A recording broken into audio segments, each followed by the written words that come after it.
Okay, we should be live now. Yeah, sorry about being late. I just had to, you know, get food, so I was, like, energized. Because I will need to be for this. I saw people, in the chat talking about, basically, yeah, what they think the hardest fights in this series are. And, yeah, I would agree with some of them. Like, there's a fight in like, Azure that's kind of bad, because it has a literal 5-minute time limit.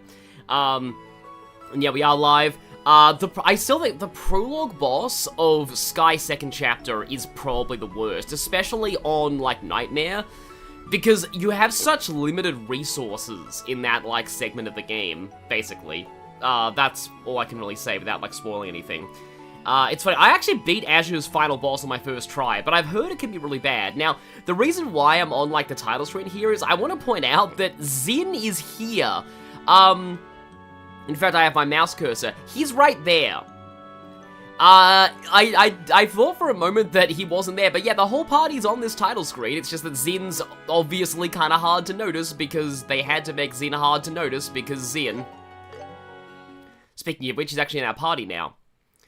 And also speaking of him being in our party, him being in our party is actually the entire reason why a major thing is about to happen. Yeah, there's a reason these ... are voice acted. I'm so close to remembering what happened back there, but it's like there's a thick fog blocking it.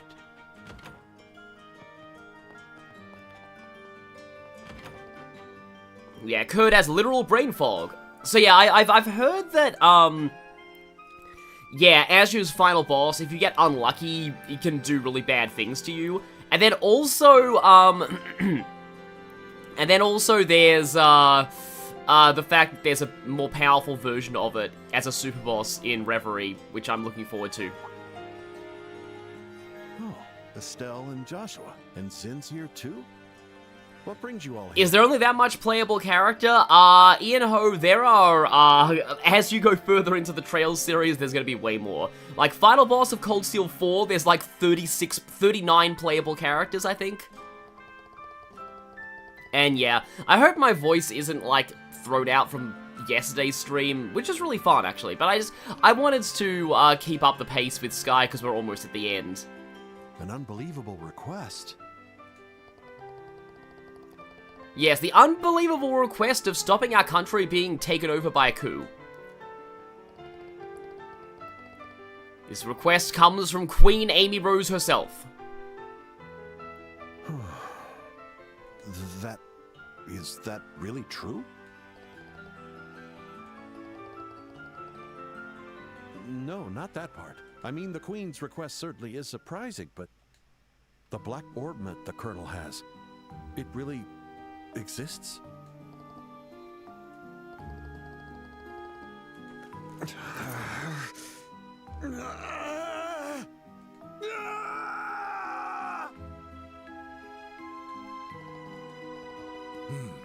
Stand back a bit. So yeah, here's the whole Zin thing I was talking about.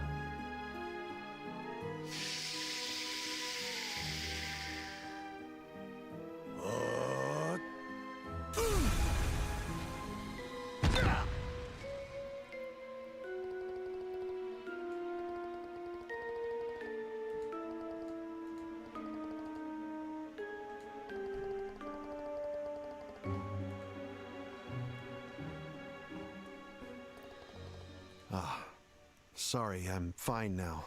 Yes, we broke his black Cyclox. I still don't remember everything, but a good chunk of it is coming back to me. I lost control of my body because of that. And throwing him straight into a wall, which, kind of fitting given what this guy can do to you. I told you before, remember? About that accident 3 months ago? Yes. I was asked to investigate a group dressed in black, and I managed to seize a suspicious item they were transporting. It was some kind of black orbment. Yeah, so Kurt was the one who originally got this off of them. Yes, it was your father, Cassius. And of course, once again, it was another thing that Cassius planned for. I immediately sent that orbment to him by parcel. That's what I just remembered. Yes.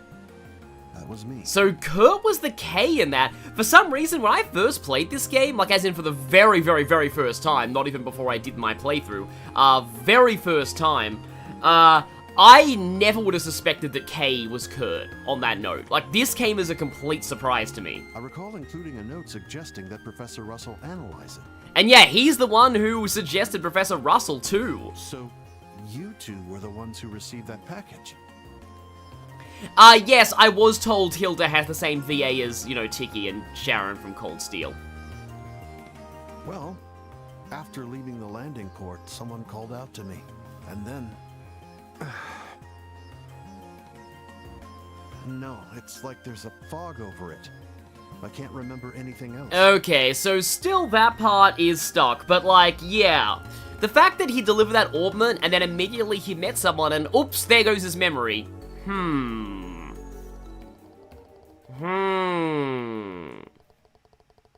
Yeah, right. Just recalling that much feels like it took a lot out of me.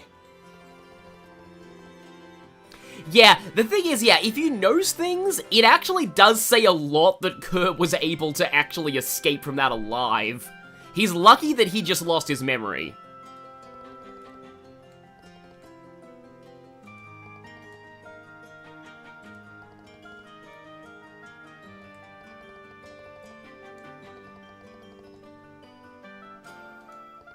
Yeah, we've run into a lot of people who had weird gaps in their memories so far. Haven't even addressed why you came here in the first place. Understood about the Queen's request. Please, let me help. Yes, I feel much lighter after recovering some of my memory. I'd like to help, if only to settle things once and for all. Philippe and Feather, you got an ad right as Kurt started freaking out. That's perfect. Understood. I owe you one. So is that the final member of the Brace Avengers to assemble?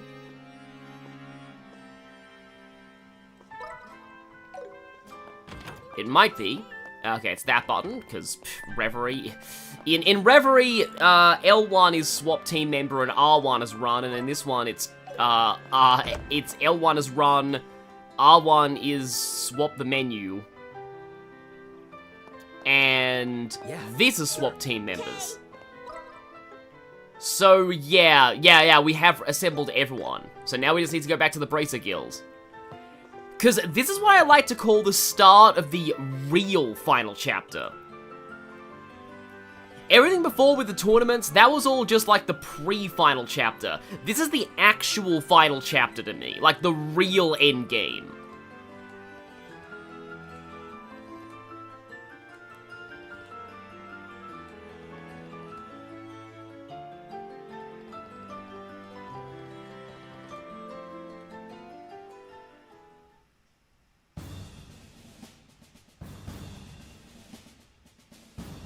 And those are the details of the Intelligence Division's ongoing coup plan. With this in mind, the Bracer Guild Grancel branch intends to accept Her Majesty's request. To think such a grand conspiracy was unfolding right under our noses. I can't believe I failed to see it.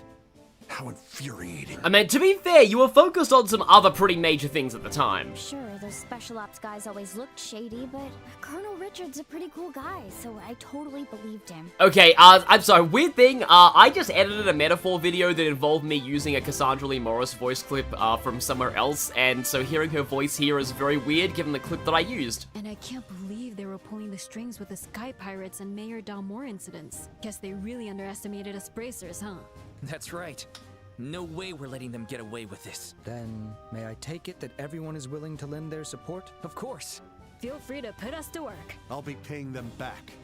With interest. You better believe I'm in. Suddenly, Kurt is a banker. Wow, guess things are heating up. Wait, Estelle actually has voice acting in this scene? You know things are serious now. Yeah, it's definitely reassuring. Now, let us plan the specific details of the rescue operation. With the lives of the hostages at stake, we don't have much time. It's not elegant, but we'll have to aim for a straightforward base assault. We've got no time to find a way to infiltrate, so that seems like the only option. But if we're attacking the villa, how should we divvy up the roles? It would be best to split up into a decoy team and an assault team. We could create some type of diversion to draw the forces away from the villa and send the other team for the rescue. Remember, our opponents are the Special Ops, the Intelligence Division's best of the best. If possible, We could use an ambush team during the diversion, and a disruption team during the assault. Kurt's interest has nothing on Reen's. True.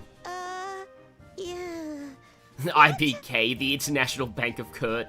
Yeah, there's an achievement called International Bank of Reen in Cold Steel that requires you to have 1,000,000 mirror, and I've never got that achievement in any of my playthroughs. The ambush team would rush the enemies drawn out by the decoy attack, while the disruption team would confuse the enemy, making the assault easier. Wait, so you mean the Disruption team has to have Chaos Brand? Oh, I get it.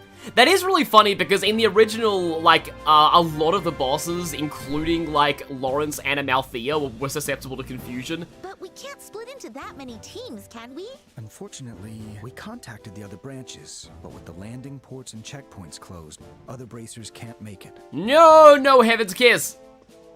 Oh, right. If only Sharon and Agate were here. And as Zen mentioned, only having 2 teams is extremely risky. We may need to consider an alternative plan. No need for that. We'll make up for the lack of manpower. Ah, here we go.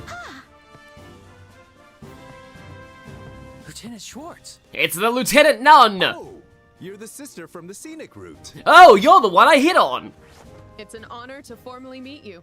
And then Zin's like, oh crap, I hit on an army officer. I am First Lieutenant Julia Schwartz, the commander of the Royal Guard. I ask that you allow us to join your operation.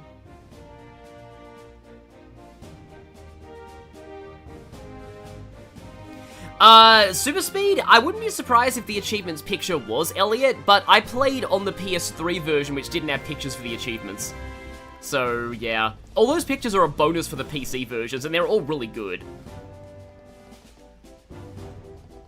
Only 8 guards. Although, one of those guards is gonna pull off a ridiculously goated move that I only actually found out, like, reminded myself of recently. So I was actually looking at my own, I didn't realize that when you look at YouTube clips, you can, if you have a channel, you can look at clips other people have made of your videos.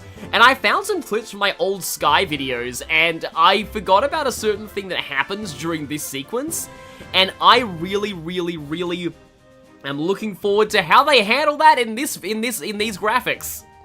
Because the original is really funny. I'll post a link to that clip in the comments after this stream is over, because it's amazing.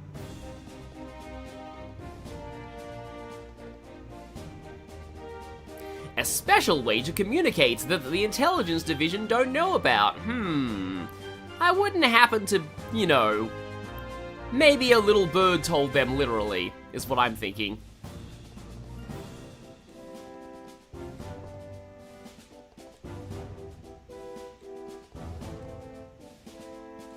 I mean, granted, that is true. The Royal Guard are considered criminals right now. People in the chat already know exactly what I'm talking about with the thing.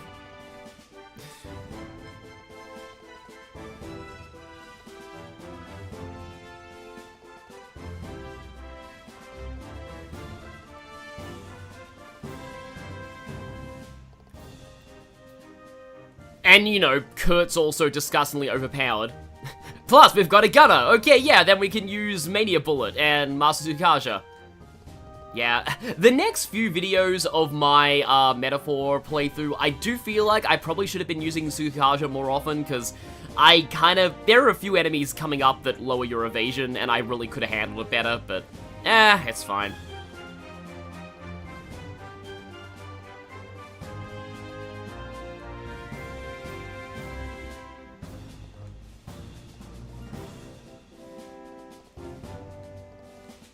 Okay, yeah, we are the Infiltrating Rescue Team, because of course we are.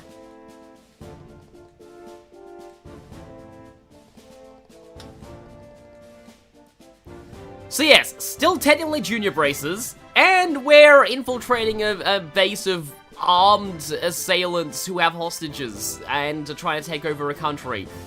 Well, yeah, you know, like I said, like, really crazy stuff doesn't happen in this game until literally the very end, but when it does, it really does. And they make sure you really care about the places you're protecting once it does happen. So, like, I like the way it's done.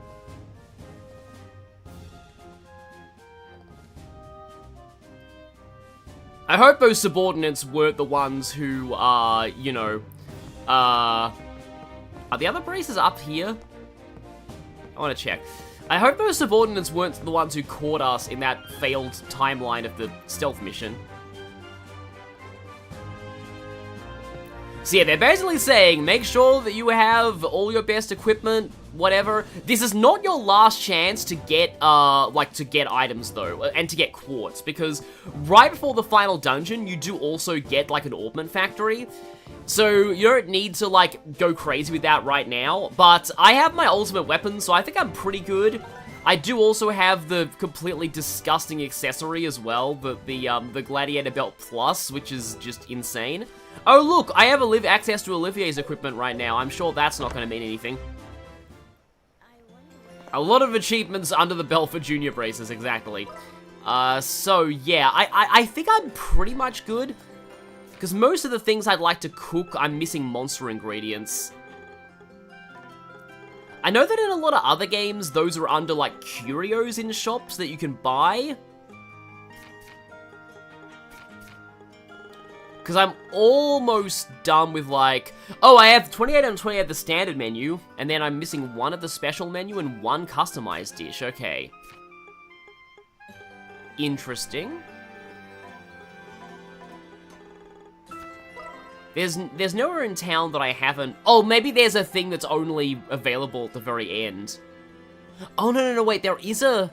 I think there is a recipe that you get in one of the, final dungeon-y parts, I want to say, because of, reasons. Hey, welcome. Actually, ahead of me in the story now, I thought this chapter was normally... Yeah, this chapter is kind of huge. What do we need? So, what'll it be? And then everyone has their slots upgraded. Oh, I have so much Seepeth. I guess I can get another cast 3. It's decided. And then another action 3. And then can I, like... Because I know that we can get... I need 3 cast 3s and a U material plus.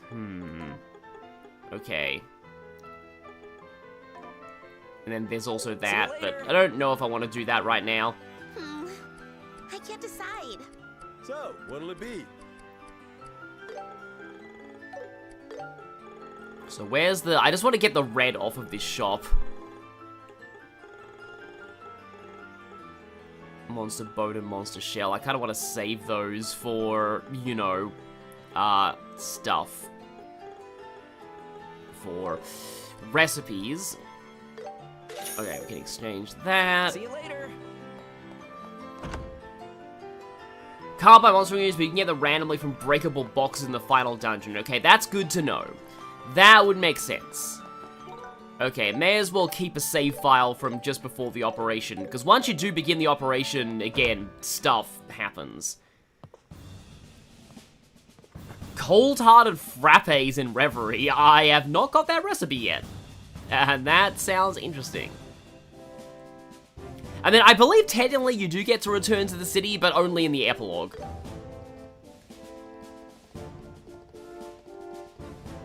Oh yeah, and then in the original Sky, you could only go up to Cast 2. I don't think Cast 3 was introduced until... Was it in Sky 2nd chapter?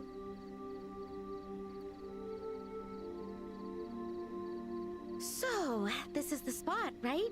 Should be. The rest area with the Ambral Stone Monument. My only concern is if Lieutenant Schwartz and her team can get here without being spotted. You needn't worry about that. Whoa! When did you guys get here? Whoa, when did you guys have an army of generic clone mans? I'm impressed you managed to hide so many people in the royal capital. We have many supporters within the city who helped us stay hidden. Our preparations are complete, so we are ready to begin whenever you are. All right. Estelle, I'd like you to give the command. Oh yeah, Cast was pretty cheap in the original Sky. What? Me? This mission is a personal request from Her Majesty to you. Oh right, yeah, in the original Cast 3 did debuff your... Like, it did debuff you a lot. Like, it had a negative effect on it. Was it like minus ATS or something like that? Yep. It makes sense that it starts on your orders. But I'm still a rookie. That doesn't matter. Nobody here's complaining. Oh, they even let you craft cast in Zero? I forgot about that. Try not to shout too loudly, alright? We're only here to assist. You'll hear no objections from us. Okay. I like how it's like trying not to shout too loudly, and it's just like, I'm just immediately thinking of like, if this was Reen, he'd be making a super cheesy speech right now. I really kind of feel like I want to say something here, but it's like, it's a late game Cold Steel 4 thing that is just really hard. Like, it's just such a kind of cool thing if you've played the whole Cold Steel series, but it's like the twist they pull on Reen's cheesy speech right before the final dungeon, I think is nice. Estelle, believe in yourself. Because, like, they knew that, like, cheesy speeches were Reen's gimmick at that point. He's right. Don't overthink this. These things are all about going with the flow. Right.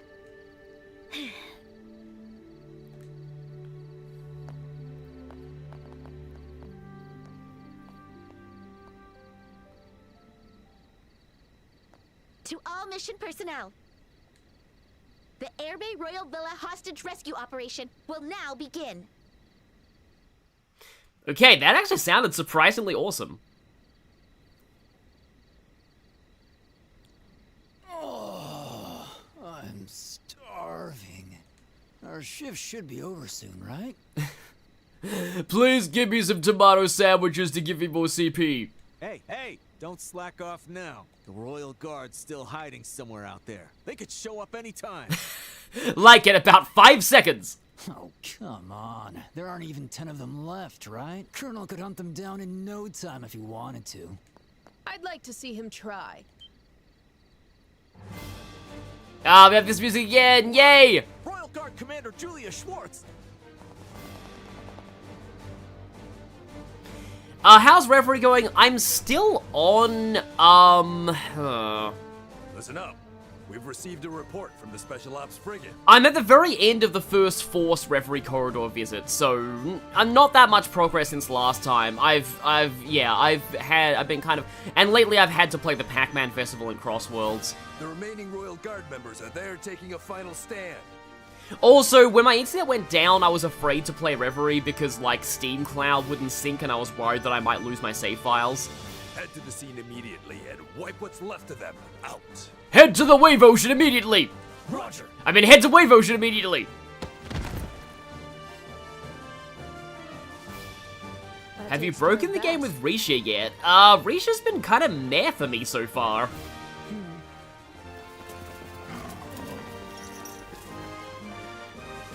You fools! The frigate is locked.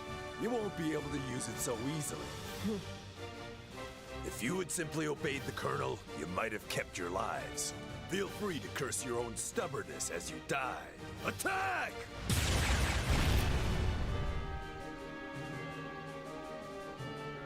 Bracers, do you too intend to defy the army?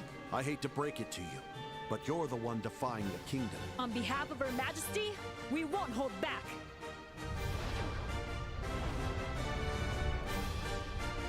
Okay, the ambush team is in action.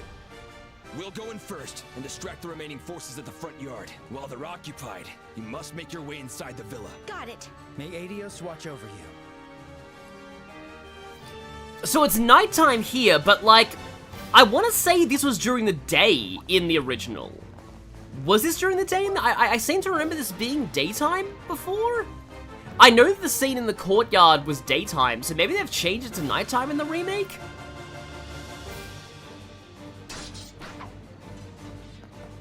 So, wait, is it? Oh, I think this is the scene. This is the scene! Yeah, this was definitely daytime in the original. So...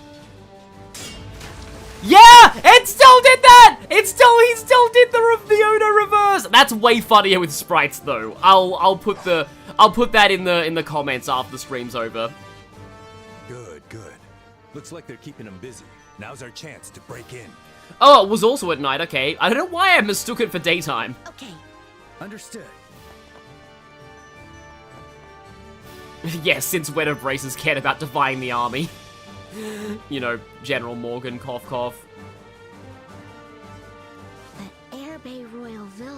finally know how to actually pronounce it. Wow, it's just as luxurious as the castle. Well, it is a royal building. Hold up. We've got company. Who are you? Could say we've got trouble. We don't need to tell you anything, you villains. There's no time for this. We're coming through. Come at me. Estelle's line there just reminded me of the thing from Mario and Luigi, not Mario and Luigi, Paper Mario, Super Paper Mario, where Luigi is like, I don't give my name to villains, now feel the wrath of Luigi!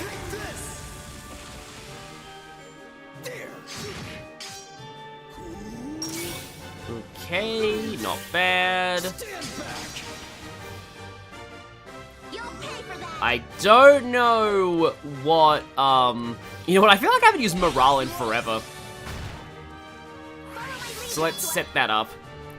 And again, every single time somebody says follow my lead, I expect to hear Joshua, well, then you Joshua, not this Joshua, replying, screw that. No, wait, no, it's Neku who says screw that, Joshua says, follow my lead. I won't let you. Eat this. I like how many of us are immune to oh, that was a miss.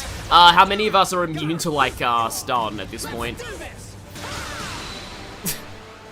A camera got stuck on the door. And flicker. Ow. Okay, the random troops can rage. Oh, I think I remember. We're gonna start. Slight gameplay spoiler. We're gonna start fighting Halberd special ops soon.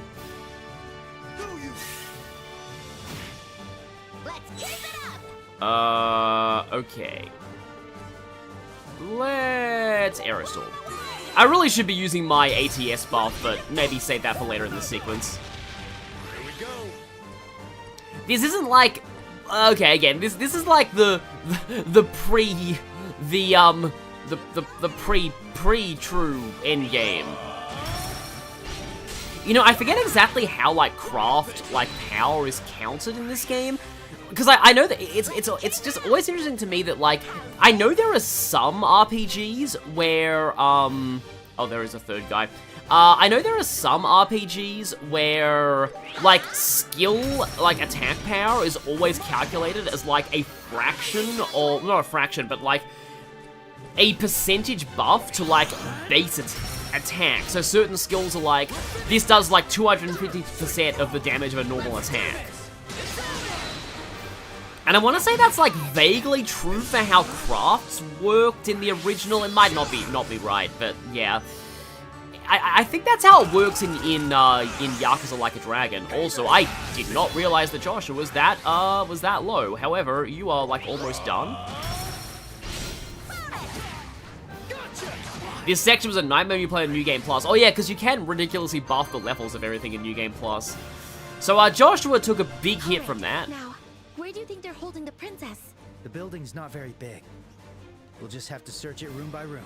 If we take too long, the soldiers out front will come back. No, if we take too long, a giant pumpkin head will chase us. Let's get a move on. Imagine Jack and Stein in one of these games. That fight is still absolute genius. Phew, that was close. And also a complete headache for anybody on the localization team. Let's go. I guess I can switch to Joshua for this. Yeah, this area is pretty much just a giant fight gauntlet. Like, it's just multiple fights in a row. Okay. You have... I guess like an evil eye. Nice backflip there. All yours, Sin. Just stand... Dragon breath. Follow my lead, Estelle. Deep breath, follow my lead, Estelle. I can take them all. Okay, I'm just gonna try Sylphin Wing this time. Because, you know, Sylphin Wing's kind of broken. Wait, you can't think of Pumpkinhead without thinking of Yakuza? Like, when was there a Pumpkinhead in Yakuza? My turn. I don't know, and I don't want to question that, because I'm sure it's a It's an insanely silly side quest thing. Estelle just got stuck on a bench. Hostile architecture in action. I won't let you. Also, yes, we have dogs again. Now it's my turn. Oh, one of them's confused and he just missed his own guy, which is unfortunate because obviously I would want him to not miss his own guy. Now, Joshua. Yeah, yesterday's stream did have a lot of viewers. That was cool. Yeah, let's. Okay, we have a guy there. I don't think I can get the fourth guy in this without not getting the third guy. You don't want to know. Yeah, I had a feeling with Yakuza. Generally, you don't want to know things like that. I want to say there was a certain enemy in another Trails game when I had a lot of trouble with bullet barrage spam. Might have actually been in one of the Sky games. I forget exactly which one. But okay, Estelle, I mean, Jishin ga kimata. That's not actually what it is, but that's always what I heard the announcer say in Pokemon Battle Revolution whenever somebody used Earthquake. He's like, Jishin ga, and then like something. And I used to think it was Kimata, but I don't think that's a real word in Japanese, so I don't think so. And then in English, that line is just, Earthquake tears open the ground! Which I didn't think was anywhere near as, But I used to hate the English Pokemon Battle Revolution announcer just because, like, they got, like, it's the original narrator from the Pokemon anime, which, like, nowadays, I actually think it's really cool they got that original narrator, but, like, back in that time, I still despised the Pokemon anime, so I was just like, oh, why would they have the narrator from the lame anime? I had my reasons for hating the Pokemon anime. I was just very, very... Also, they're hitting us a lot through, does anybody have tier? Yeah, I can do this. They're hitting us a lot through the inside, but like I have my reasons for hating the Pokemon anime. It was because like I was bullied so much for liking Pokemon in high school, and most of the people who bullied me for it only knew Pokemon because of the anime. So the anime was like the incarnation of why normies hated Pokemon back in my day. So I kind of just hated the anime back. I do generally think there's a lot of really dumb stuff in the anime. I don't think it's like the greatest show ever. Like certain aspects of it do what they need to, but like there are way better animes out there. Especially since like the Pokemon anime was like brutal with filler. As Chugga has an entire video on the amount of filler on the way to Goldenrod City, and apparently the road to Ecruteak was even worse somehow.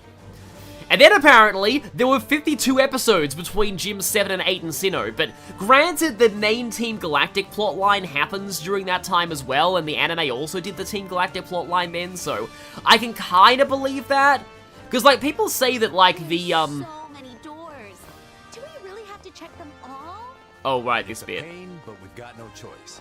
Eyes up, stay alert. And yeah, you can fight random dogs in the courtyard if you want to. Also, yeah, the game's gonna tell us which doors we need to check, but it is actually kind of cool to open all of them, because you might meet some people or pick up some items in here. Athelas Balm EX, not bad. I'll play as in here, because why not? It looks like you can barely fit through the doors. Oh, right! This is the gimmick of this area. Every time you go into a door that's a wrong door, you get attacked. Or at least most times you go into a door that's wrong, you get attacked. Okay, I remember now. Yeah. It's all coming back to me. Yeah, I do actually agree with Super Speed that, like, it's funny, the quality of both the main game and the anime reversed in Gens 5 and 6. So, like, the Gen 5 anime, from what I hear, and I actually have seen a couple of episodes of that, and I agree, the Gen 5 anime was really bad, but the games were amazing. The Gen 6 anime was really good, but the games were, I mean, they're not terrible, but I don't like Gen 6 that much. But, like, yeah, the games were a bit iffy, but the Gen 6 anime was amazing. Apparently. I don't think I've had, oh, no, wait, I have seen an episode of the Gen 6 anime. I've seen episode 1 of the Gen 6 anime on repeat, because a tournament that I went to, the Gen 6 anime was still new at the time, and so they were playing, while we were waiting for the finals, they would play that anime episode over and over again, and we're in like a big auditorium, so like it was cool the first time, and kind of cool the second time, but then by like eventually the end of the night, they had played that episode on repeat so often, that, like, every time, like, I know I've told this story before, but, like, every time that, like, the speakers would play, Fletchling, Fletchling, and, like, which is the first line of that episode, everyone in the crowd would just groan in pain. Because they would play that over and over and over and over again, and it was just, yeah. Also, we're kinda dying right now, I just realized. I wonder if it still has Cast 3. Stand back. I'll show no mercy.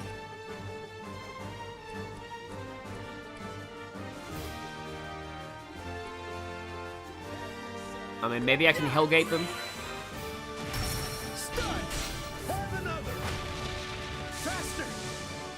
I mean, yeah, you, like, new viewers here probably wouldn't know that story, but I've definitely told it before, but, like, yeah, it's just like, it's like, yeah. That tournament also had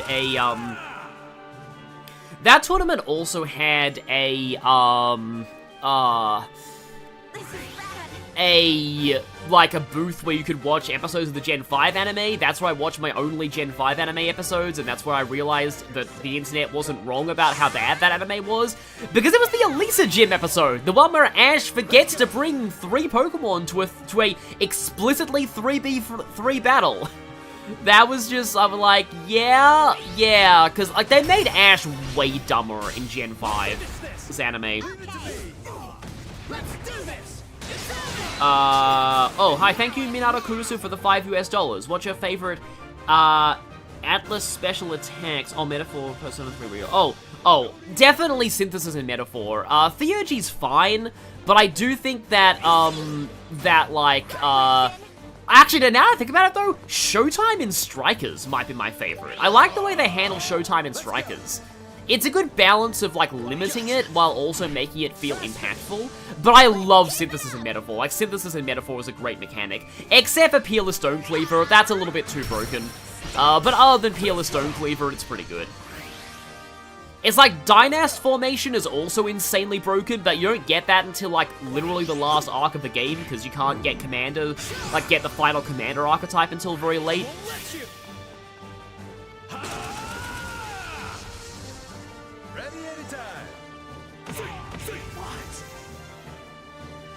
Yeah, I think Tobias in Sinnoh beat Ash so badly that he,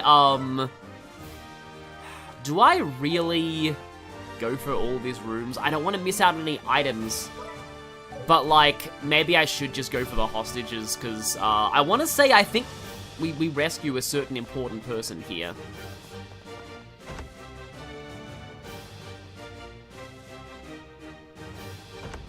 They're drinking as well as a bartender. Now, this particular bar, you'll remember this if you played Sky SC. But, like, yeah, Tobias beat Ash so badly he lost a bunch of brain cells. That's my headcanon. It's way past your bedtime. Oh, they're all debuffed because they're drunk. Okay, I forget if the original did that or not. That's actually really good. Ow. Okay. You'll pay for that. I can take them all.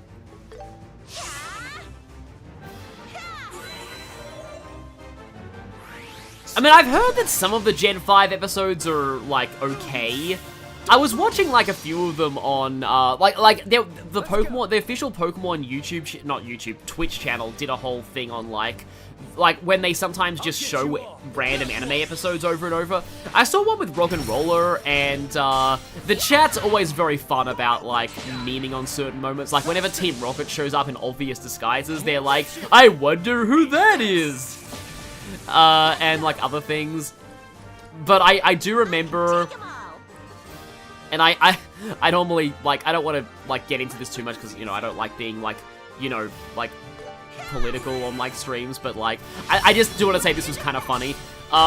They showed an episode where, like, the Nakreen City Museum gets robbed, and Ash and the crew arrive in town, and the local officer Jenny, like, immediately arrests them, suspecting them of, like, the thing, and, like, people in the chat were just saying, yep, well, yep, that's American police in a nutshell, because, you know, Unova's America, but yeah. I'll be your opponent. But, like, yeah, so... I want to say that episode had an Archeops in it, too.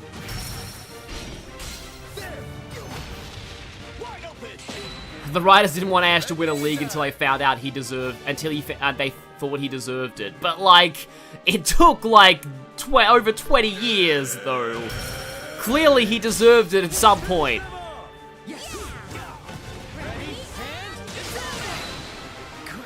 Yeah, no, like, that chat moment was really funny.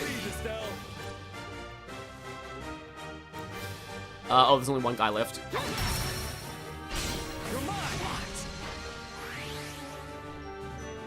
But yeah, oh, Zin levels up.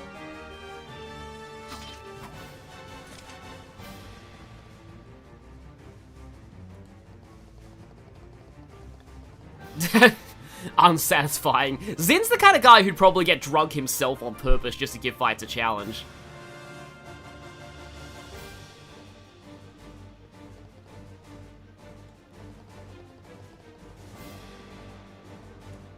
The outrage after Gen 6. Yeah, that is the one thing, I've also said this before, one of the things that annoys me about the, you know, the Gen 6 anime, my journals, oh right, yeah, this is Niall's friend.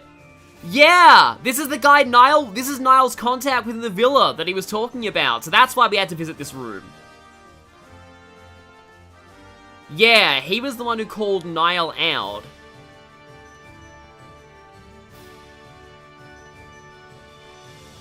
And so yeah, it wasn't actually a trap, it was that, like, well, I mean, the intelligence division owns this villa right now, and Niall just walked right in wanting to interview, and yep, gone. So it's nice to know the person who called him out wasn't, like, a traitor, but, like, yeah, this is the guy Niall was mentioning, his contact.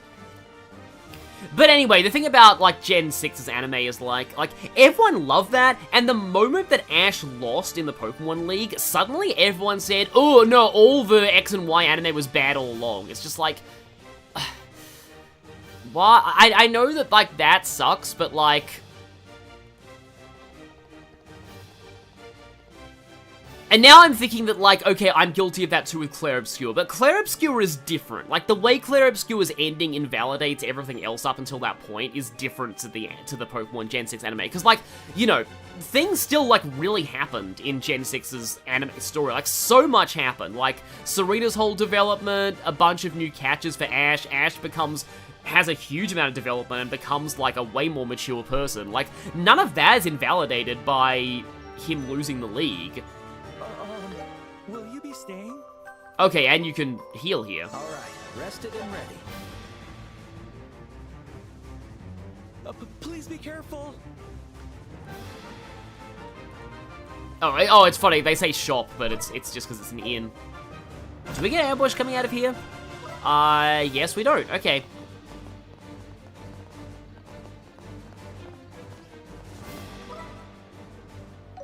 Like, the other hostages aren't in any of these rooms, right? Because I seem to remember there being a room with Niall and Dorothy in it, but maybe that's later?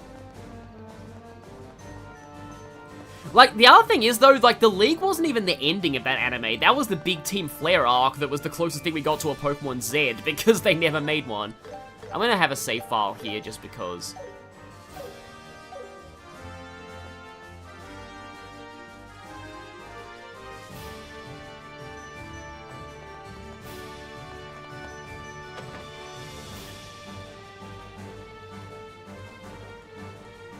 Oh, okay. This is to just show that, you know, you can't go there without talking to the butler.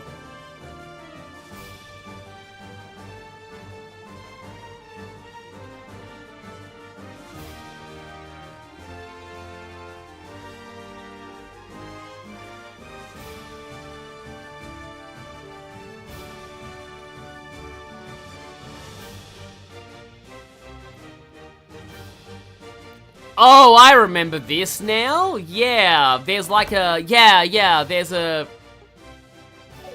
Head to the emblem room. The emblem room?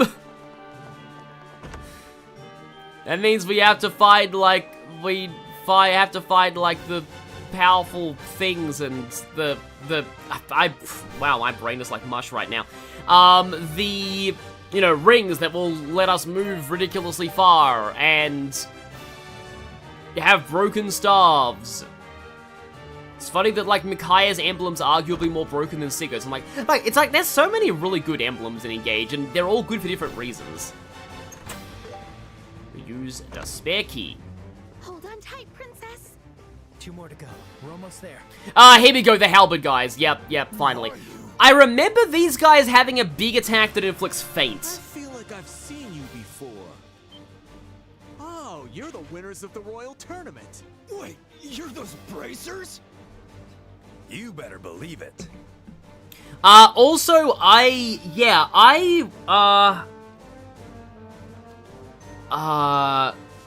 yeah, Philip and Feather, inverse battles. Yeah, I wish they did more with inverse battles. Like, I can't believe you can't even play inverse battles in multiplayer.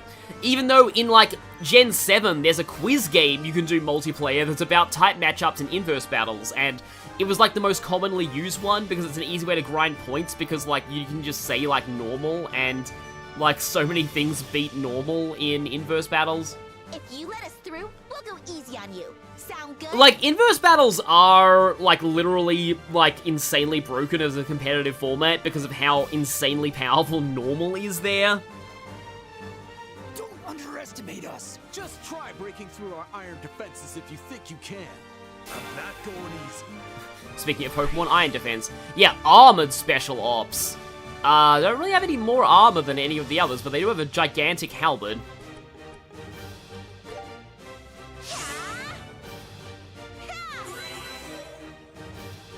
I won't let you.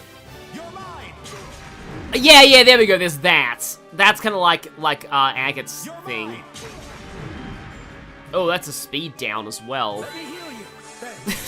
Zin just flipped back up there. Okay. So, hello there. Ready to go. Out of my lead, Estelle. I thought he just said out of my league, Estelle. I mean, I would agree these guys are out of our league, but oh, I mean, we're out of they're out of our league. Yeah. Okay. I almost never get the defense drop from this. Oh, I got one there. So I can hard break him in the face. Hard helicopter. Don't underestimate me. Get he's actually saying get wrecked. I see your moves. Well, he got wrecked. I see your moves. He got wrecked again. No mercy. Oh, crit turn. Huh. Oh, I don't have enough CP for that.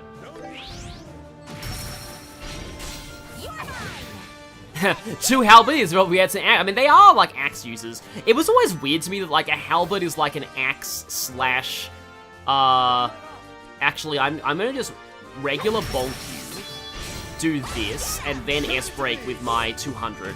Let's do this. Let's go.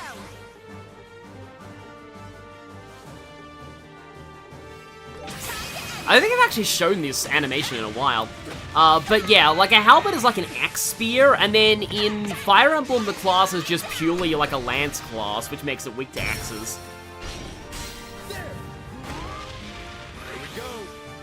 The one person getting hit is the HP tank anyway, exactly. Also, one of them is confused, the other's poisoned. Kinda don't like the fact that they're stunned though, because, you know, confusion. I want them to be hitting each other. There we go. That wasn't too bad. Why is Estelle behind? So, are you ready? It is time to meet a shocking revelation in the story. Who is the princess? Alright, Niall's here. You guys. Hi. Never fear, we are here. Glad to see you in one piece, Niall. Rescue? Are you serious? I want to be in One Piece, then I'd be stuck in Dressrosa for several years. Estelle, Joshua. Here we go. The shocking reveal. The princess this whole time was... To think we'd meet in a place like this. Huh? Oh, so you're the princess. Pleasure to meet you. We're from the Bracer Guild, and I wouldn't say it's nice to meet you. It's more like nice to see you again, Estelle and Joshua, as promised. huh? Niall was the princess. Wait, Chloe? Is that you? Honestly, Estelle, how is it that you did not recognize me right away? Well, I mean, you're wearing a dress and your hair's longer. Hold up. What's going on? I mean, granted, we do know full well, wearing a dress turns you into an entirely different person. That's the logic that Grancel's castle guards follow. Sorry, Chloe. Estelle can be a bit naive when it comes to things like this. Hey, what's that supposed to mean? I think that's one of Estelle's most endearing qualities. And Joshua, I'm glad you still feel comfortable calling me by that name. Yeah, I had a feeling you would. Unless you'd prefer your real name. Not at all. Thank you. I'm delighted. So, what exactly are you doing here, Chloe? And where's that princess everyone keeps talking about? She's right in front of you. This young lady here is none other than Her Highness Princess Klaudia, the Queen's granddaughter. Huh? What? I'm sorry for keeping it a secret. My feed on my phone just didn't add there. I was planning to tell you when we met again, but I was captured by Colonel Richard. But why? Why hide your identity and go to a boring, ordinary school? Because royal life sucks sometimes? And what do I even call you now, Chloe? And yeah, Lenio, why do I always keep showing up on your streams right when Chloe's on screen? I mean, it was divine providence. It was foretold by gyromancy that you would appear when the Chloe did. Please, keep calling me Chloe, as you always have. Klaudia von Auslese. Chloe is a nickname from the first and last letters of my full name. Yeah, so... Okay. Yeah, okay, that makes sense. That still kind of makes sense in English of the full name, but because in... Oh yeah, no, that works in both, because in Japanese it's Kurose, which is Kuro, and Se from the end of Auslese. So, yeah. Close doesn't really work as a name in English, though, but luckily Chloe does. But, what about your hair? Oh, this is just a hairpiece. I thought keeping the same hairstyle might make it a bit obvious at school. Unbelievable. Even though I'd seen photos, I didn't recognize you at all when we met during that incident with the mayor. Sorry about that. Oh yeah, exactly. It's not boring school life when Jill exists. Uncle Doonan and Mayor Delmore didn't notice either. This disguise worked better than I expected. Well, to be fair, Doonan is an idiot. End of sentence. Oh, right. You and the Duke are related. Oh, right. You and the Duke are... Excuse me while I vomit now. Wait. I almost forgot something super important. I see. Oh, right. Somebody's trying to force you to marry someone, aren't they? Estelle, Joshua, and Zen, was it? Thank you all so much for coming to rescue us. Don't mention it. I would have come to get you, Chloe, even without a request. Oh, right, yeah, it's similar to how Vegito doesn't work in English. That's like the taking the characters of a name and, like, writing it. So it's like, it's from Vegeta and Kakaroto. Yeah. Estelle. She's right. But I believe Her Majesty deserves your gratitude more than we do. She risked her own safety to ask us to rescue you. In fact, as long as you're safe, the Queen will be able to resist the Colonel's demands. She might even be prepared to give up her life in defiance. Oh yeah, Zega Exeron. Oh god, you're related to that! Yes. That's exactly the type of person Grandmother is. Oh yeah, and Christina V does have insane range in Tales of Berseria. I fear her life could be in grave danger unless we do something. And also, yes, yes, Moondoor 2, 3 hours of Chloe, which Lenny's probably fine with. Enough with this charade.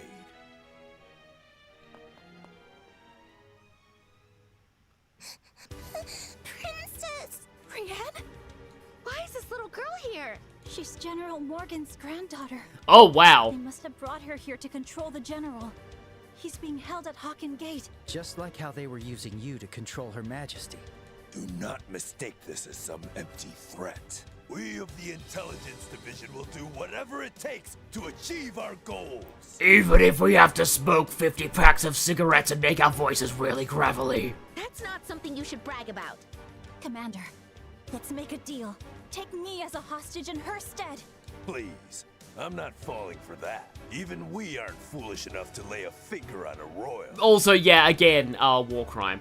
And yeah, even we are foolish enough to lay a figure of a royal. Oh, but we can shoot a little girl in the head who's the daughter of, like, one of our highest generals. Because that's totally okay, and that won't get some very powerful people pissed off at you.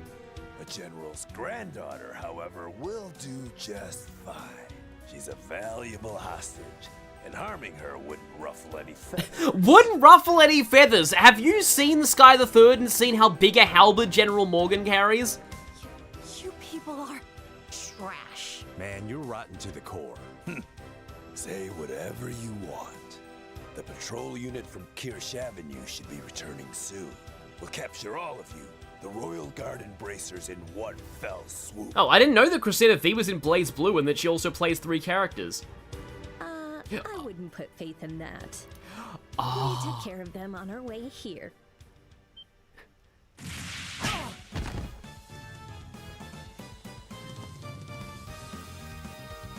It's Surprise Michelle Ruff! What?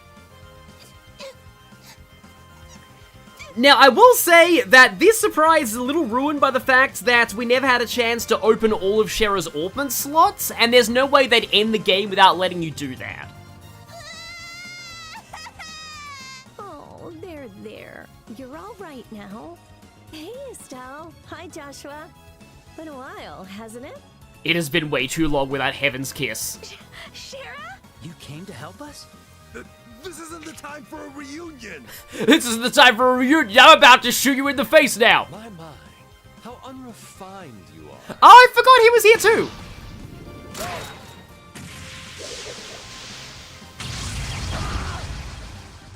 That one's on the house.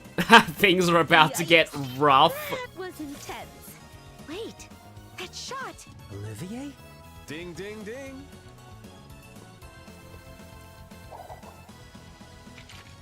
Quite a grand entrance for the main character, wouldn't you say? I mean, honestly, he's not even entirely wrong. Always with a flair of drama.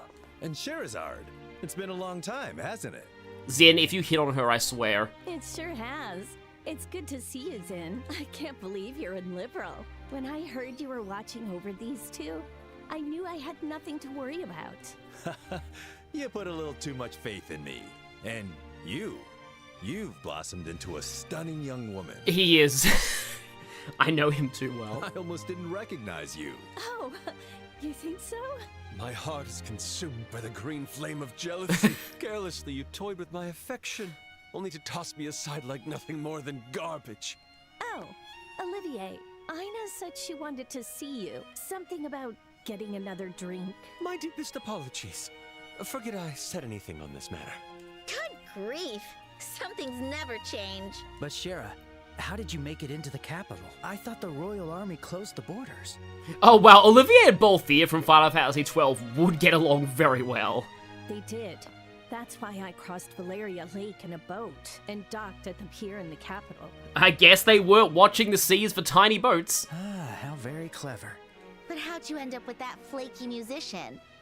Bumped into him at the Gransel branch. Yes, let Zin shoot his shot. I mean, his shot is... It doesn't tend to hit very often, though. He followed me like a little lost puppy, so I had no choice but to bring him along. There was no way a hero like me could pass up something so exciting. By the by, is this enchanting young lady? Oh, let me introduce you. This is Princess Klaudia, the Queen's granddaughter. She's also your one competition for art casting in this party, so, more green flames of jealousy. She's a friend of ours. A pleasure to meet both of you.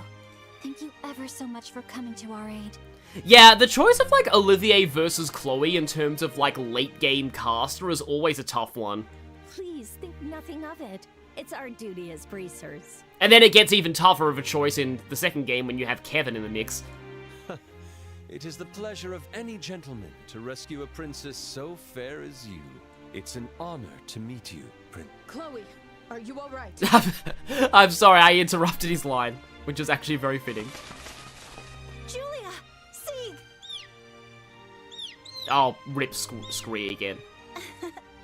I'm very glad we were able to meet again. Your Highness, I am so glad you're safe.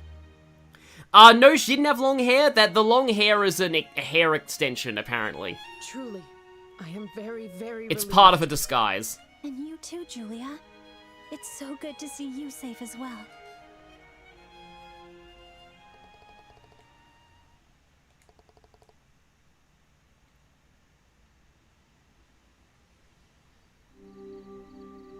I like how the chat is freaking out over the bird.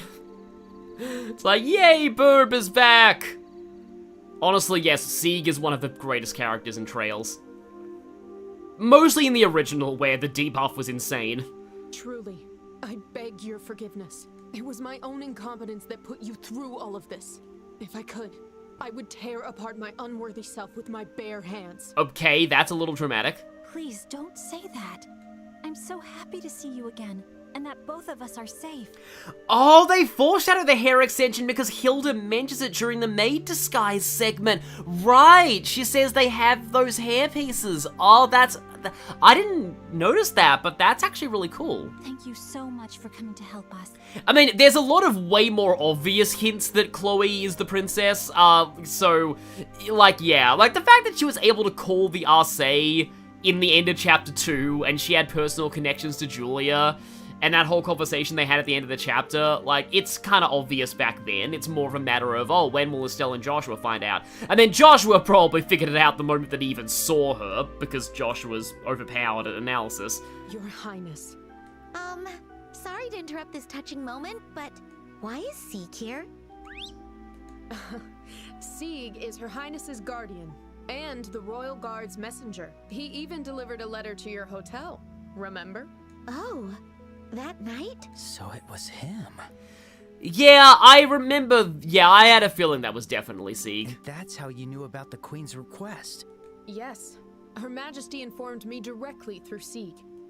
But the place Her Highness was being kept had no windows, so Sieg couldn't enter. Yes! Sieg, a bird's natural enemy, windows. The one thing, Sieg's one weakness. I was so worried when we couldn't reach her. Honestly, it was a real surprise. It's really funny because, like, if the place they were holding Chloe did have windows, the entire plan would have fallen apart, like of the intelligence division. Hey, Sieg, you could have at least said hello. We're friends, Because right? Sieg just, like, you know, breaks everything. He said, sorry about that. Yes, Sieg is the vice captain of the Royal Guard. I guess it's fine. By the way, did you guys take care of the rest of the special ops? The units stationed at the villa have been mostly detained. However, a considerable number remain at Grancel Castle. The Royal Army forces around the kingdom are still under the control of the Intelligence Division. If we're not careful, they could attack this place as a rebel base. Whoa, I didn't even think of that. You're right. Maybe we should evacuate Chloe to a safer location. Why not seek protection at the Erebonian or Calvard embassy? Embassies are extraterritorial, which would make it harder for them to interfere there. Yeah, but then, if they attacked one of the embassies, then Erebonia or Calvard could, like, declare war. We could also use the frigate we captured to seek asylum. It wouldn't solve the problem, but it might buy us some time. That is true. How should we get her to safety? Everyone? Would it be possible for me to make a request to the bracers right now? What? Since the rescue mission is complete, I think it should be okay. Of course, it will depend on what the request is. In that case, I ask, knowing it may be impossible. Could you help us liberate the castle and rescue Her Majesty? Your Highness. You're right. It's time we saved the Queen. To be honest, I had a feeling that was where this conversation was heading. Your Highness, that's a very, very difficult request. Right. Even if we gathered all our forces, taking the castle in a head-on assault is simply not possible. Yeah, remember that they kept talking about how impregnable the gate was and how it's never ever fallen in the history of the kingdom and stuff? Like, yeah, that was also foreshadowing as a literary device. If we use that special ops frigate, it might be. But we'll need a very well-planned strategy to pull it off. I have an idea. New mission, beat the crap out of Richard and Amalfia and Lorence. Also, oh, I like how the map is actually said called Grand South Sewers. So remember, also the map actually does line up with everything we've been through. So remember the other foreshadowing as a literary device, the fact that there was a room at the end of the sewers that seemed to lead nowhere and did nothing. About that. What is this a map of? It's an ancient document detailing the Gransel sewers. Apparently, there's a hidden sewer that connects to the castle underground. Yeah, so Cassius would solo the castle and liberate it immediately. Cassius would walk through the gate, because the gate could not contain him.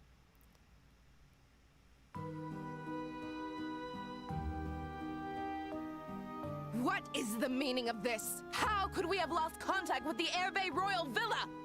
To be honest, I'm actually surprised they didn't have Lorence guarding that.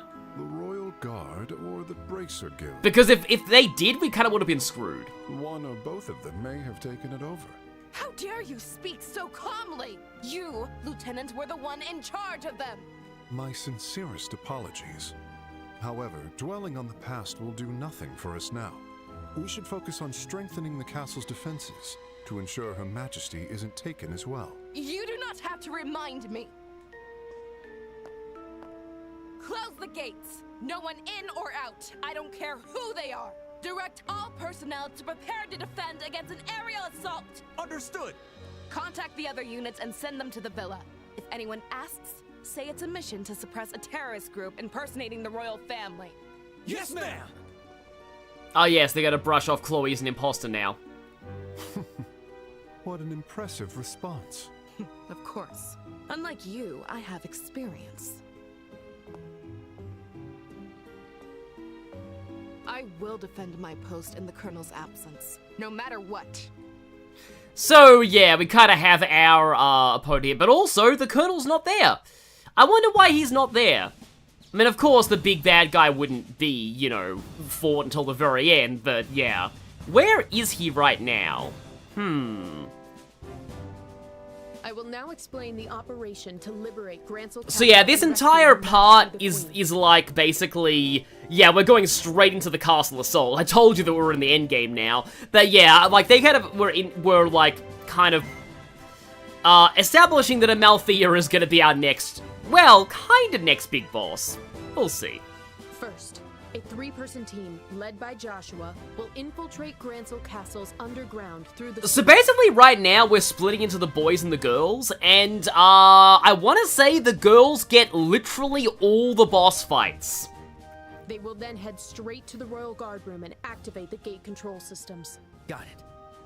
Sounds like we get to light the big fireworks. Regardless, it's a grand way to begin this drama's riveting final act. Once the gates are open, the Royal Guard members and 4 bracers will storm the castle from the city. We'll make as much commotion as possible to keep enemy movements concentrated within the castle walls. Leave it to us. I'm ready to rumble. And lastly... And Grant just like, wait, how do I cause a commotion when I have no personality? Granted, Cassandra Lee Morris has you covered. She'll just yell Morgana quotes at everyone. Your Highness, are you sure you won't reconsider? I'm sorry, but I must be there to help save my grandmother. She's also back in her Chloe outfit now. Besides, I do have some experience piloting an airship. Of course you do. So please allow me to contribute. Ugh. If I'd known it would come to this, I never would have taught you to fly. Lieutenant Schwartz, you worry too much. Just leave Chloe to us. I swear on my name, Silver Streak, that I will protect her without fail. And I also swear on my heaven's kiss that is broken. Very well. I'll leave her in your care. While the enemy focuses on the inside, Estelle's team will land in the Garden Terrace using the Special Ops frigate. Yeah, here it is. I'm glad they put Shara on, like, the main team, this kind of the main assault team, though, because, again, because Heaven's Kiss, and also Chloe, because arts. From there, they'll storm the Royal Keep and rescue Her Majesty Queen Alicia. And I love how Summation forgot that Grant was even here. Understood. The operation begins at noon. Everyone must be in their positions by then. Now, all units, commence operations. Grant is like the perfect stealth operative because, you know, everyone forgets he exists. Yes, ma'am. She is in your care. Me eat you whole, I guess? Joshua, be careful, okay? Oh no, they're separating the ship. In fact, they're separating both the ships here. And make sure you don't overdo it. Yeah, I'll be careful. So don't get ahead of yourself, okay? Be sure to work together with Shara and Chloe. Yeah, I know. We've got a promise to keep after all. We'll meet at Gransel Castle, safe and sound. I am liking my magic buff Estelle setup, though. Yeah, definitely. Chloe's gonna really need an Orbman overhaul, though, once I get access to her. Joshua. And Shara as well. I haven't even used Shara since Chapter 2. We don't know what kind of 1. monsters might be in the sewers. It's 2 because the prologue really should have been called Chapter 1. It's dumb that it's even called prologue. So please, be careful. I like how they're hyping up, like, Joshua's squad, but, like, from what I remember, there's, like, nothing significant that he fights. It's just all random enemies. Understood. I'll be careful. They might fight, like, one group of special ops soldiers, and that's, like, it. And don't worry about Estelle. She's grown while traveling with you. Not just as a bracer, but also as a woman, it seems. And so, another person on board with Team Ship. Yeah, I want to say this is the first time Estelle and Joshua get split up. It's also the only time in this whole game. Shara? Huh? What does that mean? You don't need to know yet. Yeesh. You could count on these kids, even in a crisis. Exactly. All right, time for us to head out. Meanwhile, Niall is going to be documenting everything and, like, photographing everything. Farewell, my little kittens. The Adios watch over us.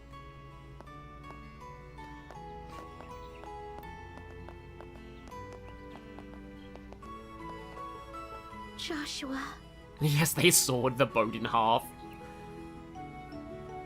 Hey, Your Highness, don't you think something happened between those two? I suppose it's possible. They both looked very happy. I'm a bit jealous. Yep. Slight love triangle, but, well, you know, it's also special ops soldiers casually patrolling the city streets now, because things have escalated very quickly.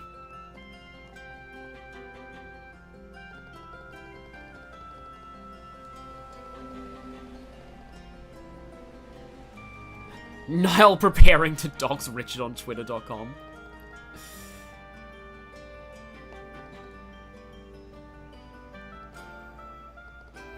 Oh, right, him. Yes, Mueller.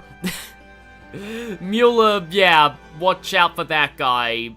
The Vanders can summon black holes. Yet somehow, Sure thing. it's just us three guys here.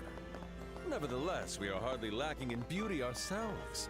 Let us see this mission through with both grace and style. Right. For the other's sake, too. Oh, hi, random special ops soldier. I heard the castle's on lockdown. I wonder what's going on. So yeah, we do actually have access to some shopping now. I think I'm pretty much good on stuff. Yes, we're basically on... Whenever I hear the term martial law, though, I think about there's a character literally called Martial Law in Tekken. First name Marshall, last name Law. I don't know why he's called that exactly. Okay, hang on. What are my augments like? What is... Oh, right, Olivier. Oh, yeah, we can actually manage the girl stuff, too. And Chloe has an open slot. Before anything else, okay, you have a cast 3, you have all this stuff, and, like... To be honest, I don't really like... Oh, that! I wonder if I can actually, like, put that on Chloe instead somehow. I think you are allowed to, like, swap around things on the other parties. Because, like, in the original, you had zero access to everything Estelle's group had right now. And that's why if you didn't put, like, the really good quartz on Estelle and the really good accessories on her, you'd be very screwed because Estelle fights, like, the worst boss. Like, literally the worst boss in the game. So... yeah, this is definitely more convenient. I think you can conveniently swap things. Oh, if you talk to Dorothy, she'll be like, "Wah, Niall's alive." Where is Dorothy? Is she... oh, maybe she's in the... maybe you can go into the news service and actually meet her? I actually want to do that now. Because... yeah. Yeah, I know that Martial Law is the Bruce Lee character from Tekken. And then Forest Law is his son. Oh, Dorothy is here. Yeah, here we go, yeah. And that's all. That is all she says. Wah, Niall's alive. And not, oh damn it, my evil plan to get Niall killed did not succeed because I'm the Grandmaster. Mwahahahahahaha.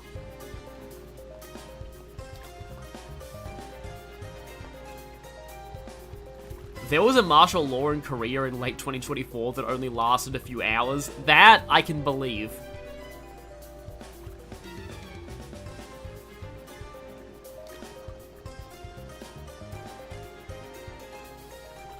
We're looking to Persona when it comes to JRPGs because it's become your favorite JRPG series. Yeah, it's really good. But basically everything Atlas means is really good. Shadowy infiltration, a castle mired in conspiracy. Ah, a truly heart-racing affair. If fate smiles upon me, I might even reclaim a mere morsel of my tragically lost banquet. Leftovers, perhaps? Are you still going on about missing the banquet?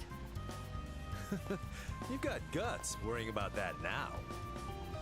I feel like he talked Mueller's ear off about the banquet the entire time that he was stuck in house arrest at the embassy, and Mueller just went insane.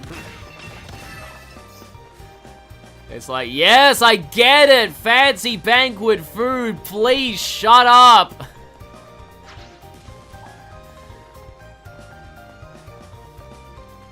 Oh, reminder to fight enemies here for ingredients. What do I need again? I need the monster gelatin. So I need monster roe, monster gelatin, and monster roe. Okay. I'm not sure what... Concentrate. I pressed the wrong button, but okay, that's fine. I forgot, I don't know what these things drop.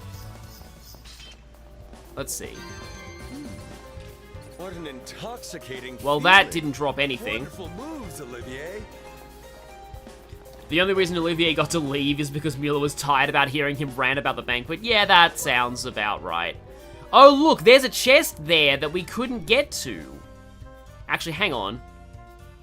Did I miss that somehow?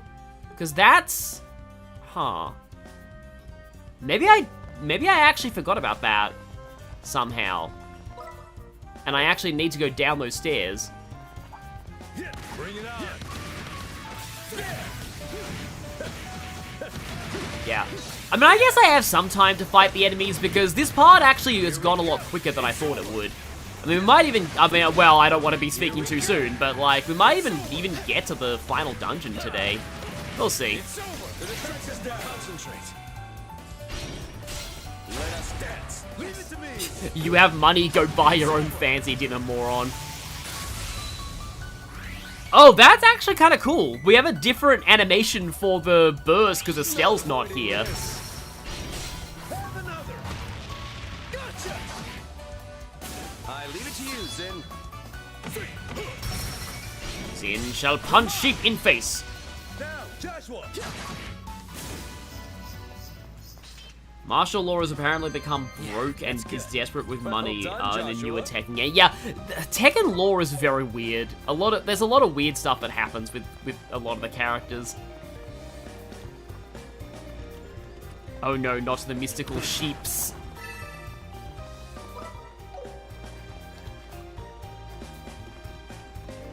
I do think that this is a really random tangent, but I do think the Sheepinator is probably my favorite Ratchet and Clank transformation weapon. The one in Ratchet and Clank 3, that Morpho Ray that turns them into chickens, and then eventually turns them into giant demon chickens that. Oh no, that's the Quacko Ray that turns them into ducks. And then it turns them into giant demon ducks that are on fire and fly into things and create explosions. Yeah, the escalation of the upgrades in the Quacko Ray is really funny, because it starts out with turn enemies into ducks. Turn enemies into ducks that lay exploding eggs. Turn enemies into ducks that lay exploding eggs and themselves also explode. And then it's the whole, the Phoenix Death Demon Ducks from the ultimate upgrade to the Quacko Ray.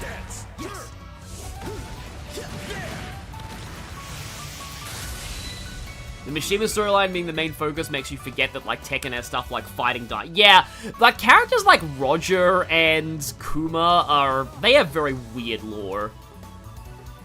Apparently Kuma is, a simp for Panda and she hates it. And that's, a whole thing. And then there's another, and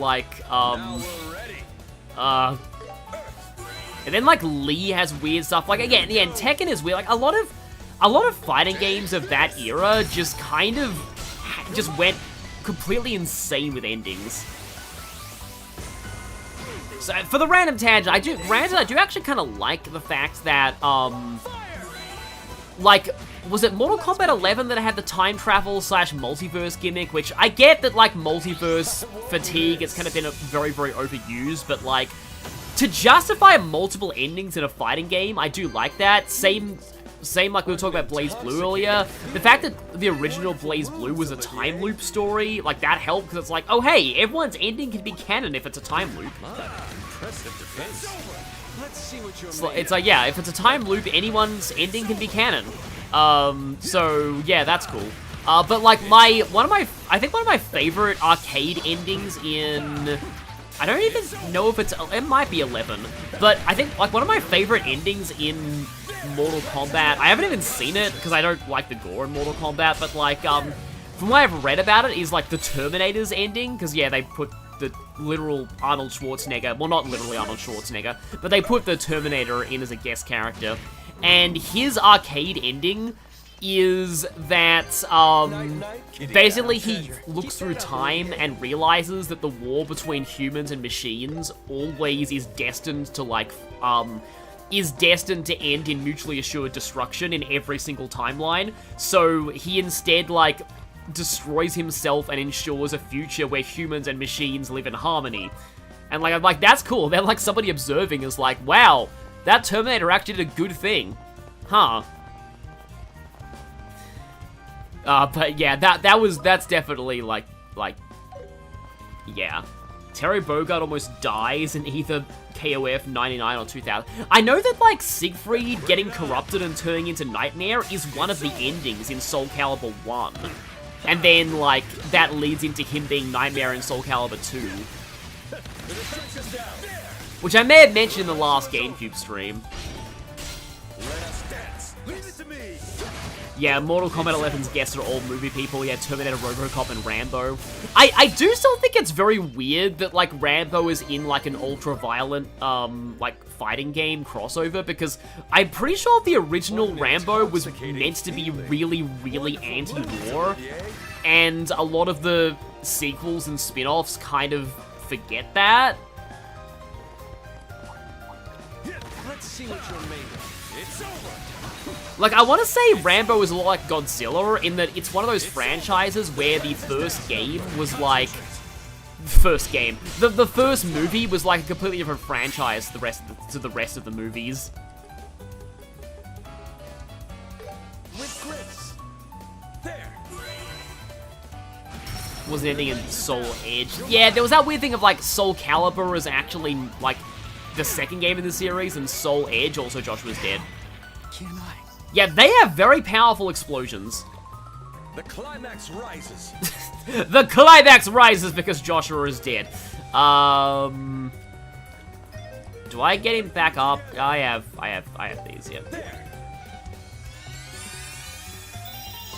Yeah, I do wish that Ash Williams was a Mortal Kombat guest character and not, I mean, the Joker was fine, because it means that you actually get to brutally beat up the Joker in a Mortal Kombat game. Not as satisfying as getting to do fatalities on Homelander, but still. Like, Homelander is just the internet's punching bag. It's just a meme that, like, Homelander just dies constantly in every single crossover. Because he's, like, the one guy who just absolutely deserves it. It's like, I said this back in the Persona Q playthrough, but, like, it really is the case that, like, almost every single The Boys crossover fanfic is like, what if Homelander went to another universe and... Oh, I can't do the R1 attack because Estelle is gone. What if Homelander went to another universe and got horribly murdered? That's like every single The Boys fanfiction. But like that's also canon in Mortal Kombat. There are even montages of like every fatality on Homelander. There are also montages of every fatality on Ghostface because I guess people, you know, he's a horror movie killer, so yeah. Well, they are, because there are a billion different Ghostfaces. To be honest, like, I don't know, like, horror's really not my thing, but I feel like if I did end up seeing any horror movie franchise, it would probably be the Ghostface one, because the idea that, like, every movie is kind of a mystery, because you don't know who the Ghostface is, like, and because they're always the same actor with a voice changer, like, doing the Ghostface voice, but, like, the character is always a different person behind the mask. And they're also, like, kinda parodies of horror movie cliches as well. I mean, I don't know if I actually would like them or not, but I do feel like it's probably the horror franchise that I'd be the closest to actually liking. But yeah, there's a lot of, like, yeah, fatality montages on Ghostface as well. It used to be that Devora was, like, it used to be like Devora was the fatality training dummy because Devora had blue blood, and also she's a terrible person. But like she had blue blood that didn't trip YouTube censorship. But yeah, every fatality of the T-1000 is just half of that would not kill the T-1000. Exactly. They got back Robert Patrick for him as well though, I think, which is kind of cool. Well, it's more an it than a him, but still. Also, you have physical boing right now. So Zin, I don't know what Zin is gonna do here. Zin cast for some reason.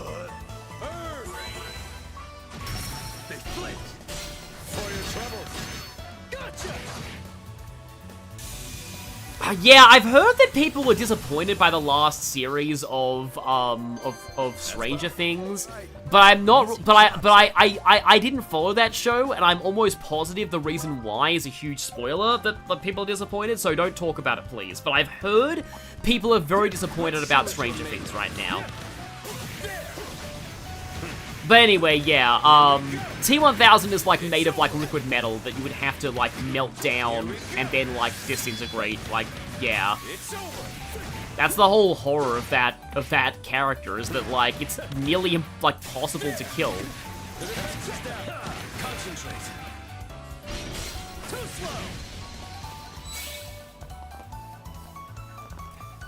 But anyway... you're weak to water. I don't know why I'm talking about, like, random fighting game stuff in Trails in the Sky, but I am just fighting some things to hopefully get some ingredients, so yeah. How did I get onto the subject of Mortal Kombat again? Leave it to me. Oh, right, yeah, the whole fighting game weirdness and endings and stuff, and that, yeah, that makes sense. Okay, now I know why I got here. Let's keep it up. Good hustle, Joshua. You material.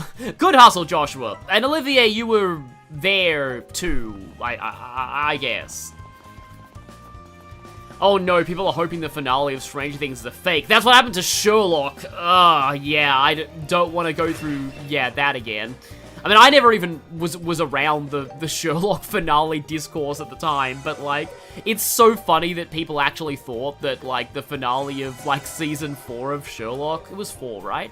Yeah, it was 4, because Season 3 was the I almost said McGilded. No, that's Grey Ace Attorney. McGilded in Sherlock would be fun, but like, no. Season 3 was, The enemy's strong. the Milverton one, yeah. But season... Yeah, now I'm going to talk about Sherlock. But, like, yeah, season 4 was the bad one. But, like, yeah, basically, that finale was so bad that people on the internet were like, oh no, it wasn't really the finale, that was all a hallucination, and there'll be a real, true finale episode, next week, because this show called Apple Tree Yard is actually secret code for Sherlock Season 5, Episode 1, the real finale. Apple Tree Yard is a smokescreen that is not real. Oh wait, no, it's actually a real BBC show. The finale of Sherlock was just bad. RIP. And that's how it happened. And that's how the Sherlock fandom died. Well, they died... Really, they died when H. Bomber Guy made that 4-hour video about Sherlock as garbage, and here's why. And, like, he probably has legit criticisms. I don't want to watch that video because I kind of hate the trend that it started. Of, like, you know, every video essay has to be, this show is the best thing ever, or this show is the worst thing ever. There's no, like, let's talk about this show and how it's both got its good and its bad moments. It's always, everything has to be either peak or trash. Can't be in between. Because there's no nuance allowed on YouTube anymore. Yeah, that's good. I mean, I'm trying to hopefully correct that with my Sonic videos. I don't want to be doing any overly negative... Well, I mean, I have one idea for a kind of negative video essay on that channel, but it's going to be framed in a funny way. It involves Jet the Hawk, I'll just say, as a sneak preview. Okay, I only have one Monster Row and one... Did I even get any Monster Row or Gelatin? I don't think I got any Monster Row or Gelatin. So maybe the chat, like, scammed me. I'm not, you know, I'm saying that affectionately, by the way, but yeah. I did not get any Monster Row or Gelatin. So all of that fighting enemies, and it wasn't really for much.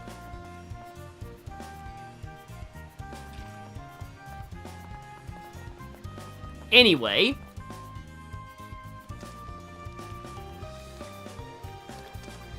Yeah, so in the original, you actually had to, because there was no map, you actually had to find this yourself, like figure it out from the paper map that you had in your inventory. Like, you could look at the map in your inventory. So in a way that I kind of liked the, I'll start searching. Joshua immediately rolls a natural 20 investigation check and finds the hidden switch. But yeah, I actually liked the way this puzzle worked in the original, because, like, you had to actually think about this. You couldn't just rely on your in-game map. You had to look at the map in your inventory and think, okay, what part of the sewer resembles this? Yeah, Joshua is Joe Young Bosch. Yes, that is you, Narukami, exactly. Monster Row is female frogs only. Oh, the north block of the sewers. Okay, right, that makes sense, yeah. There's still more. Interesting. Interesting. Also, some Asian says, I don't have the energy to make video essays. I mean, you're really good at making meme edit reels. That is a great strength. I can't do that for the life of me. I still need to send you the footage from Xenoblade so that you can make the Aegean Loves Yaoi, edit. Because that's an out-of-context quote, but yeah.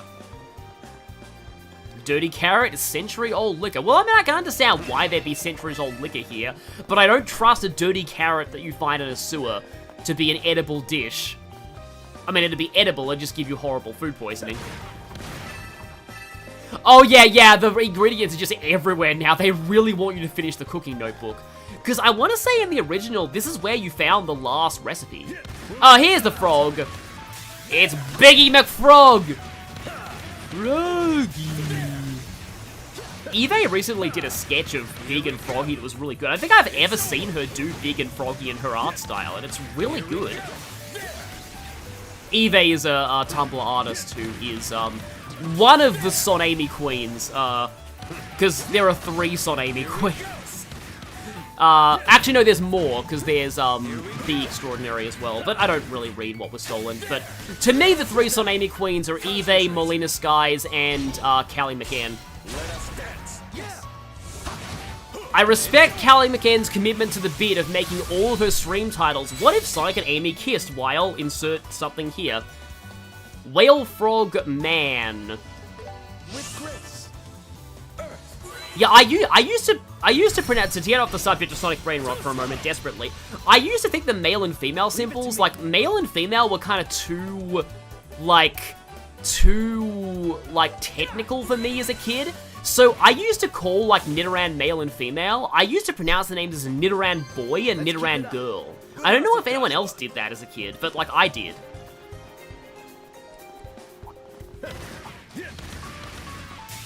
But yeah, to me, they were always Nidoran boy and Nidoran girl.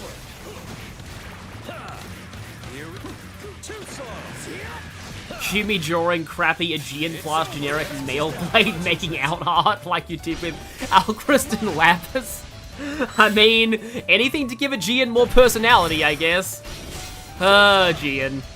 I cannot even believe, apparently these are tadpoles, I cannot believe Aegean was one of the blades they decided to put into Torna.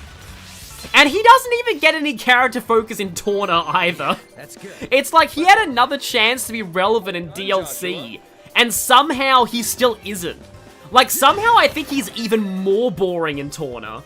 I mean, granted, Torna, like, you know, there's a lot more competition in Torna, because, like, Torna doesn't have gacha blades, so that you can, you know, directly focus on a much smaller number of blades, but still, like, it really says something that Torna is just... Torna is just like, oh, hey, finally, maybe Aegean's gonna be relevant, and then, well, nope. Nope. I mean, I guess they had to put Aegean in because they made, you know, Hugo, one of the more Ardennes Emperors, playable, but, like... And, of course, they established that Bridget was there during the Aegis War. But, yeah. Okay, that's the Whale Frog Girl. And this one is weak to Earth and Fire, which is just my thing right now, because Olivier. Yeah, I didn't realize that the, because, yeah, like, Chugga mentioned it, but, like, it is straight-up developer-confirmed info that Nidoran female losing the ability to breed on evolving is not a glitch, it's intentional. Like, it's canon that they become infertile on evolution. Like, yeah, it is really interesting. So, I remember watching that emotional Son Amy scene from Sonic X where Amy is crying, and yeah. Yeah, no, that's a good scene. That's the scene that started a billion shippers. I'm feeling sharp. And then Sonic Boom was the other one. I mean, I shipped them since Adventure 2, but, like, yeah. X was... Sonic X is weird. In Sonic X, Amy is either the best thing ever or the worst thing ever. Just like YouTube video essay. But, yeah. Like, the Amy survey that I have on my other channel is still up. I don't know if I'll ever do anything with it, but I still think it's really funny that, both Sonic X and Sonic Frontiers have, like, about equal votes for best and worst version of Amy. Which I think really says something. Also, the people who vote, for Frontiers as best Amy tend to vote X as worst and vice versa. It's, like, a very interesting dichotomy. Like, maybe now that I have more subscribers, I should post that survey again and see if I get more responses, because I only got, like, about 110 responses. I wanted to get more before I tried to make a video drawing any conclusions.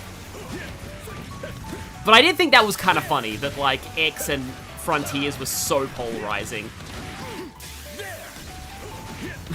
Why YouTube video essay is a cinematic disaster. I'd love for that title as, like, a troll video essay. Although my favorite, like, every video essay ever parody, also that Frog keeps licking Joshua. Estelle and maybe Olivier and Chloe are jealous. And Josette is also jealous. Anyway, yeah, my favorite, like, video essay parody is the one by Man Carrying Thing, where he just slowly walks down to a chair, sits down, takes a really, really deep breath, and just goes, "Capitalism," and the video just ends.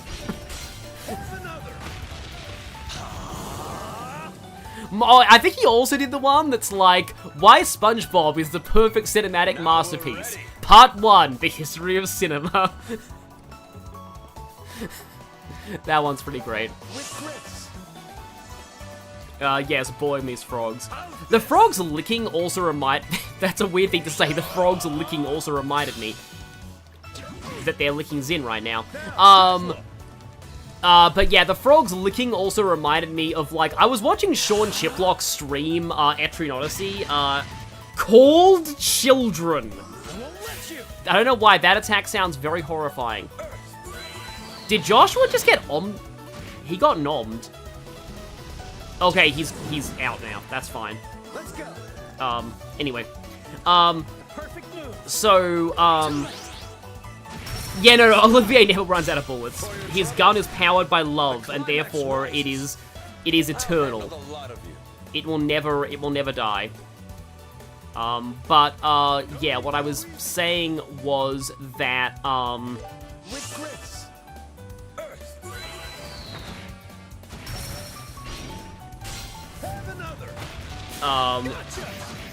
but anyway, I completely lost track of what I was saying.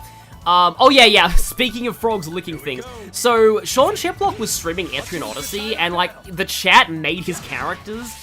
That could honestly be a fun idea for a stream that I do, actually. Like, the chat made his Etrian Odyssey characters, and it was pretty hilarious. It's treasure.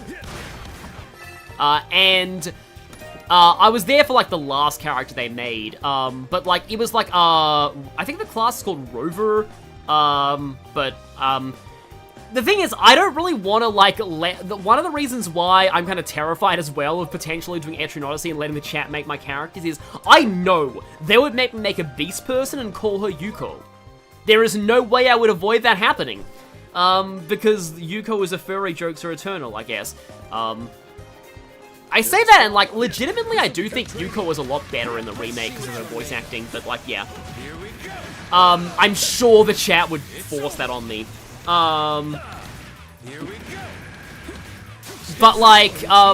Basically, yeah, the Rover, it's like a beast person, but they have, like, an animal companion. It's kind of like D&D Ranger. They have either a dog or a hawk. So it's kind of like two classes in one, depending on what animal you choose, because the dog is, like, support and the hawk is damage. But so there was one, like, a Rover with, oh, that would absolutely happen. Yes, I agree. But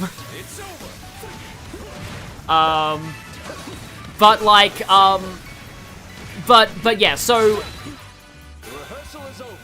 oh, that's actually a really interesting way to look at it. The rehearsal is like the field combat, and the actual turn-based combat is the actual thing. So that's a checkmate, people who hate turn-based combat. But, like, anyway, so yeah, what I was saying was that, one of the ways the dog is a support is that the dog can lick people and heal them. And at one point, like, half his party was dead and he really needed the dog to heal. And so we got me watching this stream had the glorious sentence that was Sean Chiplock, voice of Reen Schwarzer, yelling, "Why is the dog licking itself?" I immediately went into Discord and, like, sent that to a Discord friend. It was just like, why is the dog licking itself? Actually, Sean Chiplock 2026. That was legitimately a fun stream. I was bouncing between watching that, and also I was bouncing between watching that and also watching AGDQ's Donkey Kong Bonanza speedrun. Once that VOD goes up, everybody watch AGDQ 2026's Donkey Kong Bonanza speedrun. I was there for, like, the second half of that. That was such a great run. Like the runner's commentary was great. They pulled off a lot of really good tricks first try. It ended on an amazing, like, donation incentive finish. Like, that was a fantastic speedrun. And, like, yeah, definitely go ahead and watch that if you, once the VOD goes up on their channel, watch that. Because it is, like, amazing. Like, seriously, it was some of the best entertainment I've ever seen in a long time. But yeah, maybe I should play as Xin for a bit. I haven't actually played as Xin on the field in a while. But yeah, I went back and Sean Chiplock was still spending skill points, because I guess that's how Etrian Odyssey be sometimes. But I still just like the sheer glory that was Sean Chiplock going, why is the dog licking itself? Because I don't think you can control what the dog does. I think it is just like AI controls. I'll support you. But yeah, that was interesting. Yeah, Bonanza is a weird game though, because like none of the bananas are required. So like, it was weird when I got to the post-game, and I was like, the post-game's the one time where bananas are actually needed to unlock things. And I was like, hey, we need like 90 bananas to unlock this Elder. Oh, I did that a billion years ago because I have 700 bananas. So, like, I'm totally good here. Because the way that I played Bonanza the first time, it was still really fun, but like, the way that I played it the first time was, I did not leave an area until I 100%ed it. So, like, I got all the bananas, all the other items, all the fossils, like, all the outfits. I got everything in an area before I left the area. So, that's why, like, yeah, I basically, like, 100%ed most of the game. There's, like, some things in the final area that you can't actually 100% until, like, after beating the game, but still. I mostly 100%ed, like, everything on my first visit, which was pretty cool. Take this. Too slow. Monkey go smash. Like, I am actually kind of glad that there's no, like, required, stuff. Oh, hey, this thing's stunned, so for once Joshua can't miss Cloak and Dagger. Let's keep it up. Also, oh, they're below us. That's why, like, there's a bunch of, like, 4 thingies. Okay, so we have Monster Gelatin now. So can I actually make these things now? Yeah, I can make ice cream. I can make a cart. I don't have Monster Row yet. I guess that, okay. Got it. I'll make it right away. What do you think? Brown sugar syrup parfait. That's not a specialty. Wait, no, that's not a custom. Oh, it is a customized. Okay, so I already have that one. So now I have all the customized dishes. Okay. But I don't have the normal version of special ice cream. Alright, it's complete. There we go. We got that. Finally, that's ticked off the list. So now I just need Monster Row. And I can finally, I guess, complete this? Oh yeah, well, I didn't actually realize that. The English, yeah, Yuri Lowenthal and Laura Bailey are the English VAs for Marth and Lucina, and they're also the voice actors for the male and female protagonists in Persona 3 Portable. Yeah, I prefer treating the male and female protagonists as siblings, not shipping them, but like, yeah. I love how Zin's field attack is super field attack is Thunder God Kick. Don't think he even learns that in this game. It'd be funny though if like if they ported that into the original for the remake. Why is brown sugar desserts everywhere? Maybe it's a Japan thing. And then we have Monster Bone. Could somebody give me fish? Apparently the frogs drop it. Oh, hi, Jared Fayette. That's fine. Doesn't really matter when people show up. But yeah, somebody please ask Sean Chiplock to say that line in Cold Steel 3. Maybe. I'll be your opponent. Oh, no Thunder God Kick in this game. I hope they make Thunder God Kick really good in the remake of SC entirely to, like, keep on the tradition because of the glitch from the first game. So I know that you guys are actually, like, vulnerable to instant death, so thanks to, like, you know, Joshua's, Cloak and Dagger working last time. Unfortunately, people treating them as siblings won't stop some people shipping them. I mean, yeah. The perfect move. And once again, it's not stunned, so he misses because, you know, they must put really bad accuracy on Cloak and Dagger. Maybe it's like a Pokemon 1-hit KO move, and it just has terrible accuracy. Oh, Olivier has like almost 1,000 EP right now. But like, I don't want to like shame people for like ships or anything, but I will say, why do people ship Anna and Elsa in Frozen? Like, they're like actual blood siblings, why? Ready anytime. But Anyway, that's all I'll say about that.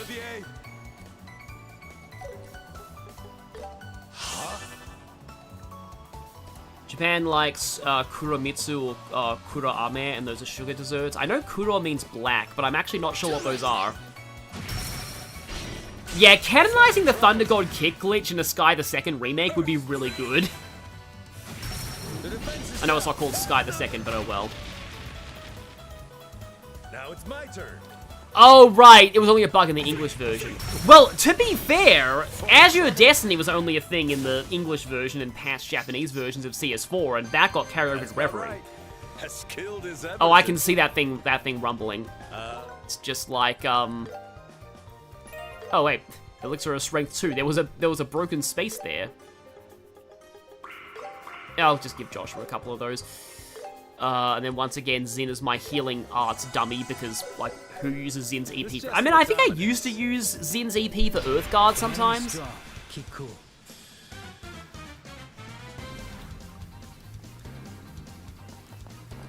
Yeah, I do agree for the most part, Paper. Whale Frog, male plus and female plus. Somehow these things have invented the upgraded forms of the male and female genders.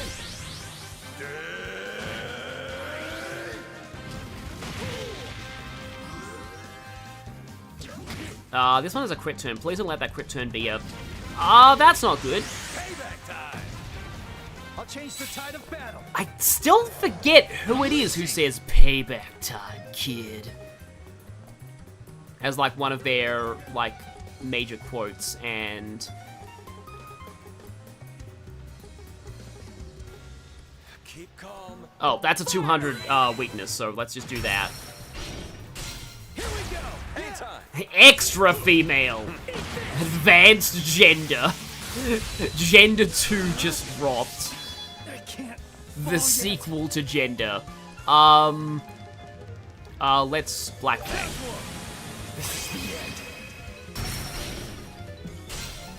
Oh no, they subscribe to Gender Plus, a streaming service. Yeah, I call me old-fashioned. I don't like streaming services. In fact, we actually like a few nights ago when my internet died, I just had the case in point of why I don't like streaming services. I was in the middle of watching the new Knives Out film, and I was in the middle of, like, trying to solve the mystery, and my internet died, and I couldn't watch it, because things don't release on home media now. They're only available on streaming services, and this is why things need to release on home media, and we can't just have digital for everything, because your ability to watch things, like big movies that are very, like, major significant movies, being restricted to the internet is annoying, because even Yarha Fiddly Dee is reliant on the internet, so I prefer to just have DVDs of things. But, like, yeah, it was especially frustrating there, because, like, again, I was in the middle of a mystery. That's gonna get you drunk, because... Oh, no! That is actually really terrible. Okay. I am healing. I'm actually gonna Zerum Powder and... Do I S... No, I'm not gonna S-Craft here, because that'll, like, massively delay my turn. I'll be your opponent. So... Okay. Maybe I try and...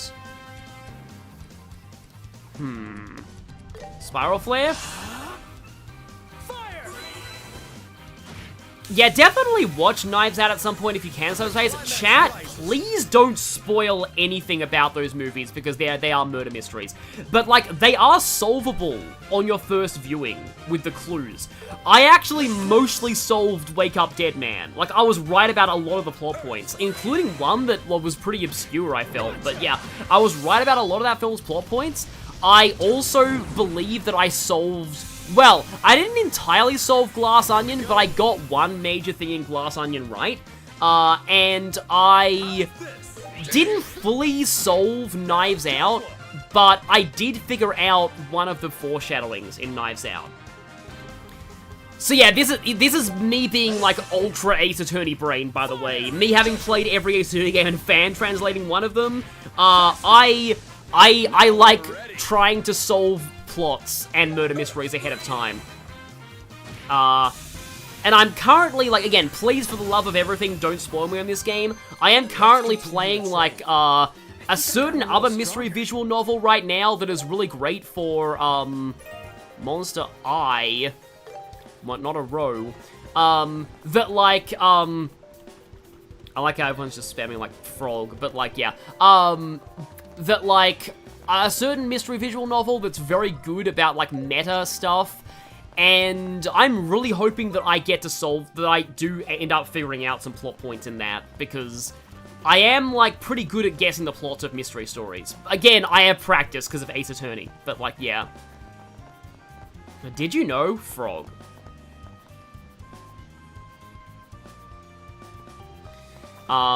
Yeah, I do think, because Persona 4 is getting a remake, maybe don't spoil the killer from that now, because some people might be coming into the remake blind. Not even heard of Knives Out, Lucas. It's a mystery series. So the reason why I didn't really like solve the first Knives Out is because it took me a while to realize that it actually was a conventional mystery story.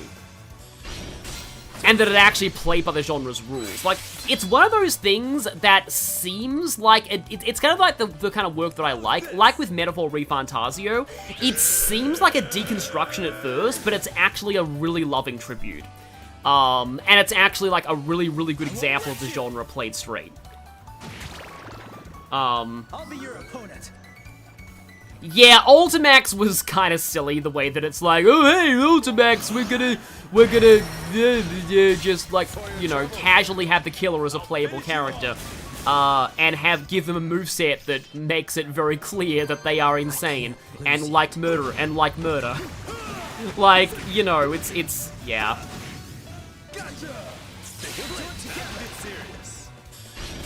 It's like, I could say something here, like, that other mystery game I'm playing right now has a fighting game adaptation that's apparently horrendously so bad it's good, but I've been told never to play it until I've completely finished the visual novel, because it has, I would imagine that it has ginormous spoilers in the same sense that Persona 4 Arena has spoilers. But, like, yeah, apparently this fighting game is, like, hilariously terrible. Like, everyone's hitboxes are so stupidly disjointed and make no sense. Yeah, I know there was a quartz in that chest. I'll look at it after this. It was called Hidden Leaf, which is really funny. Man, what a pain. Amazing job, Zen. Yeah, the Knives Out movies are kind of proof, like, because people didn't really like how Rian Johnson handled Star Wars, but, like, in a mystery, that style actually does work quite well. I'll just say. Even though I'm a, found a nice place here. you know, found a nice place here that has giant frogs that eat you. I'll just say that, I don't hate The Last Jedi. Please don't murder me, but I don't hate The Last Jedi. I really don't like Rise of Skywalker, but Last Jedi I don't think was that bad. Yeah. Like, I've said this before, I hate the fact that Rise of Skywalker is just like, oh, we're gonna be cowards and literally walk back every single plot point about Last Jedi that people hated. It's just, it's just cowardice the movie, honestly. And, like, just playing it perfectly safe. Alongside somehow Palpatine returned. It's just like, Rise of Skywalker is dumb. I also don't like that they gave Kylo Ren a redemption arc. He did not deserve a redemption arc. But anyway. I'll finish you off. Here, Olivier. Yeah, he said here, Olivier, but I thought he said, like, hero OVA. Have another. Raring to go. Hold on. With grace. I won't let you. Earth.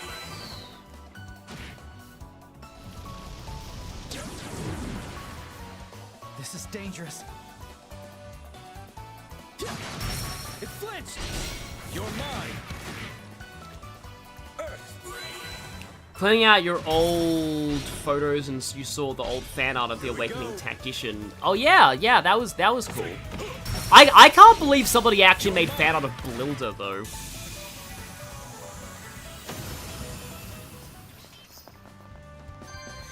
Yeah, I've noticed one person in the chat said bad taste. It's just like, people have really strong opinions about Last Jedi, but like, I think it really does feel to me that like, the less you care about Star Wars as a whole, the more you like Last Jedi, because like, I don't really care about Star Wars very much as a franchise. It just doesn't really mean anything significant to me.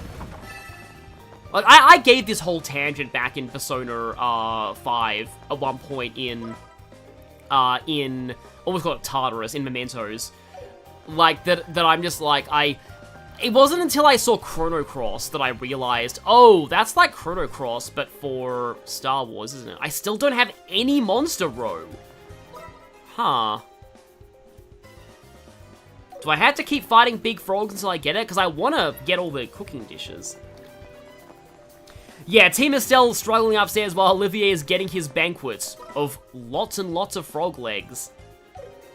Lots of frog legs.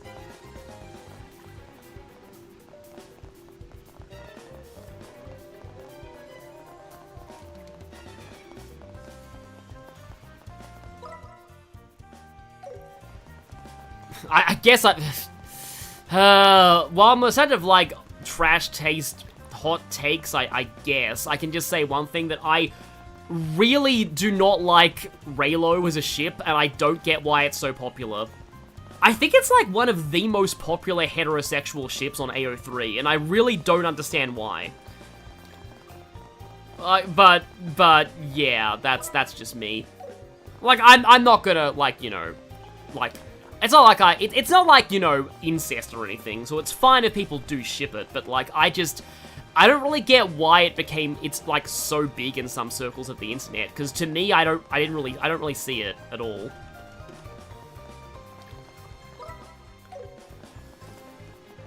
Have I seen videos of the bad voice acting from the old JRPG Man Chaos Wars?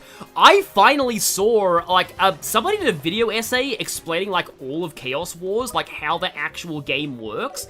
And, like, I was really shocked. Who's Reylo? Rey and Kylo Ren shipping.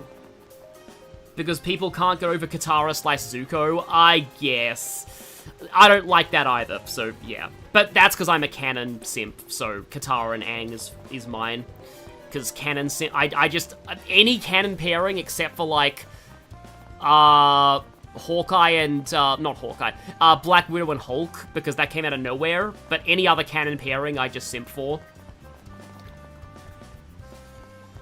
Please tell me you have Great Fortune on. Oh, that's a quartz, isn't it? Right, hang on.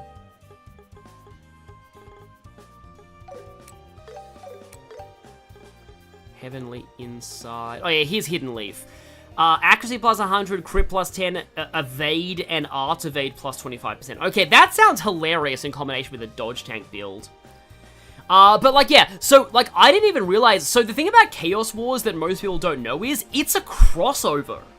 It's a crossover of a bunch of very niche PS2 RPG properties. Like, I had no idea. A lot of the characters from it, like the weird guy who's like, seriously guys, I really can't move my body. Like, that guy's from, he's from another game. Like, they're all from like, other games. You get Great Fortune after beating 50 Shining Palms. I doubt that I have that. I highly doubt that I have that. I think I would have to respawn the enemies somehow. Maybe if I save and reload, it'll respawn the enemies. But yeah, like that is the thing. Like, Game of Zorro is my reaction exactly. I was so surprised when I found out Chaos Wars was a crossover. And when it's like that, I can fully understand why it's the way that it is, because, so if I reload this save file, does that respawn things? No, they're not respawned. If I quit out of the game and then reload the save file, Does that respawn things? No. I guess I have to leave the sewers and come back, but the moment we leave the sewers, I believe we just end the boys segment. It's beyond the door. There is a brick wall. Another door. Yeah, it's like Project Cross Zone for a really niche audience, exactly.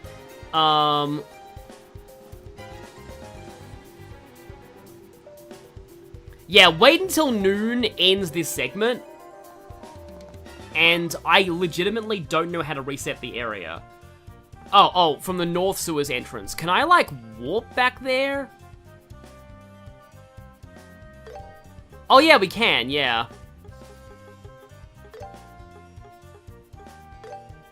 Let's go. So we can warp, okay.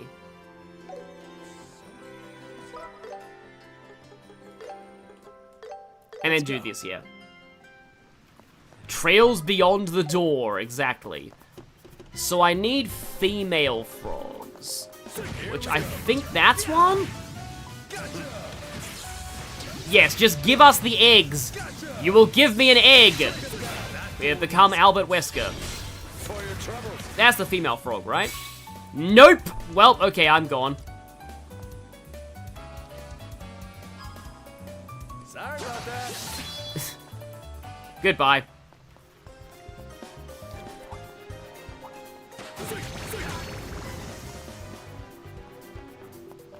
But, yeah, anyway, there's apparently 6, like, female frogs in here.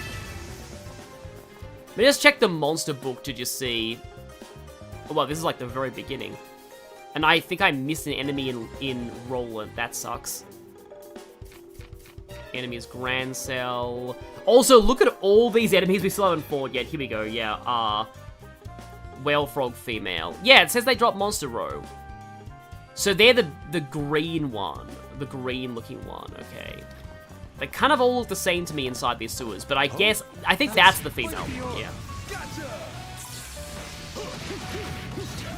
I am going to enjoy an egg. That's nowhere near my favorite Battle Frontier line from Pokemon Emerald. Oh, okay, we got an achievement there, nice.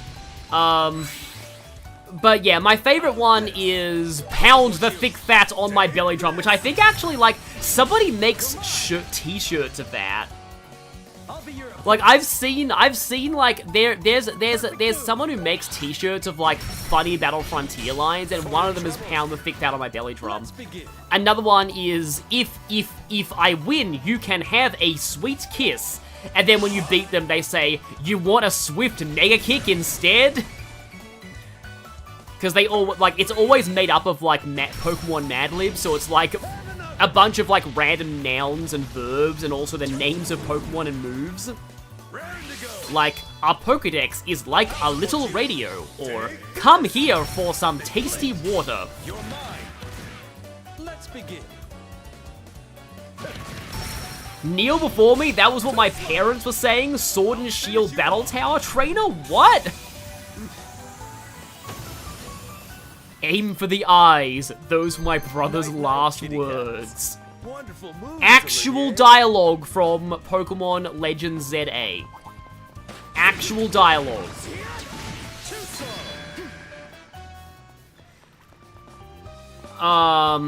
But yeah, I haven't played Project Cross Zone. I know that it has like Chrom and Lucina and like Shulk and spoiler Xenoblade character in it. But like, yeah, it does seem kind of, okay, no, you're a purple one. I'm looking for the green frogs. But anyway, what was I saying about, something, oh yeah, that dialogue, and then, so there are these things, and then, is that all down here? Don't let your guard down. Or we can just ignore you. I don't even know what, Operation Megadonut is. Oh, I just got my phone just buzzed saying Sean Chiplock is streaming now. Those are both man frogs, so no. We don't want no man frogs here.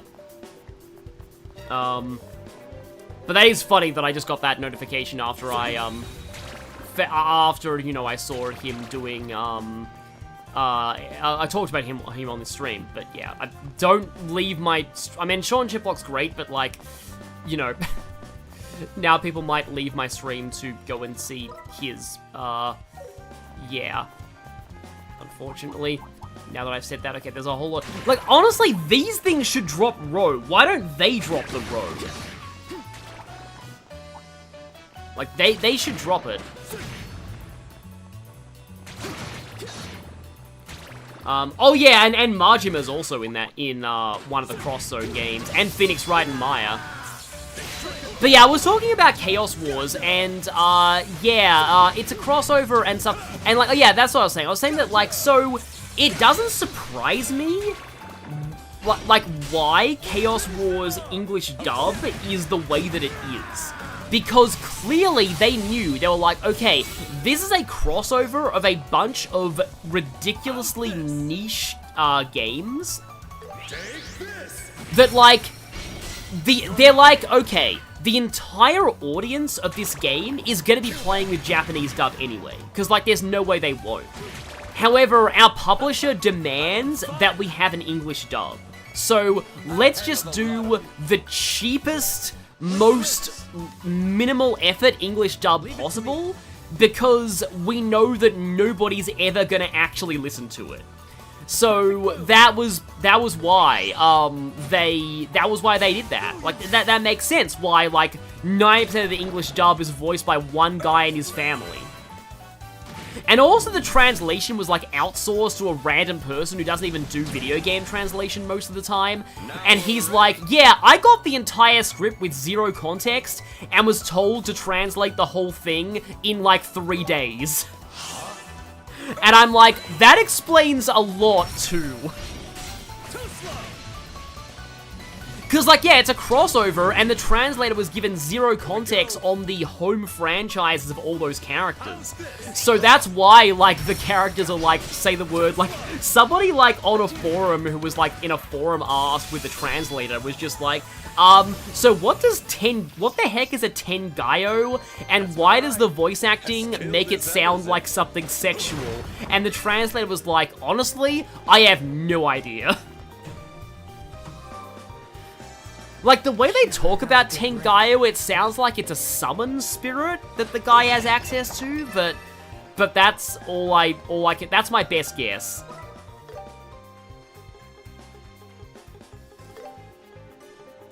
I don't think I'm gonna need to row that time either. Yep, still no eggs. Still no given eggs. Preemptive back attacks, reward done. So where is the one... see? The Regalia Garb, if I get 2 more of those... Master Soul also sounds like it's something pretty good. Fury, okay. That sounds good too. There's only 3 more arts left. Sherazade. The problem is it doesn't track what arts you have left, so I have no idea which arts I haven't activated. Oh yeah, and Lone Blade. I might even get Lone Blade, that'd be funny. I guess I'm not even close to defeating 50 Shining Palms, so I don't even see Great Fortune here. Come on, please give me eggs.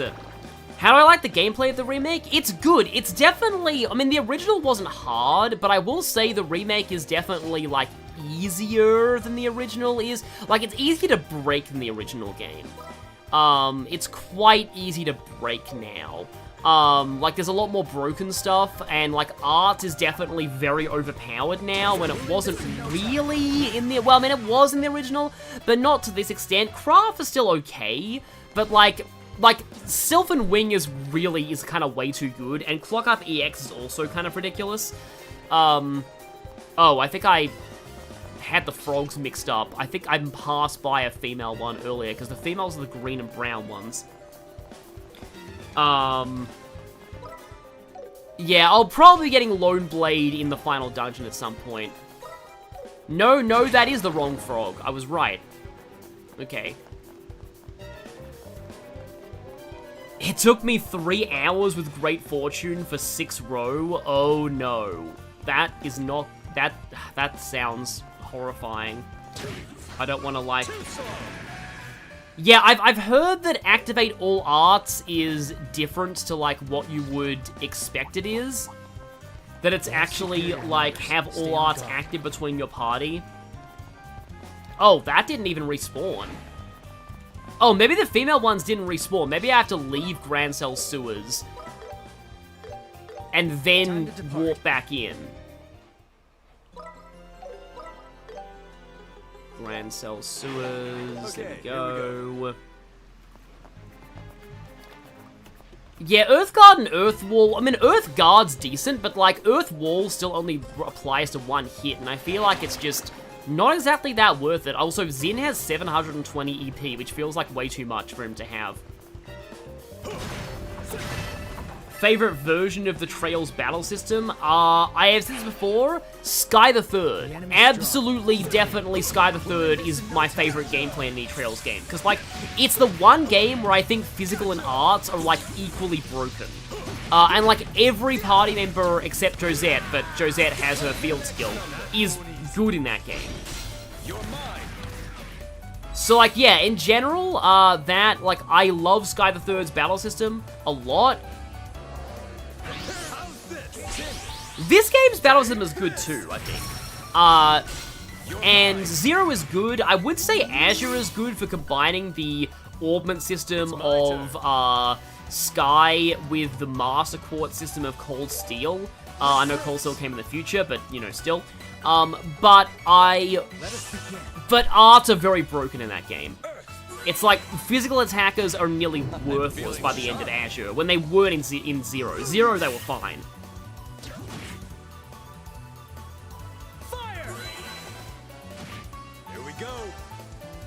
How's this? I'll support you. Yeah, I don't want to really, you know, get stuck farming for stuff on the stream, so if I don't get any roe this time, I might not, because, like, I would love to show, like, all dishes on stream. Maybe you can find roe in boxes at some point. Maybe. We'll see. I won't miss.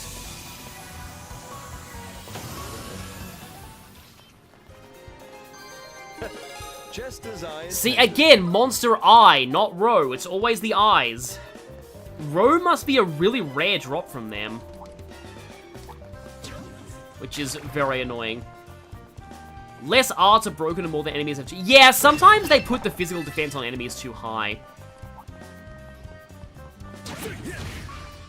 That's actually a good chess quote, Jared Fayette. And that's a dead end. I think I'll do one more. Josette is a support character in one of the East vs. Trails games and is considered one of the best supports in that game. That is interesting. Almost missed this girl frog, though.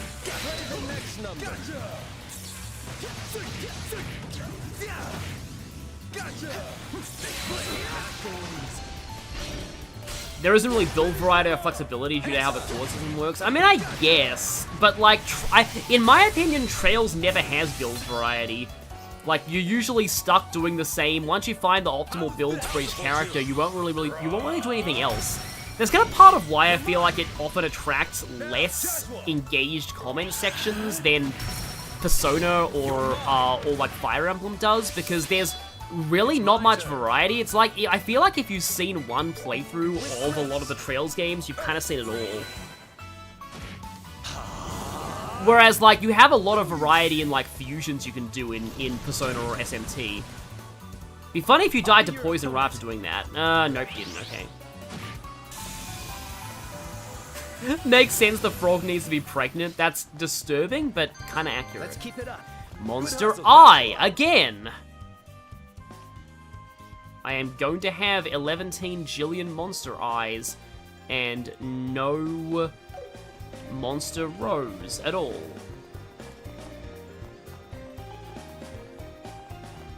You told yourself you get all the horns in Crossworld over the weekend, Shadowblade? I have played the game for months and I'm not even close to that. Like, Horn Connoisseur is so insane. If you have to, like, not spend any tickets ever on any friendships to do that, because every horn is, like, 500 tickets, and there's, like... There's way too many. There's way too many horns. Especially since the horns you get from the festivals are just so much better than any of the horns you can buy. Like, the festival horns, why wouldn't you use any of the festival horns over them? The festival horns are so good, like the SpongeBob one, or the Persona summoning sound, or the Yakuza, just the Kiwami. I think that's the Kiwami kanji? It seems like that's the Kiwami kanji. And the Minecraft goat horn. It's just like, it's kind of dumb. I got Decal Connoisseur, and I am currently working on Horn Connoisseur, but like...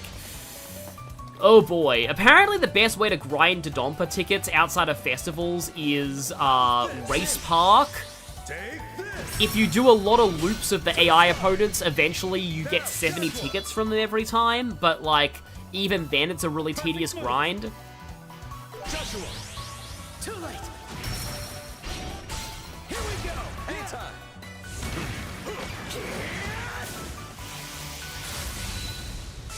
Master and subcourts combos and the shard core combos of Calvard. Yeah, I will admit that I don't really like... I often just stuck with one combination of Master Quartz that was just, like, that worked for me, and I never really bothered changing them. You have somehow not run into Cynthia in your current Pokemon World Tournament bracket. Well, don't say that, because that's gonna jinx it. I'm feeling sharp. I leave it to you, Zin. Yeah, I like how characters call each other out, like, by name. Oh. And I think if I don't get a row out of this, I'm just gonna give up. We had some tangents here, I guess. Let me guess, it's gonna be another... There was another Monster Eye. How rare of a drop is Monster Row? I don't remember it being this rare in any other, and of course it's the last ingredient that I need to make everything.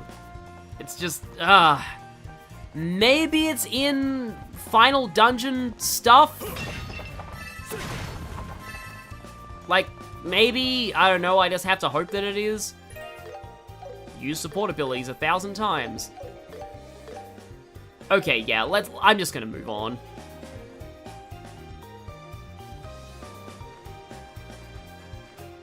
They do the name callouts in the Calvard games. Yeah, also, Richard's VA in this game was also a, holocore in the Calvard games, which is a pretty cool glow-up. So meanwhile, while the boys were stuck in grinding hell, the girls were doing the actually interesting stuff.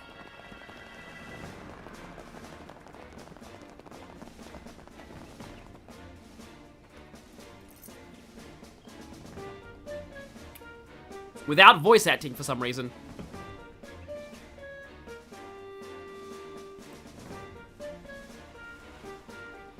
Oh yeah, we go on this airship. I want to say you actually have access to a shop in this airship. Frigate makes me think of an actual ship, though. Which just reminds me of, like, how so many people want to try and fix naval combat in Advance Wars by adding more ships.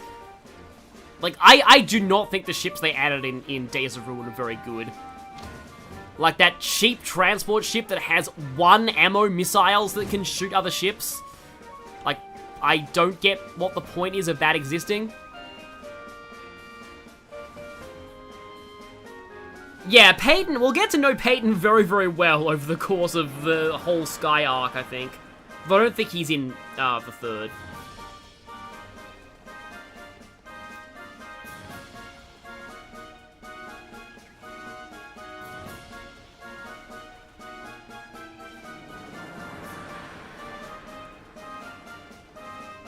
Yeah, them seizing the Arcee is like, that is not good. They probably can't, like, actually, yeah. No voice acting because better stealth. Yeah. Oh yeah, here we go. We can do a shop here.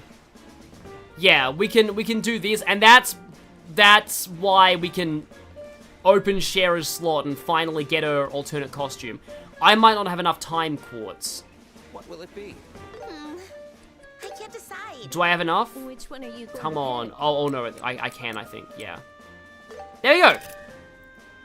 Yep, so that's every orbment slot on everyone. Make sure to prepare. And that should give me Shera's costume. Yeah, here we go. So, what is her alt costume? Also, why does she have jiggle physics?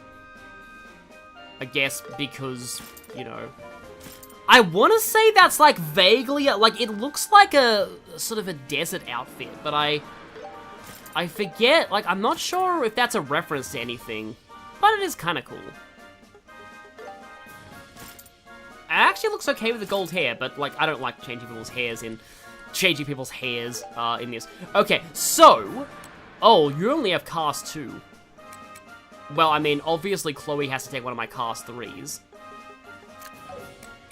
And do I have anything better than mine 3? Sapphire Shield. I don't think Chloe needs HP 2. Sapphire Shield is the same, but more fire.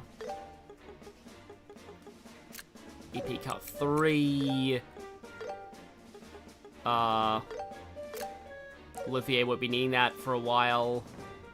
So yeah, I have a lot of time stuff and a lot of, like, support, but, like, my only offensive casting is, like, water and a bit of fire. Can I do any better than that?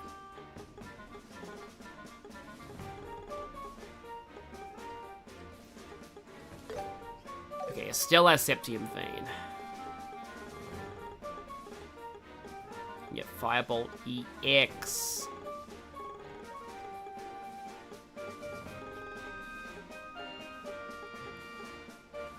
I mean, Shera's more likely to have the wind stuff, or I could just go Action 3.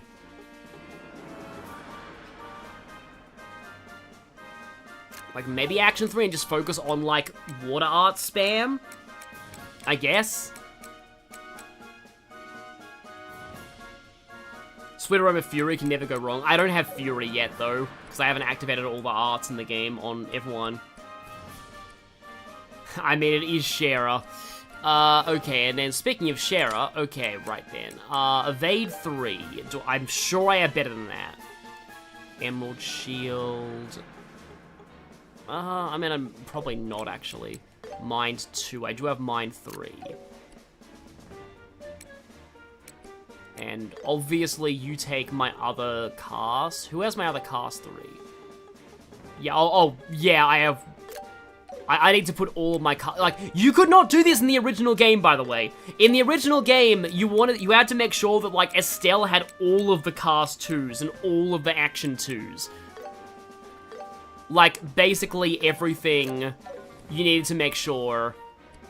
Also, holy crap, Shera's speed is kind of non-existent right now, and she really, really, really needs speed.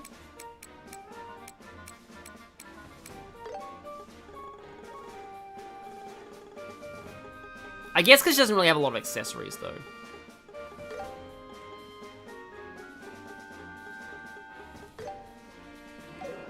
Do I put... No, it's more important because Shera's speed's basically everyone's speed, thanks to Heaven's Kiss.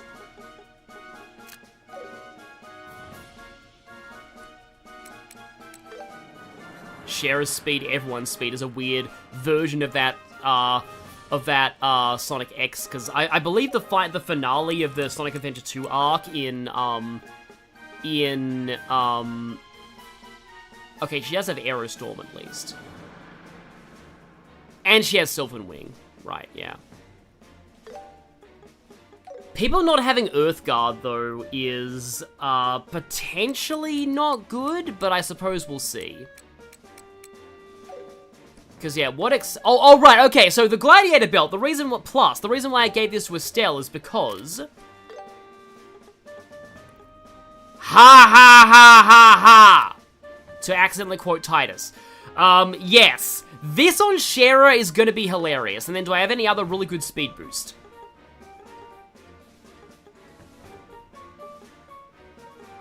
Speed plus 14. Is that the best speed boost that I have? Oh, no, I have Blue Sphere Plus and Yellow Sphere Plus. Yes, Shara takes Olivier's thing, because ship. And now you can go,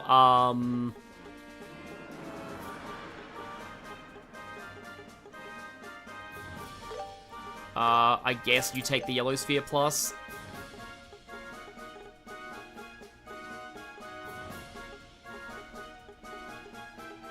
Maybe the T-Anklet Plus?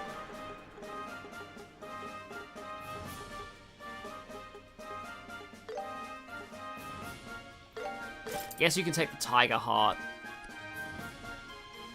This might not be super optimal. Also, holy crap, that ATS out on Shara right now. I don't really want her ATS to be that high because... Alright, in that case, yeah, maybe let's actually give you something else and give Chloe the Blue Sphere Plus because, yeah, Chloe's the caster, Shara's gonna be the support. I mean, I could make Shara a broken caster, but, like... She's gonna be spamming Heaven's Kiss for most of my time here.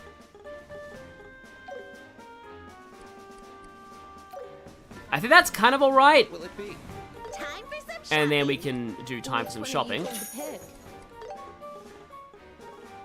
And we could buy, like, straight up buy fish, but we can't buy Monster Row. Because they're not that kind. We can also just buy some of these spheres. Also, I just realized how much mirror I have right now. I forgot that I was this rich. Work jumpsuit, a little bit more defense on like Chloe and stuff, I guess. Correct. It's decided. I'll give one to Joshua even though he's not actually here right now. What will it be? Time for some shopping. So can I actually upgrade that? Oh yeah, we can do the Hawkeye Plus for Olivier. Yes, please.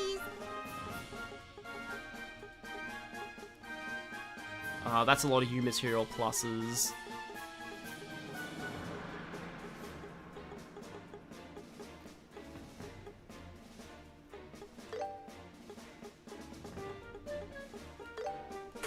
I will improve Shara and Chloe's shoes. I guess I'll improve the bladder racket.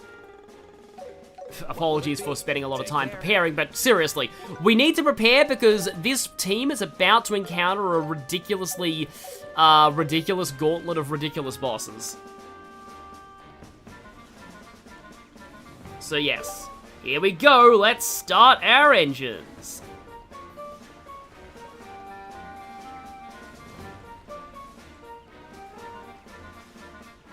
Don't need all the arts at the same time, just QC to bait it once, that's how I hit Fury, okay. So much mirror, it feels like we're playing Cold Steel. That is true, that's very true. Olivier in the basement. It appears my accessories have gone missing. It seems that Shara is able to reach into my pockets and steal my things even when she's not here. Okay, that is actually pretty epic.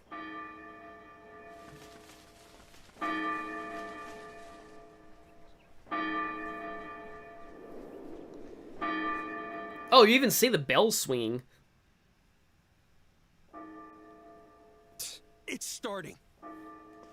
Let's go, Dorothy. We need a spot with a clear view.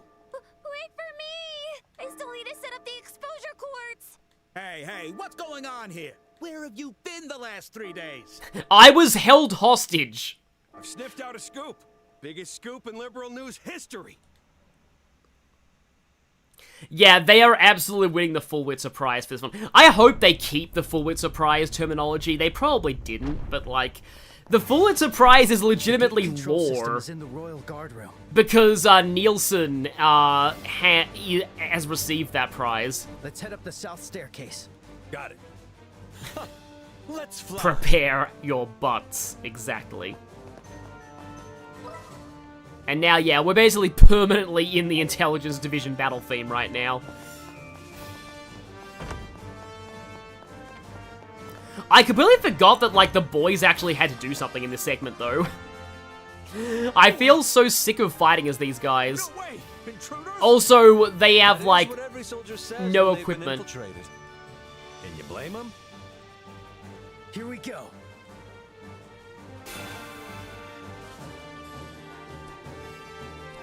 I'll handle the I still have Titanic Roar. But also, Olivier's lost his casting quartz, so he's now going really slow on the cast. Like, you can see right here the example of, like, how much casting affects the cast quartz affects your cast time. Because, holy crap, is Olivier slow casting right now. Because Shara stole his cast 3. Probably should have given him something for it in this fight, but oh well. I don't know why, I entirely forgot about what the boys even had to do in this part of the game, because what the girls do is so much more, you know, significant. Don't shoot Joshua, please. Okay, thank you, Resurgence EX. That was close. I'll change the tide of battle. Yes, you very much should change the tide of battle. I'm gonna just Black Fang.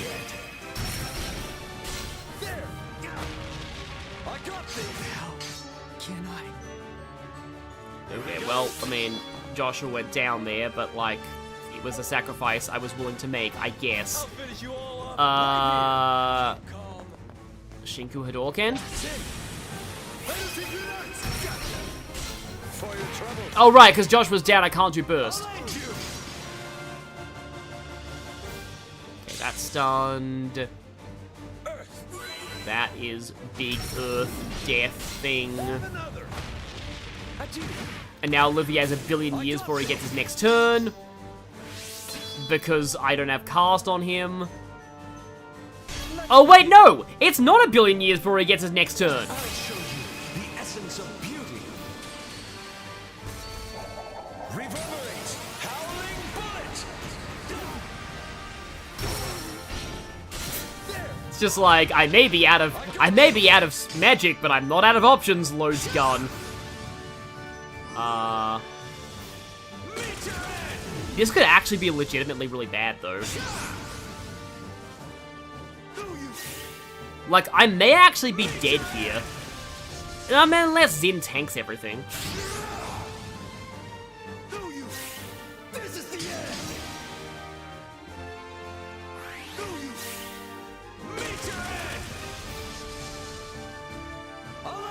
Isn't there a character with, like, the title Blade Breaker? Oh, that's Gerald in Three Houses, isn't it? I think it is.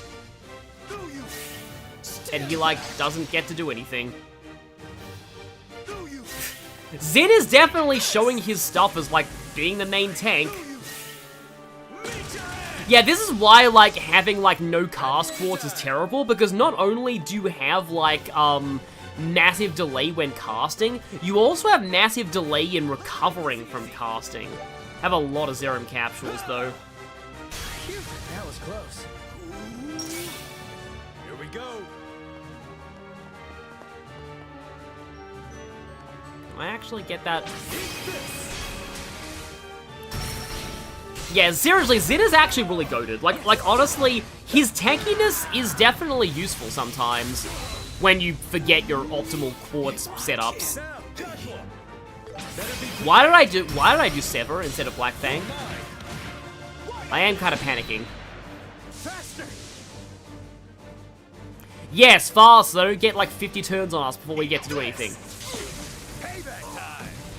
Not as good of a tank as yeah, speaking of me not being great at like optimal stuff, they have Thelis bombs. The climax rises. They don't really heal that much, but it's still something. I'll blast you away. But like, yeah, it took me a while to even figure out that like Lloyd's good as a dodge tank. But at the same time, once I did find that out, I never looked back. Okay, right, only one of them's left. But he has he has 16,000 HP. However, oh, because I took Joshua's stuff, he no longer has, the best fire art. Zero, you know, I'm gonna Zero Arts heal. And let's just S-craft with Zin again. Because why not? Uh-oh. Oh, please don't get the 10% heal turn. Oh. Damn, I messed up. He barely survived and got the 10% heal turn, of course. I'm on fire. Oh no, he's still not, like, got a lot, though. There. Left. I'm feeling sharp.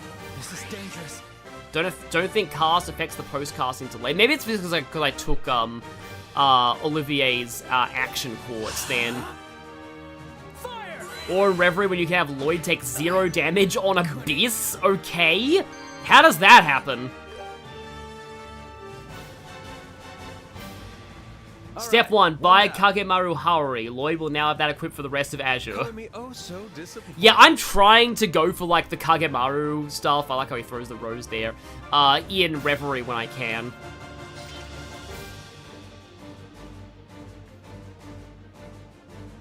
I'm going to operate the gate controls now. Hold off any enemies that show up. Leave it to me. They don't call me immovable for nothing. I won't let a single one get through. Well, yeah, that's true, because you just tanked your way through the last fight. The gates of heaven shall open for you. You'll know you've reached the final act. Reminder, this isn't even going to be the messiest fight of the stream. Well, you'll see. You'll see. You'll see. What the? That's weird. I thought we were supposed to be on lockdown. No way! Impossible!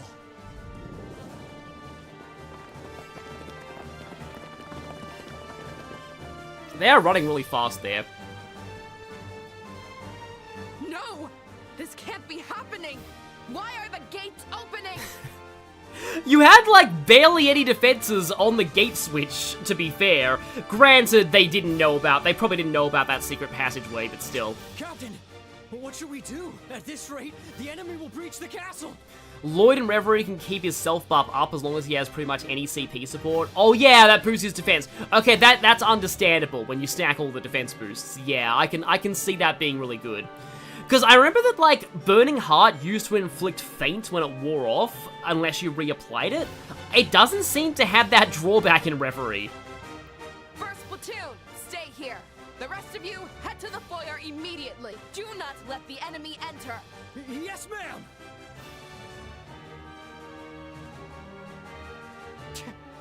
What a disgrace. It's worth it on Abyss since HP tanking... Cost, I must drive them back before the Colonel returns.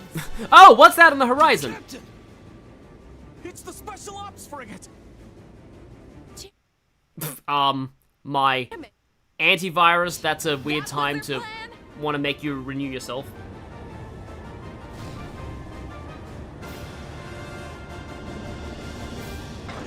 Yeah, I guess this shows why we don't want these people running the country, because they're not good at plans. But yeah, HP tanking not really being viable in Reverie, that's like, that reminds me of, like, the way that I like to describe a certain hardest fight in, the second, Sky second chapter, in that it's like, think of yourself not as having HP, think of yourself as having, like, you can all just take 2 hits. You have, like, Crash Bandicoot masks. And Princess Klaudia? We meet again, Captain Amalfia. What's that on the horizon? Or what's that beyond? Coming January 15th, 2016. Yeah, anytime something says horizon. We'll have you free, my grandmother. Don't you dare underestimate me! I like how she has, like, an orbal gun with, like, a magazine, but it's like a quartz. That's enough! That's enough! Indeed it is. Chloe's going first? Okay. So, I have that. That's that. I have Weiss Aura, Foresight, remove debuffs. I think normally I used to just, like, really save all of my CP. When your petty tricks, I'll end you all this instant! Right back at you! Doesn't that look exactly like her artwork in, the weird Trails mobile gacha game that's, like, dead and never released in English? Yeah, I think Overdrive would get rid of poison, but yeah, so Heaven's Kiss is 90 CP, but it is probably worth it if it means pushing everyone else up to the start of the turn order. I think I will do that. Time to whip things up.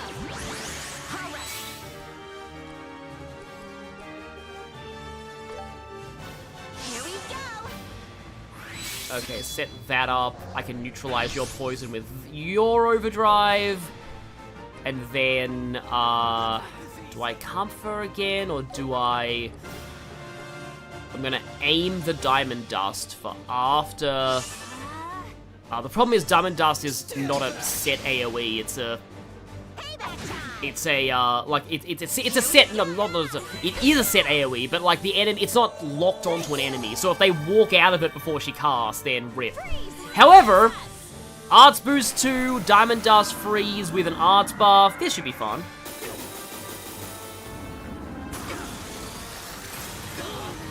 Yeah, Lenny's here again because of Chloe. Yeah, it's canon, Chloe summons Lenny.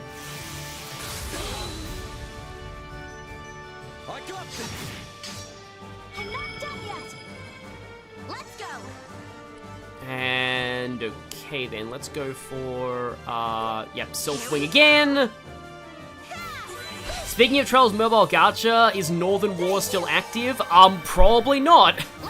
I wouldn't be surprised if if they just let Northern War die a painful, horrible death. Oh hey, yeah, Shara has... Oh yeah! Oh yeah! You know, honestly, I didn't even think about doing that, but like... If Shara has 0 art, she can cast Clock Up EX on herself and give herself another 30 CP, so effectively she gets 60 CP in one turn. So wait for it. Leave it to me. So yeah, I mean, she doesn't need it, but like, I mean, I might as well. There we go, and then I do Heaven's Kiss again. And it also buffs the... I forgot that Heaven's Kiss also buffs strength and speed in this game. As if it didn't need to be any more powerful. And a synchronized fall down, nice. Diamond Dust again.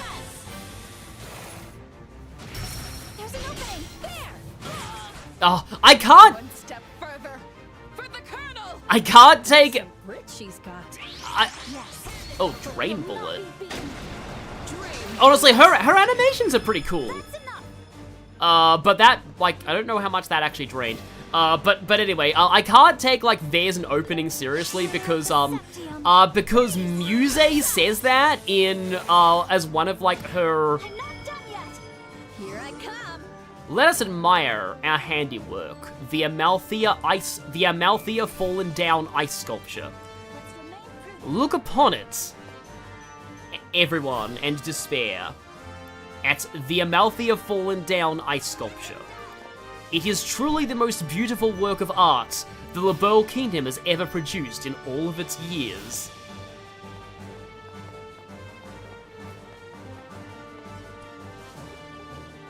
And also Heaven's Kiss again. And also I have a 0 arts turn. That is barely any damage. Cell should be definitely should be the buffer, not the actual attacker. Rip Bozo, exactly. Oh no! She got a crit turn of being frozen on the ground.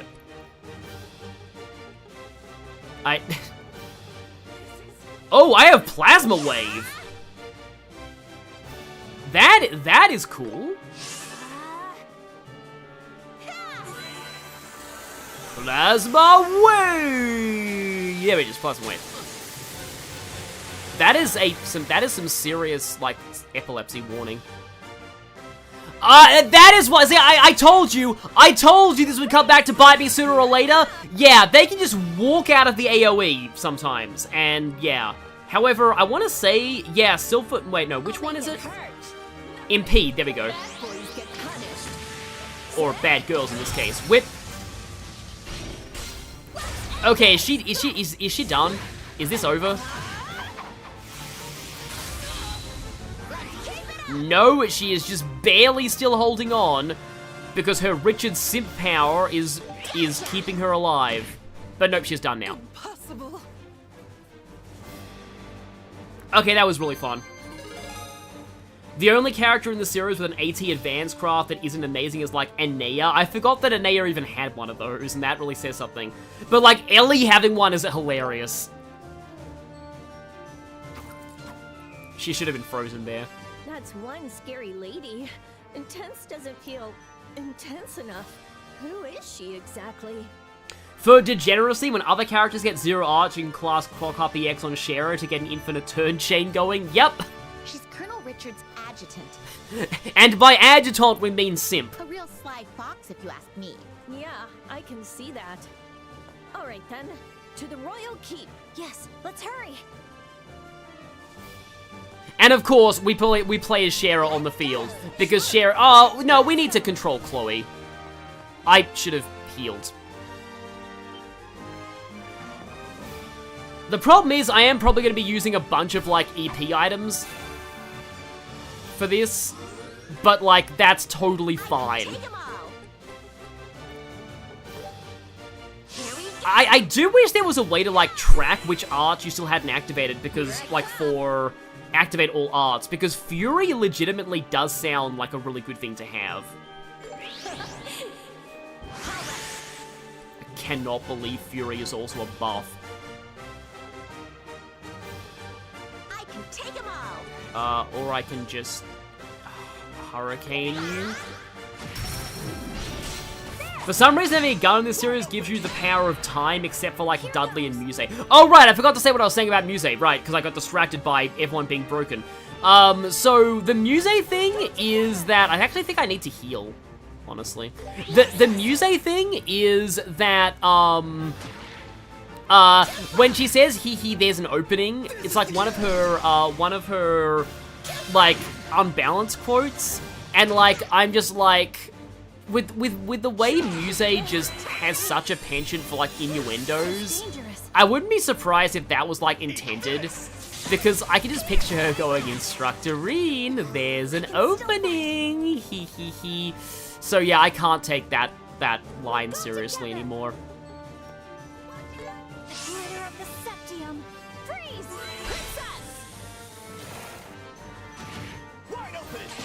Oh, wow. You clearly did not appreciate, my broken casting setup. You just shot Chloe in the face.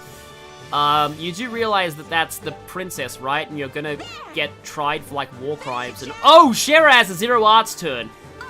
Haha. Free CP. Here I come. I'll make it hurt. Free Heaven's Kiss. Did she have another 0 arts turn? She might have had another 0 arts turn, actually. But, well, I guess I didn't really yet do enough. I need to Sylphan Wing again. I mean, these guys do seem accurate enough to hit through Sylphan Wing, which is at least pretty impressive of them.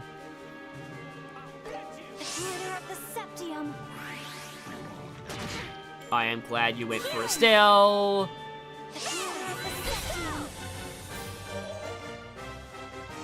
In hindsight, I think I played my I Like Chloe card way too obviously in my memes video since she shows up so much. Meanwhile, I just lied and implied Agate died in FC because it would be funny. Well, I mean, you probably should have done it with Zin, because at least Zin's kind of plot relevant. Also, you guys have a lot of turns right now. This kind of worries me a bit.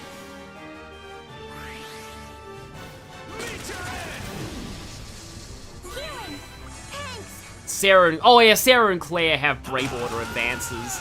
So they do cost kind of a lot of BP. Like, I tried to make, like, AT advance loops with those Brave Orders in Reverie so far in the early game, but I just never actually was able to do it effectively.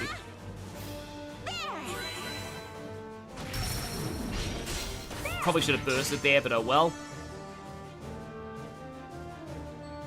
Leave it to me. We go together. White Gehenna's S, Diamond Dust is S+. The glitter of the Septium. Freeze! Princess! Wait, which Muse scene in Cold Steel 3? I'm kind of a proponent of the theory that, like, not theory, but my opinion is that Muse is good until she isn't. Like, she has a lot of good moments, but then she has some very iffy moments as well. I kind of want to just cast with Shara because why not? Oh, meanwhile, I can actually take the advice of the chat and do this. When anybody else has a Zero Arts turn, Shara does that, and Shara just gets free CP. Doesn't work as well if Shara's currently in the middle of casting, but yeah. Leave it to me. We're never free from trail sewers. I'll make it Yeah, hurt. I still don't even know how, the... Can I can hit them both. Prepare yourself. Hit flinched. You're mine. Feeling good. Right. Now I'm mad. You can regain BP easily in Reverie with CP support for Lloyd, since you can use Burning Heart over and over. But yeah, I don't have Lloyd on the same team as Claire yet. I do now with the Reverie corridor, so yeah, that's a whole thing. I'm on fire. Now, Chloe. Muse is a great character when Rena's not around. To be honest, that actually is accurate. Like, that's a very accurate statement. Chloe casually dealing 14k damage with a normal attack. I mean, normal craft, like not even an art. I mean, it's an arts-based craft, but still. Oh, look, there's another big batch of thingamajigs up there. Right, let's just go ahead and... I have an... Oh, I mean, I don't have... some EP charge? Yeah, I think I need to buy more EP charges at some point. Let's just get my stuff back up, and now... Second round now with more doggos!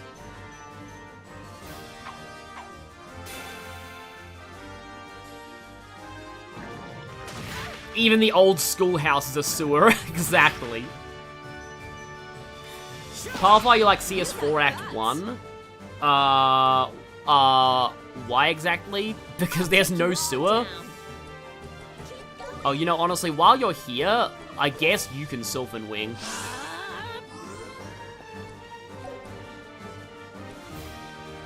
Foresight removes debuff.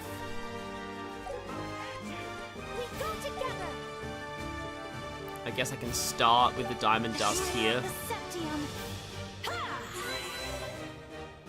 I'm mad.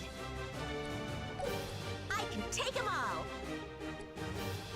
Oh yeah, Estelle's gonna be doing the Sylvan Wing again. And yet, still no ninja...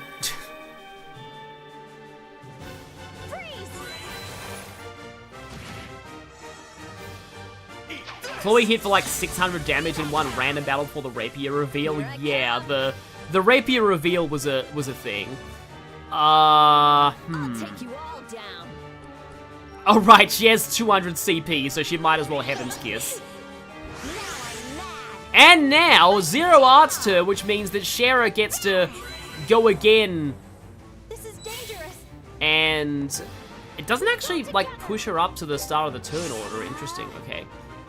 But now, I guess we can Heaven's Kiss again, because lol.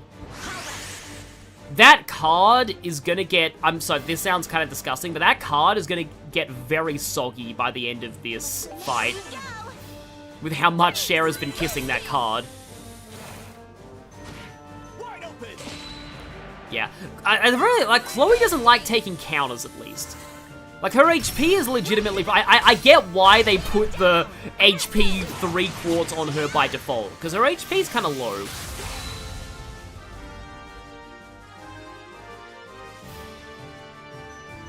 Okay. And... Diamond Dust again. Oh, look! Someone has a Zero Arts turn again, which means clock up EX on Shara. Here I come. And so, Heaven's Kiss. And Estelle got a Zero Arts turn again. So we can do that.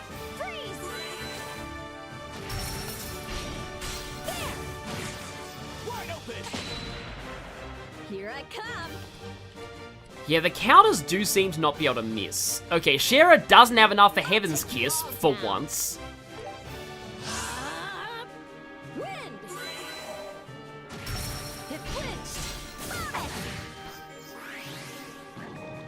Now she does.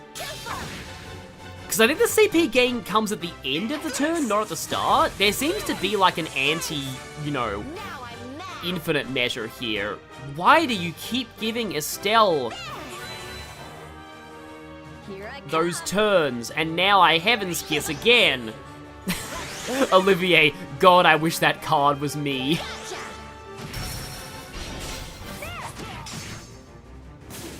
I need healing. Oh, yes, I guess you do. But also, those enemies need exploding.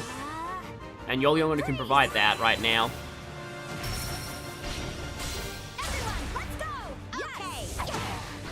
For once, Shara doesn't have enough CP, exactly. It does, like, they did make it cost 90. Like, admittedly, that's a very, very steep cost. But also, admittedly, it's still broken despite that. Because, yeah, Shara doesn't have enough for it right now, but, like, she will be soon. Alright, Estelle is strength up, up, up, so I guess I can hard break you.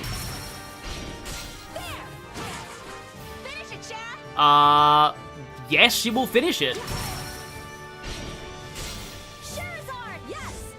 Rare footage of actually using chain instead of burst. So, that was fun. You wouldn't happen to drop Monster Row for us, would you? Now, let's move on. Okay, so I need to EP charge again.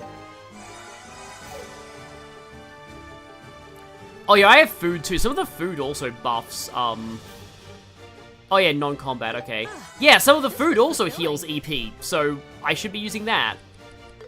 Now, I want to say that when we get inside, we have boss fight number 2, and this one is one you want to save for.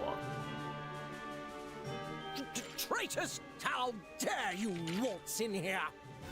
You do realize you're defying me, the new king of liberal. And here I thought the joke was that haircut. You're not king yet, are you? What? Duke Dunin, I presume. We're with the Bracer Guild. And yeah, Shara is like, look, this is her first time meeting him, unfortunately. On Princess Claudia's request, we've come to rescue Her Majesty. Please, kindly step aside. Klaudia? That little brat?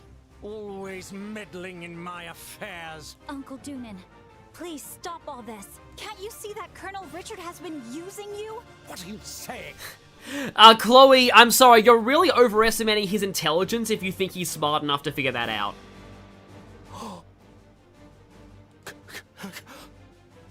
Klaudia? What happened to your hair? And what are you wearing? He only just noticed. No wonder he didn't recognize her back in Rouen. He seems rather oblivious. Perhaps I should have just told him. How dare you deceive me? This is exactly why women are not to be trusted. Ah, here we go. Here's the speech. They're sneaky, petty, and make a fuss over every little thing. I'll never hand the crown over to such a worthless little creature.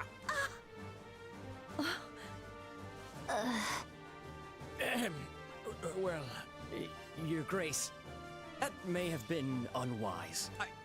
I believe you should apologize. They're like, we're all going to get murdered right now, and it's your fault. Worthless creatures, huh? I'm actually a little impressed. Making such a bold statement in this day and age. I'm sorry, Uncle. I don't think I can defend you on this one. So, the problem with this fight, and I don't know if this is still a thing in this version. In the original, you have to not beat him to get bonus BP. My uncle.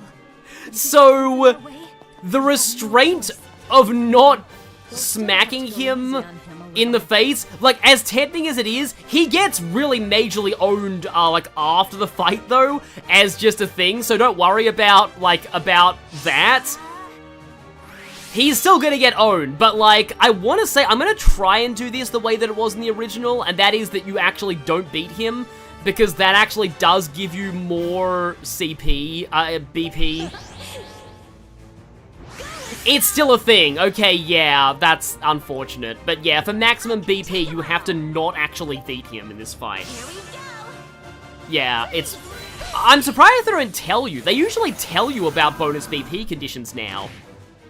Like, in Cold Steel, they actually tell you, like, oh no, Chloe can't use physical attacks.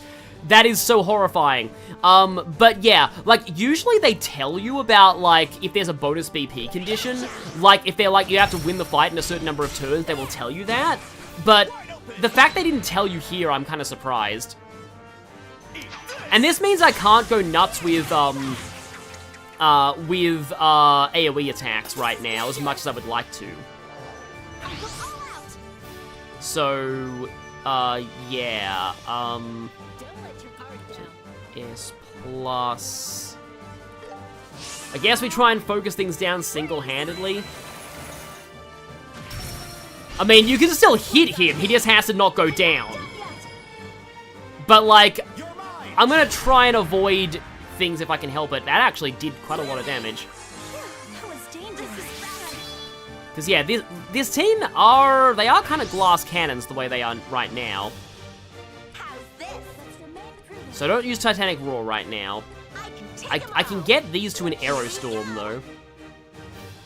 And, oh, look what time it is. It's Heaven's Kiss time. I like how she calls her princess now. I actually think I'd rather use Sturm right now. Chloe drops meteors on them. Oh, no, wait. Does that hit Dunan? It does. Okay. Well, at least we hit him a little bit.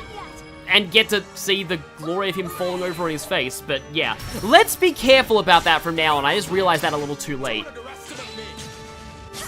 I mean, if you're gonna give up 1 BP in this game, it should probably be this one, but still.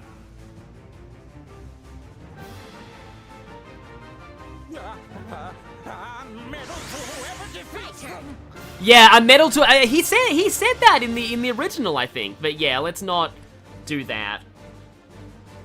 If you care about getting his... Oh, yeah! Because he has a help entry. Just use weak soul blows on him. I don't really care about maxing out the enemy notebook, though. Because there's always, like, New Game Plus for that.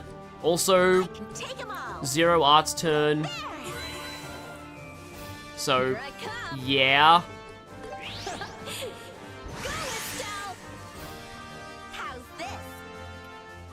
Okay, she's only, like, super... She isn't even ATS buffed anymore. I can take them all. Here we go.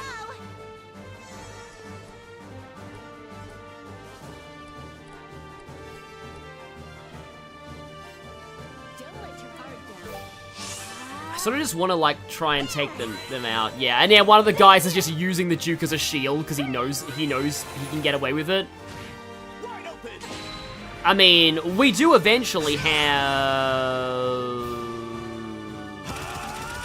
oh, no, she's okay. She's alive. There we go. He's not down yet, though. Don't underestimate me. Okay, so that finishes one of them. I do need to, Weiss Aura. Circle LL. It's not like a big heal, though, I don't think. Oh, no, it's just a buff and it removes debuffs and it's Foresight. Well, that's not good. That's not good at all. That's, I do have my turn now, though, so I can revive.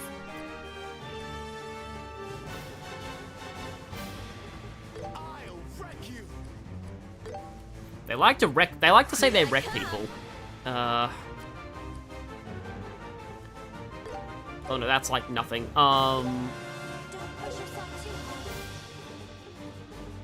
Do I have better revive? Like, do I have revive food? Because I think I bought one that was like a lot of one that was like a revive food. What about the spare ribs? No, it's not a revive. I think the Azalea Rose is. Yeah, it is, but it's also not a very good revive at this point.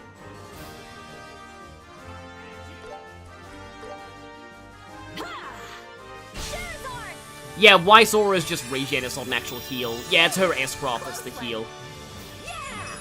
Okay. Gorilla Fate is turning. And Estelle immediately goes down again. No, she doesn't! Thank you, Chloe. I mean, still, she doesn't have a lot of health left. Do I have Tira. And I kind of don't like wasting, Shera's turn on Tira, but still. His dialogue is great, though. Okay, so now we return to our regularly scheduled Heaven's Kiss. And yeah, excuse me if I'm not really looking at a lot of the chat right now. I guess you go back to putting up Sylphin Wing. Here we go.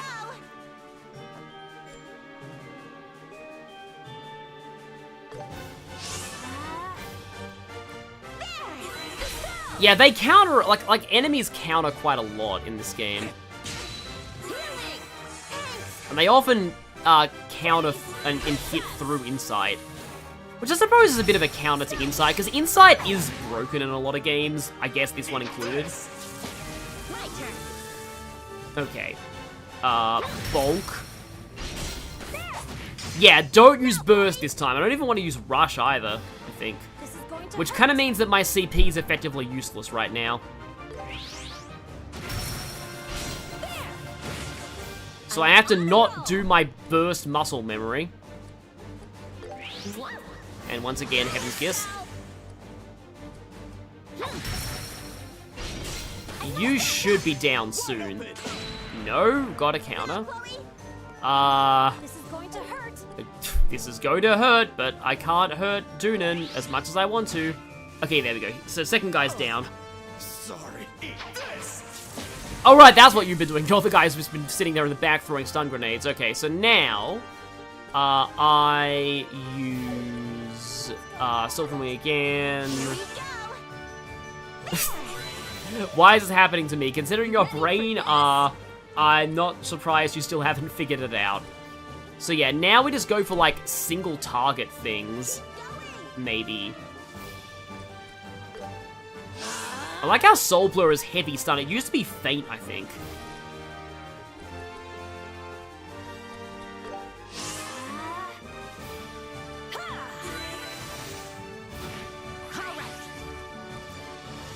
Okay. I mean, she also has Soul Blur, I suppose.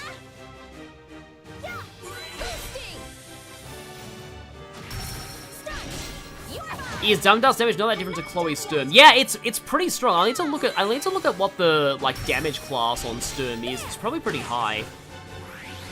I'm the next in line to the throne.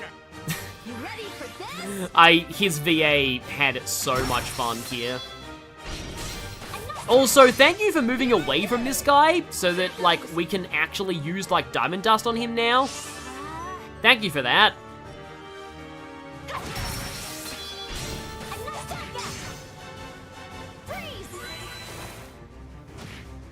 There we go. Yes, that's fight over, and you get the BP for that. Well, now that's all wrapped up.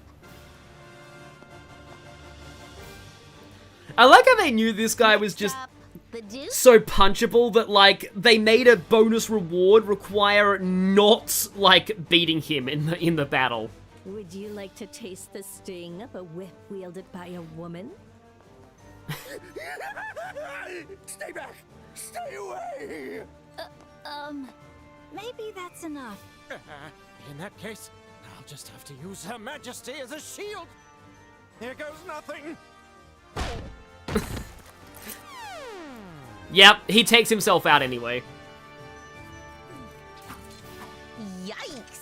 Our scare tactics might have been overkill. So, that's boss fight number 2 down. Arguably the harder boss fight than Amalfia. So maybe this will be just the medicine he needs. because of how hard it is to avoid killing him. Yes. Such an unfortunate accident. And yet, I don't think we can leave my uncle here like this. Your Grace. Let's just drag him into a storage closet somewhere.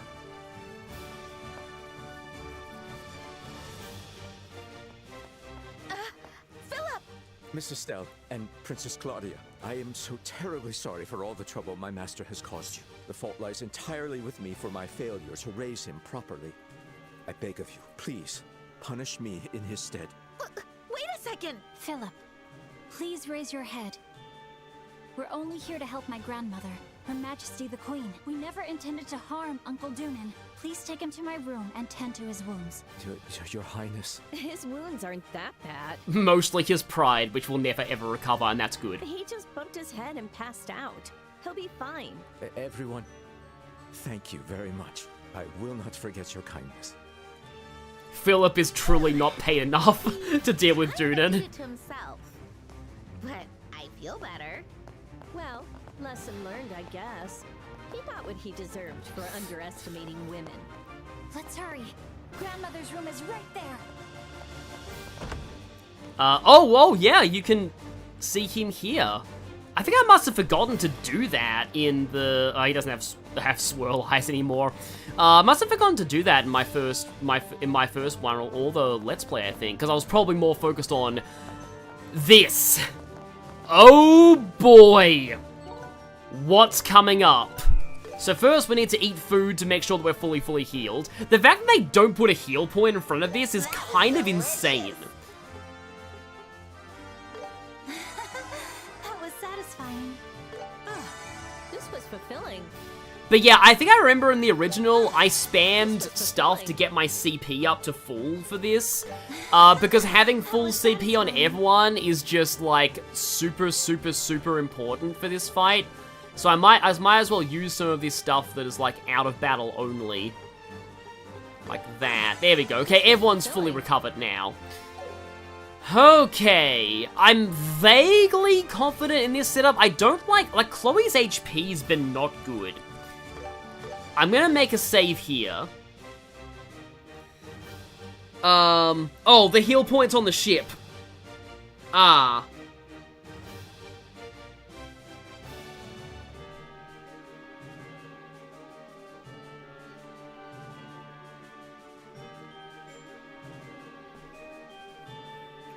But then again, we heal CP this way, but yeah. So, I have a very silly idea.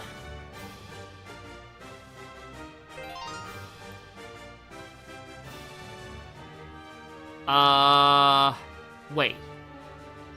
You will not obtain the Hell's Crown achievement if you switch now. But I'm moving up difficulty, not down. Hang on. I'm moving up.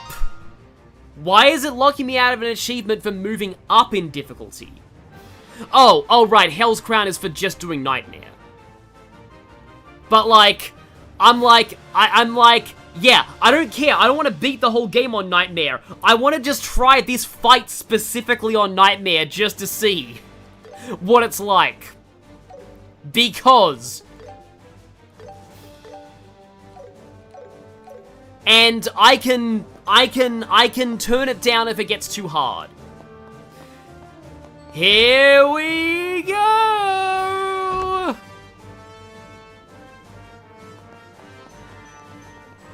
Grandmother, are you all right?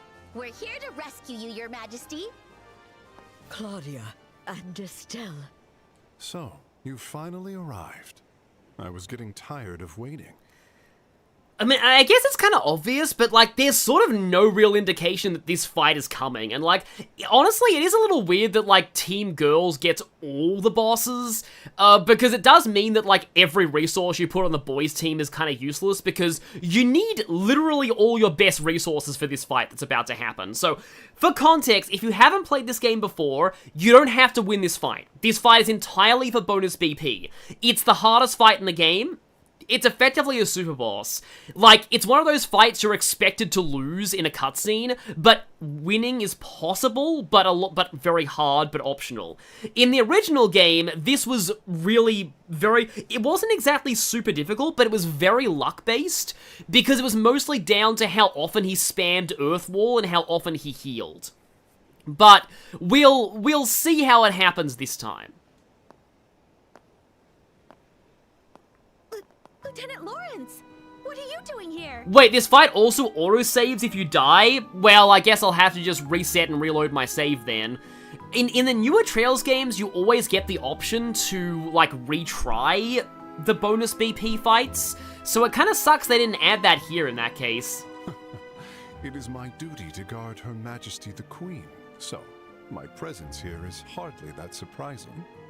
It's fine if Orion Tempest if you have to, you know, go to bed. Like, you know, health matters more than watching me get destroyed on a stream. Stop messing around. I don't care how strong you are. It's 3 against 1. Yeah, Lorence is basically the Roaring Knight if you play Deltarune Chapter 3. This guy, he looks pretty strong. Who is he? He's the leader of the Intelligence Division's Special Ops, 2nd Lieutenant Lawrence Belgar. He used to be a Jaeger, but was recruited by the Colonel. Oh, it looks like you've done your research. Yes, we found literally the only information about you that hasn't been scrubbed from the records. I would expect nothing less from the daughter of Cassius Bright, the S-rank bracer. Yes, this guy knows our dad too. How does he know his rank? That information isn't public. Just who exactly is this guy? I mean, I would say Black Knife would fit this fight, but this fight has Silver Will, so yeah. I know about you too. Bracer rank C, the Silver Streak, Sherazard Harvey. It looks like you're on track to make B rank soon. Please, just give me back my grandmother. If you're merely hired by the Colonel, then there's no reason to keep fighting. There are forces in this world that your eyes cannot see. Staring only at the quartz board tells you nothing of how the gears turn. What? Take heed, Princess Klaudia. A nation is like a vast, intricate orbit. A company is like an enormous clock, to quote The Incredibles. The gear, organizations, and institutions draw power from quartz. The people and land is the frame that surrounds it. If you can't even understand that, then you lack what it takes to be queen. An interesting metaphor. Perhaps there is truth in what you say, although I didn't expect a lecture on stagecraft from you, of all people. Queen Alicia, please manifest your Cindy Robinson powers to summon the Pico Pico hammer and whack him. My apologies. Such words are hardly needed for your majesty. I'm not sure I understand what that was, but does that mean you're not going to let the queen go? What if that was the case? Simple. We'll just have to take her back by force. Oh, Estelle, you have no idea what you're getting into. That's right. We've come too far to turn back now. I do not sense hostility from you, but if it means saving my grandmother, then I have no choice but to fight you. It's like, I do not sense hostility from you. I get the sense that, if, somebody who was, an expert in, sensing fighting styles like Zin tried to do that on him, it's like, I sense literally nothing, and that's terrifying. Very well. In that case, let me show you what I am truly capable of. Oh, no. What? Oh, we're dead. Oh, right, Travis Willingham can also manifest a hammer because he played Thor.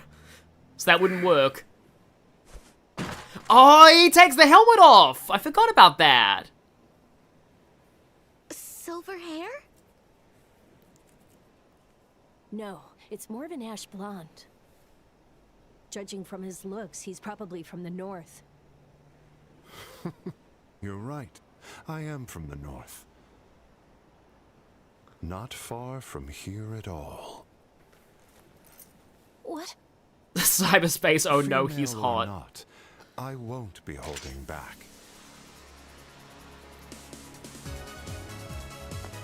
Ready?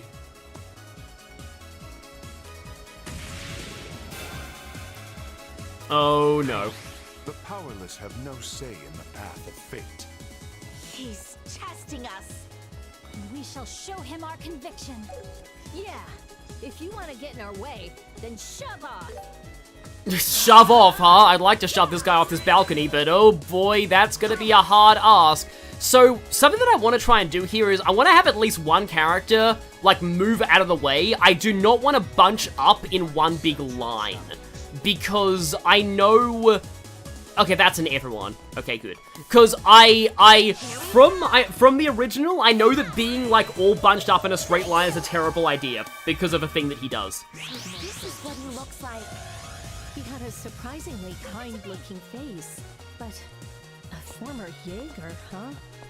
Just how much does... Don't dwell on it. Lose your focus. and your life will soon follow. Did he body split in the original? I forget if he even body splitted in the original. Sending shivers down my spine. Okay. Bring it on. That's not enough to make me flinch. So like this Heaven's Kiss isn't really gonna do a whole ton, but like I want to have be the bare minimum to get in Heaven's Kiss without like being in AoE. Yeah, I don't think he could body split in the original version of this fight, so that makes me kind of scared. It was like just him, but he just kind of spammed stuff. Yeah, that didn't do much. Okay. Let's see.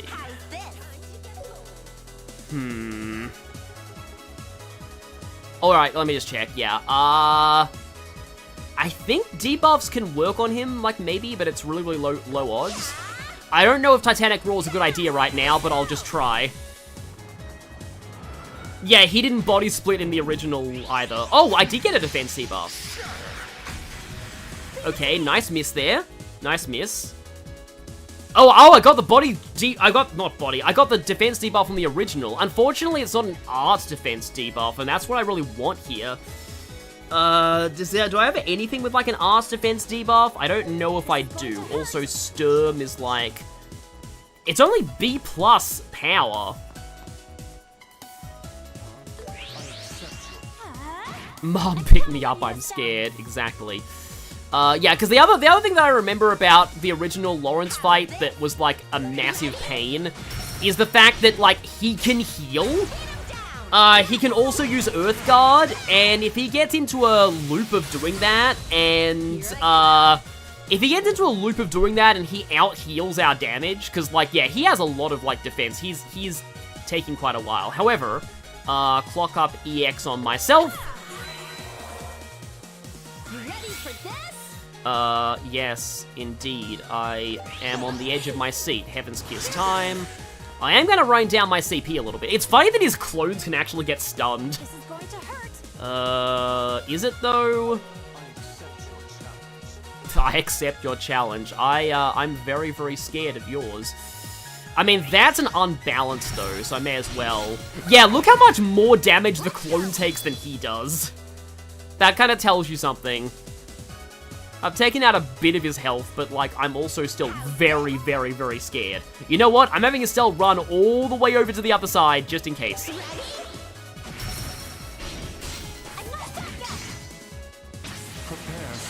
Oh, that's his S-Craft! Right! I forgot that was a thing that existed! That's only going for Estelle, though. So... It's also really funny that, like, it can actually burn you now, because burn didn't exist in the original. Oh, his clones can also Demon Flames. Huh. Oh, now, for some reason, Chloe's in the AoE. Well, Estelle's dead. But that's why I saved my, my Zerum capsules. Like, seriously, if there's anywhere to use the Zerum capsules, it's now. Though it's probably better to use them on Shara. Because of, you know... Okay, this means Estelle doesn't have her buffs anymore. Unfortunately. Okay, Heaven's Kiss time. Again, I am, like, going for the absolute barest possible cusp of the AoE there. And it's like, every turn you spend healing and setting up your buffs is a turn that he gets to potentially, like, heal himself. So, let's not give him that. The fact that, like, the clone can also Demon Flames it's the kind of sadism that I expect from this guy. But, like, still. It's funny how that's a delay. But, like, Oh, no, I can still Diamond Dust and still get this. I'm just like, I am moving to the absolute corner of the battlefield. I am making use of the fact that I have movement so much because, like, I don't want to get stuck at, like, everyone caught in the AoE of his S-Craft at all. Okay, boosty, boosty, arts boosty, okay. He's a monster. Let's go. If only Joshua was here. That boy? He's more fragile than you think. What the? Who do you think you are? You don't know anything about Joshua. Oh, Estelle, you are absolutely talking to the wrong guy to make that statement. Like, seriously. Worst possible person to say that to. There's a reason Joshua's not here. And that's because if he was, then plot would happen. He's doing it. He's doing it.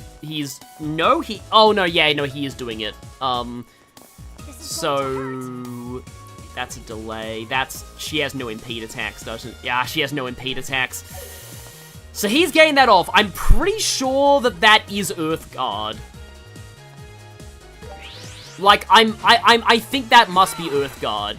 Yeah, Earthguard EX. That blocks 2 attacks on him. Oh, no, it is a full HP shield. I've taken off quite a lot of his health, though. Right then. Clock up EX on...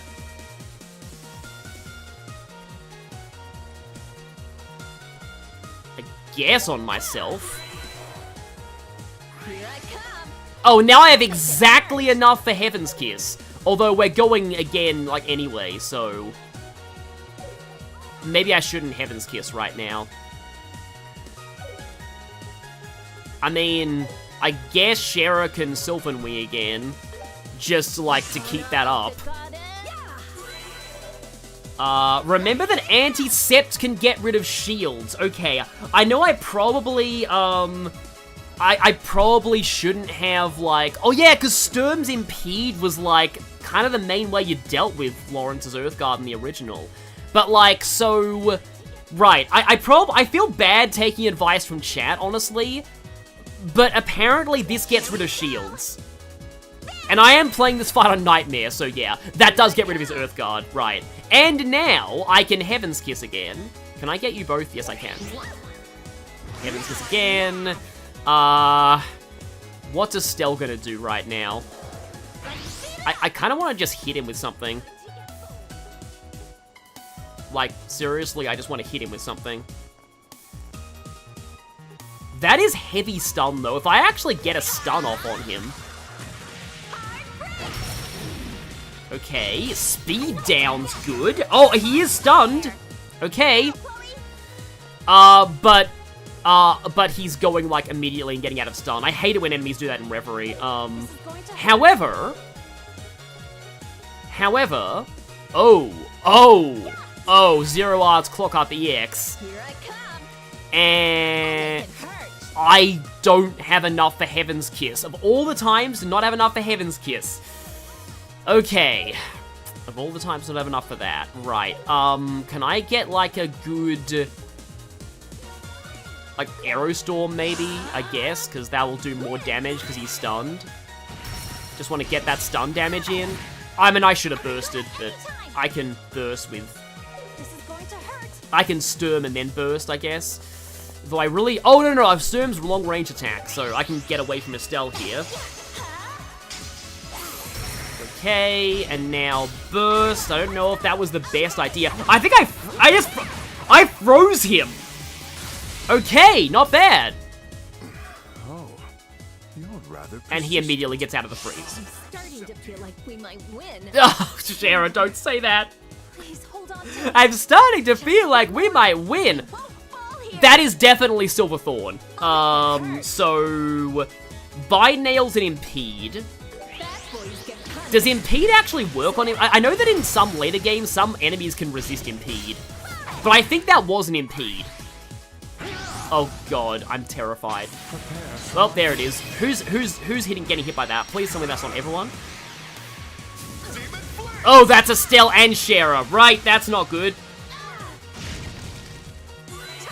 Oh, thank you, Resurgence. Okay, thank you, Resurgence. I might need Chloe's S-Craft soon. Because, like, Chloe's S-Craft is the ultimate panic button. Also, Shara is, like, extremely low and also on fire. Which kind of sums up this fight in general. Like, he's getting kind of low. Oh, yeah, I have Plasma Wave, I guess. It's like, if I use Chloe's S-Craft, though, it's like, that's gonna really delay her turns. And also, Chloe's buff's about to wear off. I do have Heaven's Kiss coming up, though. So I'm gonna go Plasma Wave. I think I'm actually gonna Chloe S-Craft now. Because I just need Shara to not die. Fun fact, on New Game Plus, he goes into rage 4 times. Oh, and he has a Zero Arts turn coming up. I do believe, though... Seal. Do I have a Steel bonus? I have Steel bonus? But that's... Okay. Okay. He has a crit Zero Arts turn. Is the thing.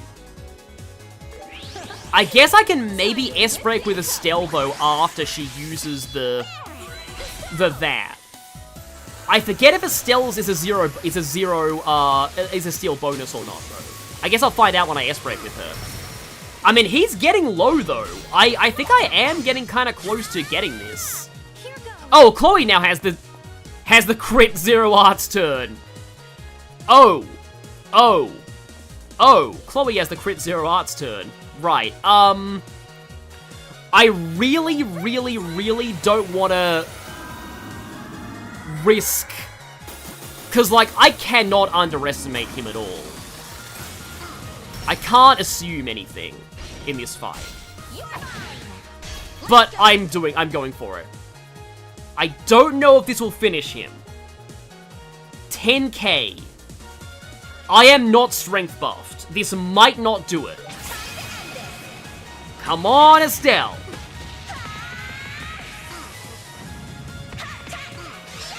Please do over 10,000.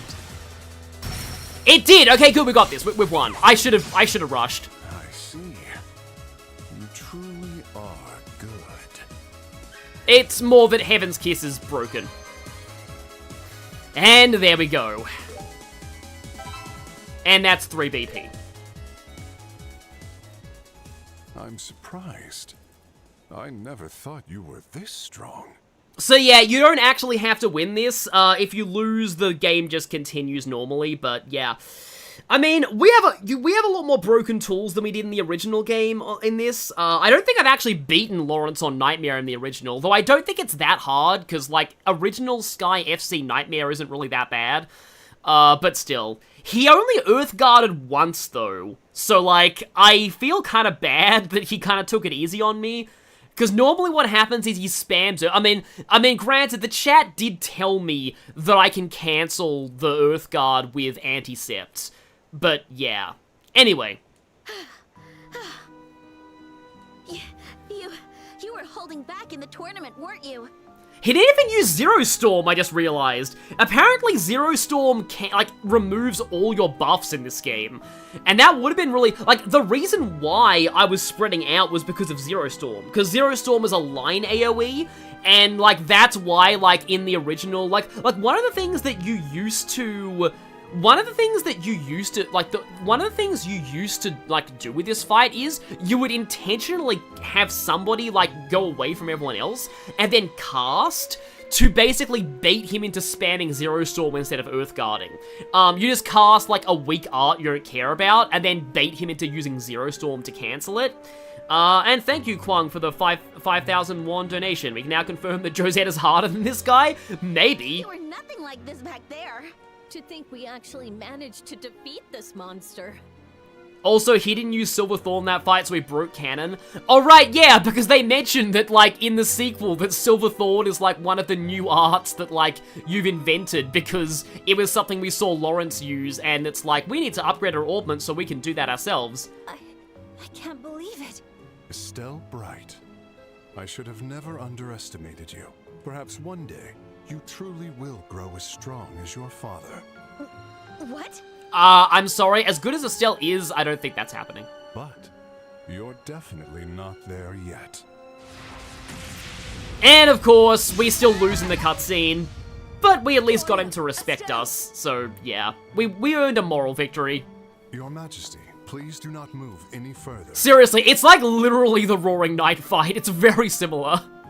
Although, it would be amazing if you got, like, an Estelle coughed line if you beat him without taking damage. Their injuries aren't fatal.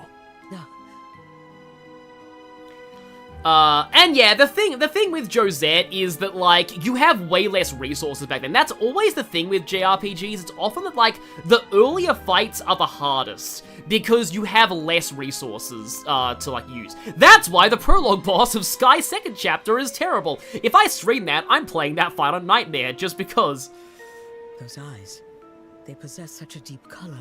Still so young, and yet you seem to have endured so much. Trails gonna trails. Queen, you have no right to pity me. You who know the name. Hamel. Yep. Wasn't it pronounced Hummel in Cold Steel 3, though? The time has come. According to your wishes, I shall return Her Majesty to you. What? If you wish to stop the Colonel, you'd best hurry underground. You're likely too late, but you may be able to prevent any more needless damage. Underground? Don't tell me he went down from that place. I knew that you would understand the situation, Your Majesty. Guide them well. Farewell. What? Is he serious?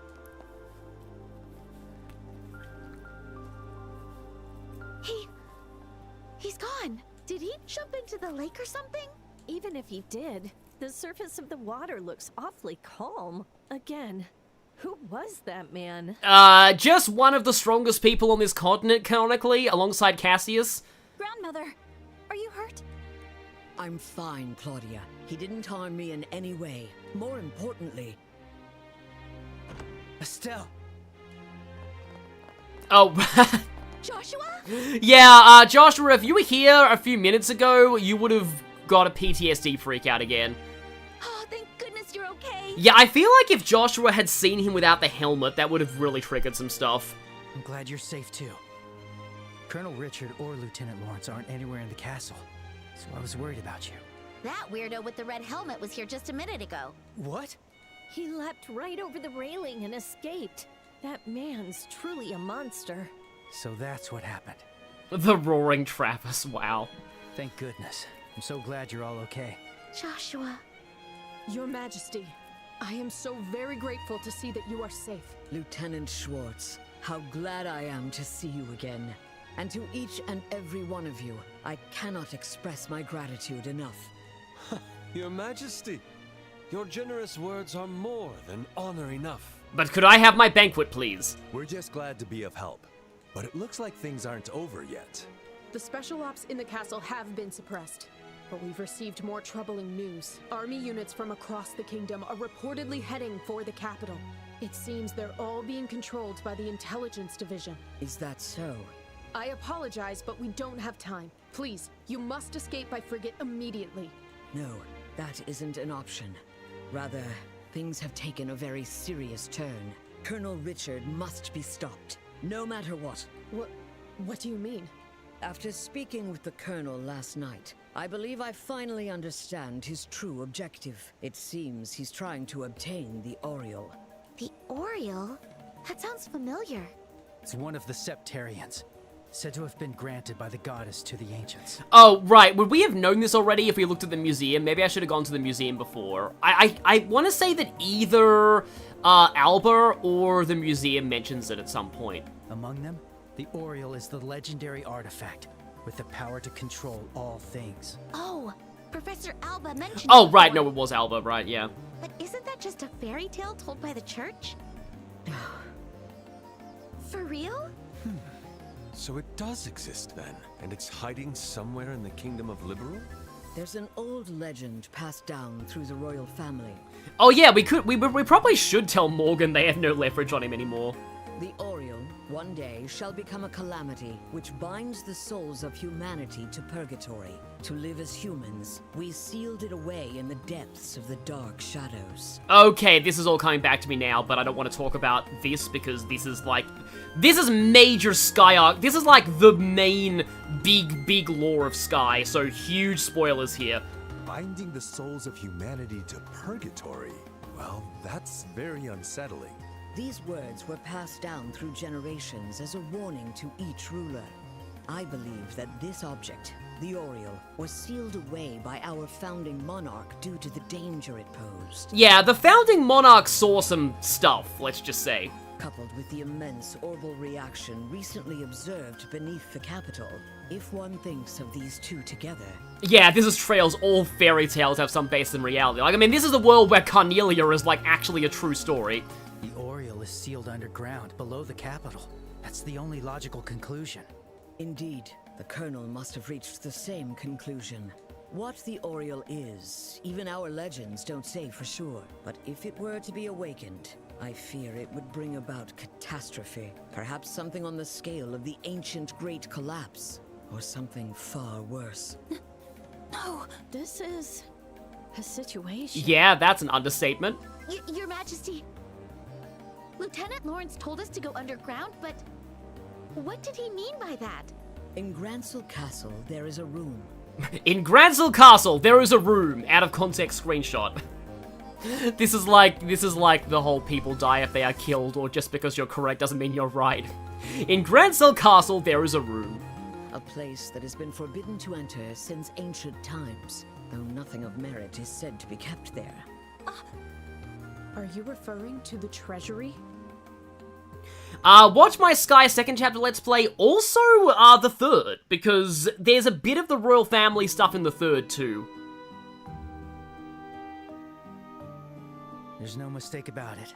Someone's definitely been in and out of here recently. That's not all. There are traces of something heavy being brought inside. They were likely using a spare key to carry out their plans. It seems we must investigate. Why do we even have that spare key?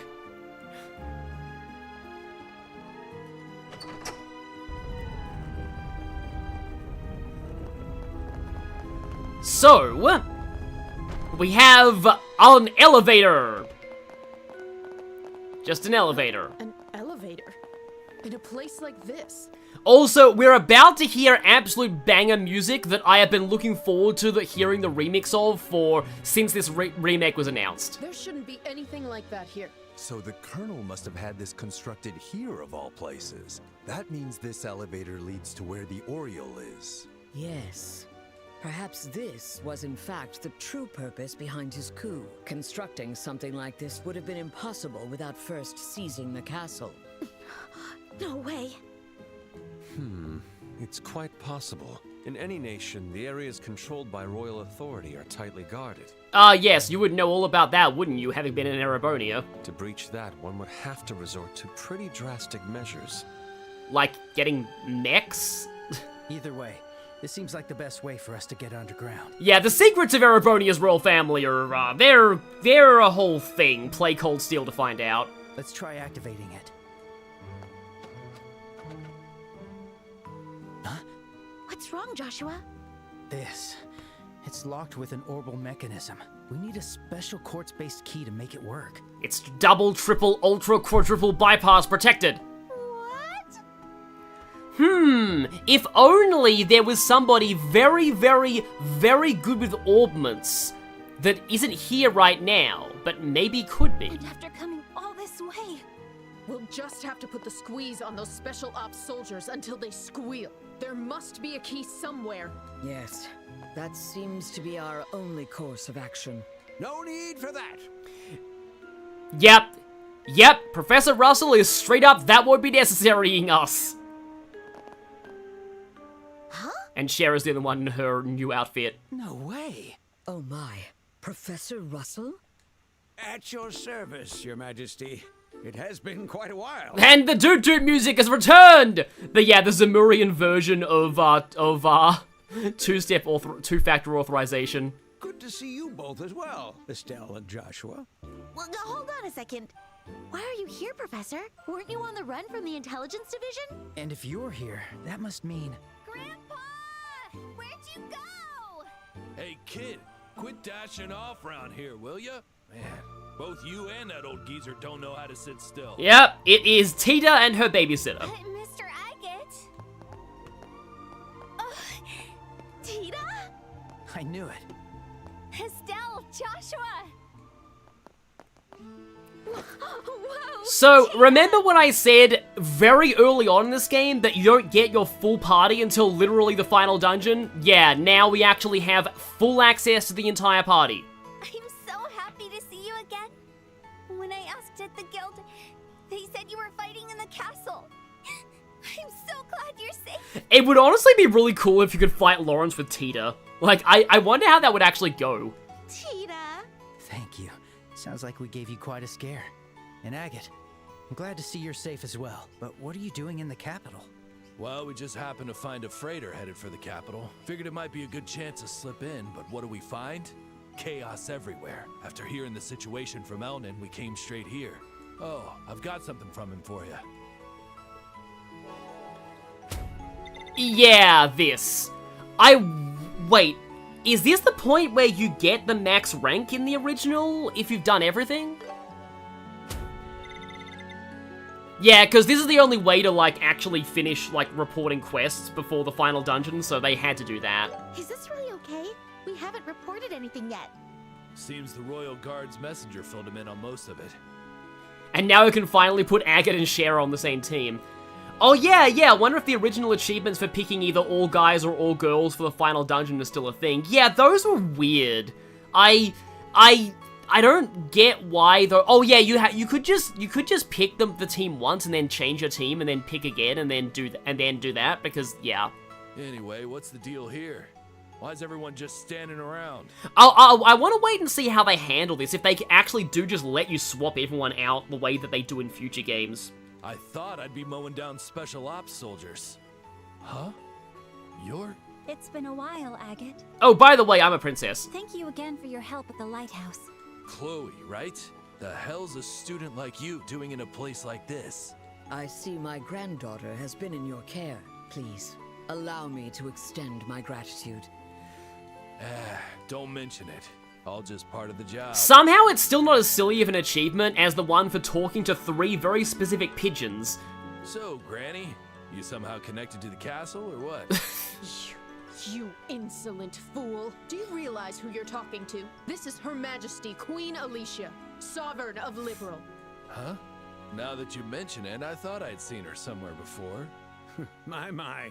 Still as rough around the edges as ever, I see. I do really like Professor Russell's voice actor, though. Like, he does a really good job. Like, this is exactly how I picture the character sounding. What'd you say? She's the queen? Then, does that mean this lady is? She's Queen Alicia's granddaughter. Her Highness, Princess Klaudia. I don't think Chloe and Tita ever met before this. But we all just call her Chloe. So right now, it's like, okay, yeah, Richard's about to unleash the apocalypse, but like, you know, introductions time. Chloe, this is Professor Russell's granddaughter, Tita. She's like our little sister. I see. We adopted her. Nice to meet you, Tita. We're collecting children. I would be so happy if you'd call me Chloe. Okay, Miss Chloe. Oh my, aren't you a cutie? I'm Shara's heart. Estelle and Joshua's mentor. You can call me Shara. Yes, Miss Shara. And please, feel free to call me Olivia. You! Zip it! Anyway, you seem to be having trouble. Olivier does not get to be her cool uncle. What exactly seems to be the problem? Well, actually... Hey, hang on a minute.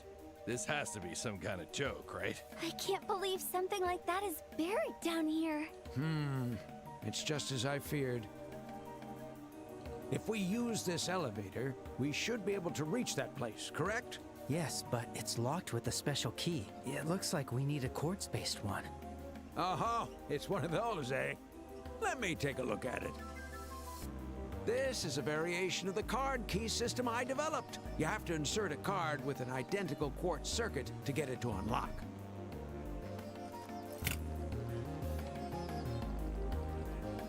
But these early models lack any real protection. If I adjust the orbital pressure just so and apply a specific load to the circuit... Way to go, Professor! That was amazing. Quite remarkable indeed. Now then, shall we proceed underground? Yeah, Agate is struggling to keep up with everything right now. Like, at this point, his only real story relevance is being Professor Russell and Tita's bodyguard. We're in trouble! Like, Zin has way more relevance than he does right now. What is it? Report. An entire regiment of the regular army has arrived at the main gate of the capital. They appear to be led by officers from the intelligence division. What? They're already here? There are also 3 patrol ships approaching from the lake. What should we do? Ugh, why now? It appears I must go out and speak with them myself. Grandmother! I will go to the rooftop terrace and address the arriving troops myself. Lieutenant Schwartz, please make the necessary preparations. But what if they attack? I have faith in them. Though we've had our misunderstandings, they are still citizens of Liberal. Seeing me, hearing my voice, they will realize there is no reason to attack. Your Majesty.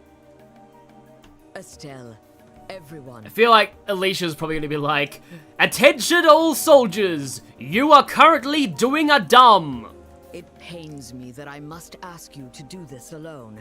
However... Your Majesty, please, say no more. We'll stop Colonel Richard's evil scheme. Please leave it to us. Oh, and Professor Russell's going with us too, because we need a way to access augments.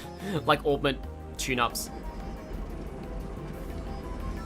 And so, wait for it, we're gonna have the amazing banger music soon. Also, Seeger's with us, thankfully, because Seeger's amazing. And yeah, that was probably just Ben Diskin useless.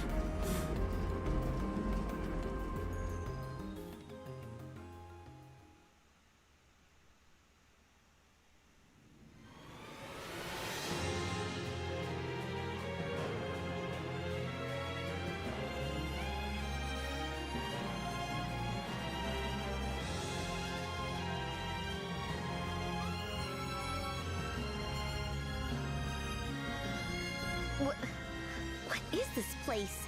Ruins from the ancient Zenmorian civilization. These ruins appear quite old and yet feel very much alive. Unlike the tetracyclic towers, the machinery here is still running. It's not just the machinery that's active. Feels like dangerous creatures are lurking all over the place. Oh no! These materials look like recent additions. Seems like this section was built under Colonel Richard's orders. Yes, there is no mistake about that. Imagine the effort it must have taken to work this far underground. Yet, it's far larger than I expected. If we're not careful, we could easily get lost down here. We should split into an exploration team and a standby team. I'm justifying why we can't just use everyone at once. Huh? What do you mean? In other words, we can set up a base camp and use it as a foothold, right? Yeah, that's the idea. While the exploration team searches for a route, the standby team will guard the base and be ready to swap in. Once we find a way through, we'll all press forward and set up a new base. Got it. Makes sense. In that case, why don't we use this spot as our first base? Estelle and Joshua, decide who you want to join you on the exploration team. Huh? Why us? But... out of everyone here, you two have the deepest ties to this incident. I don't think anyone here will object. Works for me. I have no objections either. Me too. I'm fine with any choice you make. Whatever. I'll follow your lead. I believe you would select me to join you, of course. I mean, usually, because he's one of our best options. Makes sense to me. Go ahead and pick your team already. Joshua, what should we do? There's no need to overthink it. If we need to, we can always come back and swap out our team members. Okay, then I guess... Okay, right, we do have a screen like this. But yeah, I think it's confirmed the achievement's not in this version. But I think at the start, we haven't seen Agate and Tita for ages. They're the only two that we haven't actually used in a while. Granted, the idea of Agate and Shara being, like, in the same party is cool, because, you know, but, like, we haven't really used Tita in a while.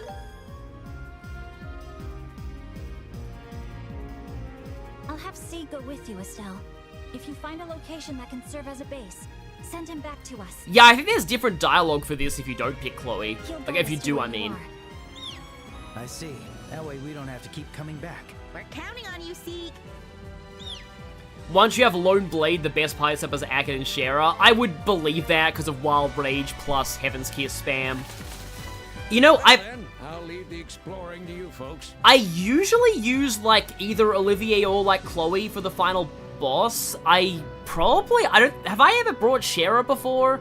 Who did I use in my Let's Play? I know I didn't use Zin, but like, we've been using Zin a lot lately. I brought a complete set of tools and a basic kit, just in case. If you need any orbit modifications, just let me know. You got it. We'll be off then. Yes, and so the end begins now. And yeah, here's the orbit modifications. I'll take care of your orbit adjustments. And you can also buy, like, you know, items and stuff, so let's get more EP charges. But can we buy Monster Row? I would assume no. Yep. Oh, we can exchange some Seepeth Masses. I use Chloe and Olivier, alright, yeah. I guess because, like, I wanted to use a cliched party. Just because, like, I wanted to use a cliche party because, like, not a lot of people Let's Play Sky. So I thought that I didn't really need to, like, be super creative with my party composition. But now I'm like, now that I've already done the game before, I kind of want to use a really crazy setup for the final boss. Also, I'm still on Nightmare, and I'm like, you know what? I want to see what happens if I stay on Nightmare. Granted, I don't have ridiculous art setups on this group. Let's see. Okay. Petrification Blade is on Olivier for some reason. I don't want Heavenly Insights. Do I have any spare? I guess I can... No, let's not do that. Yep, Action 2 is probably fine. Attack 3. Hidden Haze. Oh, reduces the chance of being targeted. So I actually think like I'm gonna do a little bit of this dungeon. I feel it's kind of a little bit late, like, you know, like as in like it's a bit early to end the stream. I want to do like 1 more hour at least. So let's see, Ingenuity. I have Strike for crit. Freeze Blade. Where's like Death Blade? Here we go, Death Blade. Oh right, no, that's the wrong line. Yeah, so I have to put the Action 2 there. And then put the Death Blade there. Oh right, that's on Joshua right now. Oh right, I took the cast off of Joshua. That was why I... I guess I can afford to take that. And then... I guess Action 2...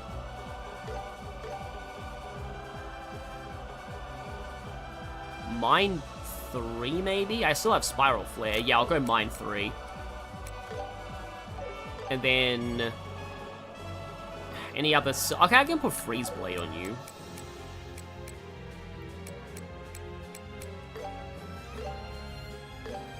HP 3. Enemies here drop a lot of U materials. That's understandable. Sleep Blade, maybe? Okay. Oh, and then also, who wants, like... I mean, technically speaking, Joshua should take the Gladiator Belt Plus off of Shera. I really want to put her on Tita for lols, but, like, maybe not.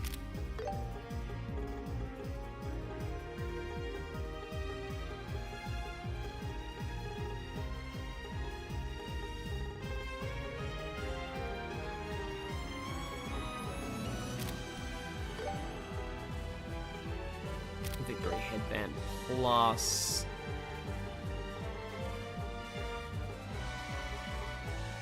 I don't have any Red Sphere pluses. Can I customize one? Let me just check. Oh yeah, we can change the party things. Which one should I pick? Can I make a Red Sphere plus? No, I cannot. Okay. What do you need? Be careful out there. Yeah, sure. I haven't actually used Agate in the field for a while. Pillars. I can't even see the floor. Probably watch until the stream's end because the shift tomorrow got cancelled. The royal capital. This whole place feels like some kind of ancient relic. Doesn't matter what this place is. Let's move. Oh yeah, there must be different dialogue depending on who you chose to accompany you. But yeah, now that we're actually in here, I can mention that, oh yeah, this place not having a map in the original was pretty rough. But like, this music is called Hollow Light of the Sealed Land. It's amazing. It might be called something different in this translation. Oh wow, the mechanical doors monster. look cool. What the heck? Whatever it is, we crush it. Yes, it's the thing that got they got, like, its name badly translated in this version. But yeah, archaisms. Oh, did they do the thing? Did they do the thing that I wanted in a remake? Yes! Okay, so I want to say that in the original, this music did not play during battles. They actually played the Intelligence Division battle theme instead during battles. Holy crap, am I so glad they changed that, because in almost every single other Trails game, the final dungeon theme keeps playing even in battles. I am so freaking glad they fixed that in this version. Because, yeah, I want to say that in the original, like, it was the Intelligence Division battle theme. Like, they interrupted the dungeon theme for this. And, like, while that's a good battle theme, having the dungeon theme playing the whole time is just way better. Because of how good this song is. Like, I'm not getting tired at all of this. Also counter. Follow my lead, Joshua. The perfect move. Here. Faster. Yeah, normal battles finally don't interrupt it. Do these self-destruct? I guess they don't. Okay. They do explode, but it doesn't hurt you. Why is Estelle behind on levels? Oh, and the treasure chests look a little different, too.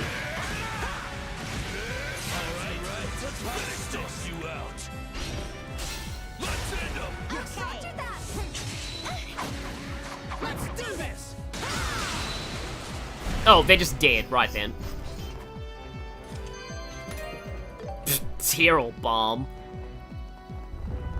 But yeah, like, so what I was saying about the music for this is that, also Photon Judges.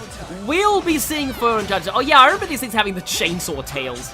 But yeah, we'll be seeing, Photon Judges later. But what I was saying was that, yeah, these things are just called Broken Peace. What I was saying was that if I made a list of my favorite RPG... Oh no, that's a Photon Judge. I'm pretty sure that's a Photon Judge.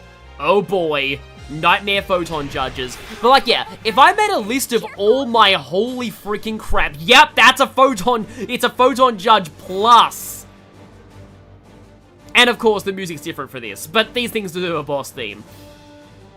Yeah, I'm a little scared. I'm gonna move away right now. That is strength buff. You know what I'm gonna do? I'm going to use a strength buff food on Agate right now. And then final break. Let's go. And then go into like spanning. Lone Blade plus buffs makes enemy defense a suggestion. Yeah, Lone Blade Agate sounds insanely strong. Yeah, let's do a chain. Here's something extra. Don't push yourself, Tita. Okay. Yeah, it only took a tiny amount of its health from that. However, we have the Smock Cannon again. No, they're gonna resist debuffs. Okay, Laser Lance. They have lightsabers now. But yeah, like I feel like if they do have like the delay missile still, it's probably not nearly as busted as it was in the original, where they can just spam it and just delay you forever. But like, yeah. But anyway, if I made a list of like my top 5 final dungeon themes in any RPG, I would imagine all 5 of them would be from Trails.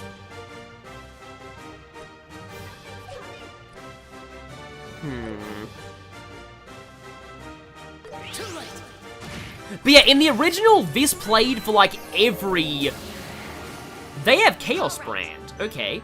In the original, this played for every battle in this place, and I'm really glad that it doesn't anymore. Like, this is a good compromise, having it play for the monster chests, but not have it play during the regular enemy battles. That's a... Hellgate. Okay. That barely did anything. Well, again, I don't want to be too... oh, Photon Judge is about to get a crit turn. Let's not let... Oh, not crit turn. About to get an HP heal turn. Let's do a steal bonus. That laser lance is kind of similar to something that, Tio does in the, Crossbow games. Don't... That debuffs you, though, and even if it doesn't confuse you. Interesting. It is kind of interesting that they have Chaos Brand, though, because, like, that's, like, one of the more broken things you can do in this game. You're a lifesaver. Let's go. And then let's, go more... I want to say there are a lot of these monster chests in here. Debuff shield is kind of nice on there. Oh, there it is! AA Canceller! Yeah, that sucked in the original game. Good thing that this isn't the original game and I have Agate now, because I don't, like, and Agate is actually good in this version. Because, yeah, I don't have to worry about having all my arts cancelled when I'm not really using arts. Yeah, let's just Wild Rage.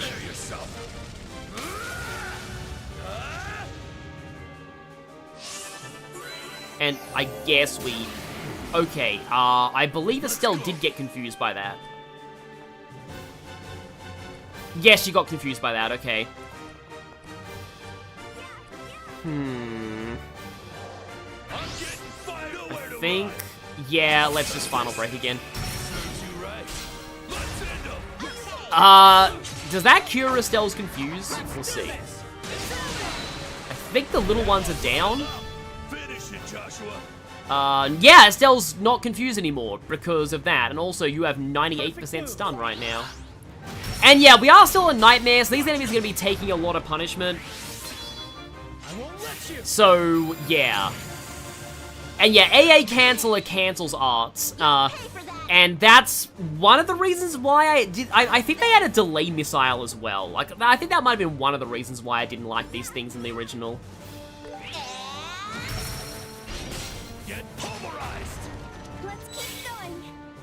Oh, by the way, Agate can just use his S-Craft again. Because Agate. Let's do this. Don't push yourself, Tita. Okay. Oh, right, this is a new thing that she has. It's arts-based, and her arts is not really the best, but, I mean, you know, it's at least something. It's funny I'm still using Flicker right now. I like how this thing's using AA Canceller when we're not actually casting. Here we go. This thing only has slightly less HP than Lorence did. Yeah. Doesn't have the crazy moves that he had, though. That's interesting, but you also have barely any health left, also 0 arts turn, so goodbye.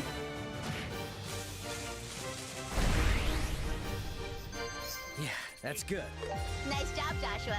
Yes, the good music is back. Of course, we get an Olivier weapon right now. They're like, hey, idiot, you should be using him right now. Let's have Tita on the field, because why not? So, yeah, her field attack. Oh, yeah, it's the lob shot. Local man too angry to die. Exactly. I mean, granted, it's the opposite, because the anger makes him lose HP, but still. And then, meanwhile, Primeape is like, local monkey literally gets so angry it dies. And they made that, like that was a Pokedex entry in one of the earlier Pokemon games. It's like, sometimes it gets so angry that it dies. And then in Scarlet and Violet, they're like, yes, this is now, not only is it canon, but it's also an evolution, and you'll wish that it stayed dead. Let's keep it up. Well done. Primeape literally got so angry it died, and it made it stronger. Death could not stop Primeape. It became an unstoppable force of destruction. By dying. Yeah, it was the Sun Pokedex entry. And didn't it have some kind of description like, it looks strangely peaceful if it dies this way? Little did we know, the only reason Primeape has a smile on its face when it dies from getting angry is because it knows that it's about to evolve and unleash ultimate power.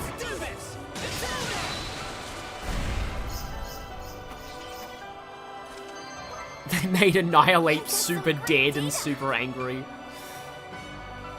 I mean, a lot of the Scarlet and Violet Pokemon are just kind of broken, but, like, they're fun. Like, Palafin is fun. Palafin's the fun kind of broken.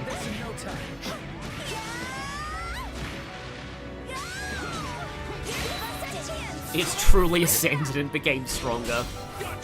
What FC NPC would you want to be playable in the final dungeon if you could? Probably Julia? I mean, Josette would be funny. It'd be really funny if after all that, Josette suddenly runs into the elevator and is like, I don't know why I'm here, but take me with you for some reason. And then you have Josette for, like, the final dungeon in case you want to aura farm on the final boss. I mean, to be fair, Josette does have a beef against Richard, so it's not entirely implausible, but, like, yeah. In terms of, like, other ones, maybe Julia. Why did Bishop? Yeah, I don't know why. Because, like, I was confused why they gave Dusclops and Rhydon evolutions. Like, those two did not need it. And the fact they're actually better than their pre-evolutions thanks to Eviolite. So, like, what? Is Eviolite Bishop a thing now? Because I don't actually hear people talk about Eviolite Bishop.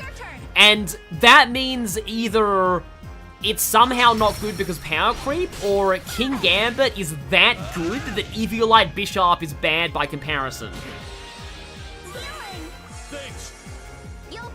I do wonder about that.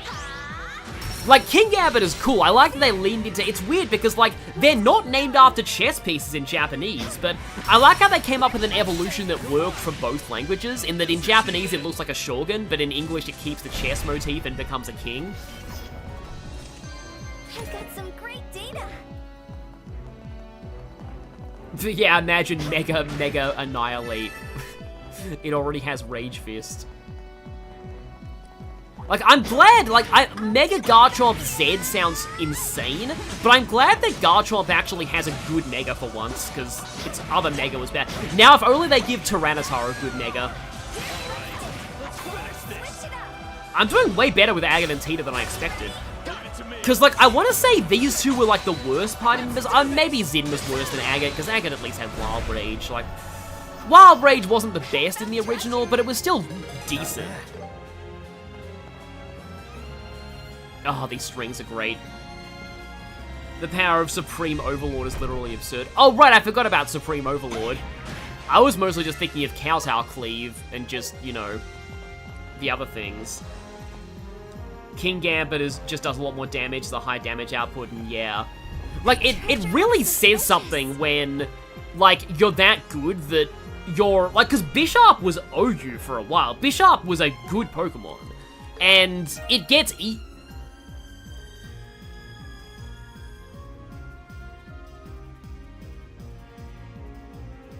Speaking of things in games that are broken. Oh. I see why people say Agate is broken now, because now... Oh, sweet mercy. I'm scared. I'm very scared now. I could give it to Tita for lols, but, like, yeah. As long as I only need to heal. Wait, no, we don't heal Agate. Agate doesn't want to heal. Oh, it's just a bunch of these guys. I was hoping it was a Photon Judge so I could, like, do this. Supreme Overlord plus Sucker Punch plus Terror equals literally top 2 OU. Like, the thing with Supreme Overlord is, I think it's balanced around the assumption that you, It's balanced around the assumption that you're not playing 6v6, because, like, Pokemon's not meant to be played the Smogon way. Yeah, Chevalier, but Quartz. Right, yeah.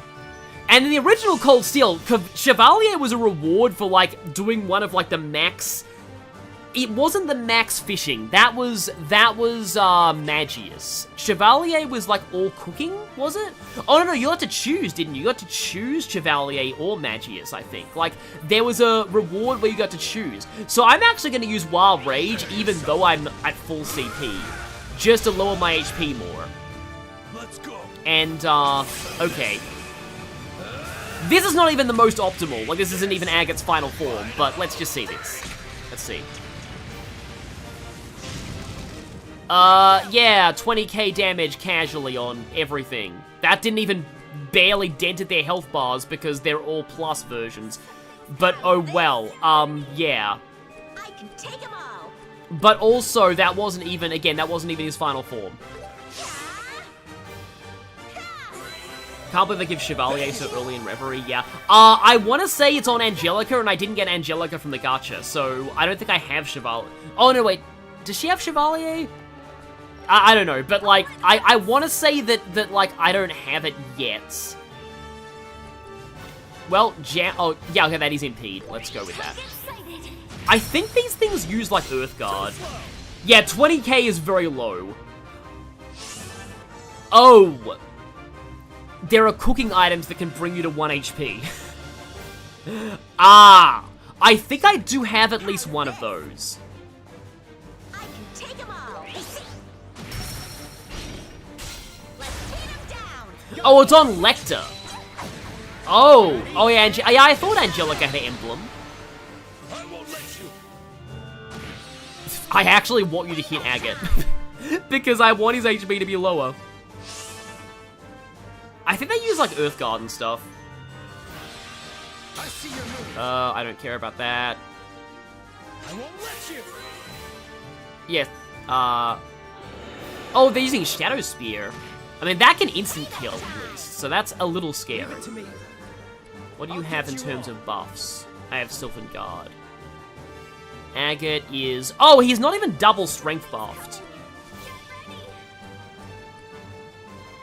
So Estelle, Tita, Agate casting. I won't let you. The earliest in Reverie, wait, hang on. Cold-Hearted Frappe, so you can get the fights with 1 HP Risha with permanent stealth. Oh, right! That's what you meant by breaking everything with Risha. I will definitely try that when I next play Reverie, because, yeah, because she gets, like, automatic stealth, I think, is, like, something, and then you put her on... Okay, that sounds very silly. Because stealth makes you automatically crit, so, Oh no, something's coming. Oh no, Agate's going to explode. You.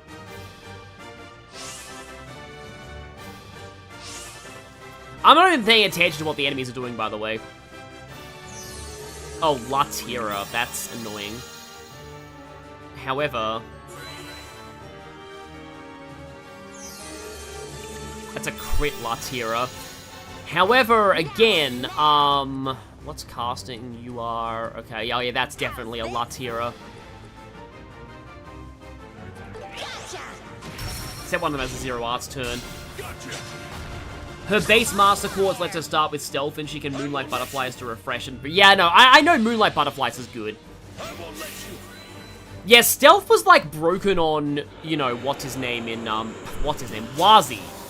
Don't instant death Agate, please. Thank you. Was, like, broken... Marked for elimination. I'm sorry, I think you mean that other people are marked for elimination thanks to Agate, so... Wild Rage... Final Break with 200 CP... When I'm on red HP... And I believe I'm double strength buffed as well... Yeah, Dragon Claws is fun on Risha as well. Okay, that was less than I expected, but it's still quite a lot.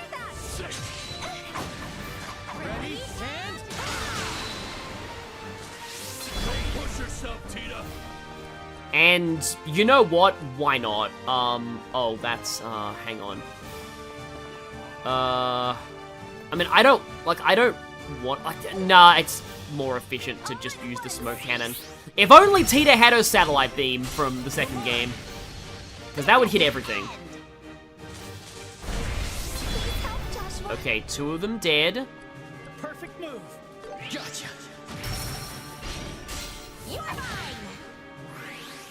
Azure Wazi breaking the damage cap. It doesn't even show a number, they just die. Yeah, it's because, like S-Crafts can still, like, crit, and with stealth, you can do that, and then just one-shot everything, and yeah. Yeah, Wazi plus stealth plus ATS buffs plus Magius plus Fire or you just use his S-Craft, which is also magic. I have an unlisted video of me doing that on this channel, but, like, it's just very, Why are Agate and Tita not getting their weapons? I'm like, wait, I need to heal Agate. Oh no, I don't need to heal him. Oh yeah, because there are foods that boost your CP and lower your HP to 1, aren't there? There's the... where is it? The sinful... greasy... wholesome pasta. I don't... Maybe it's not a... It's not an actual makeable food in this game. Speaking of which, I still don't have Monster Row. I'll humiliate you. You are correct, Agate.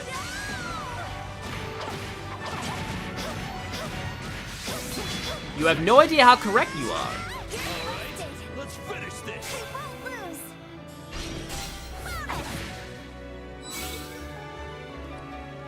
Look, I am kind of glad that Agate's good in this version, because, like, Agate was not good in the original game. So, like, I guess arts can be broken, but also physical is broken too. The floor in the center feels odd. Let's check it out. Well, that looks like an elevator, but there's also more in the vicinity, so let's not go down there just yet. Reverie Wazi is sadly such a letdown compared to Azure, but, like, that shouldn't be... Yeah! It's not surprising they nerf him, because, you know, he was, like, the most broken thing in Azure. It's like, you're not even meant to use him as a caster either, because, like, his whole... His starting Master Quartz is speed-focused, and all his crafts, I think, are physical, so... Like, the game doesn't really indicate that he's supposed to be a caster, but, like...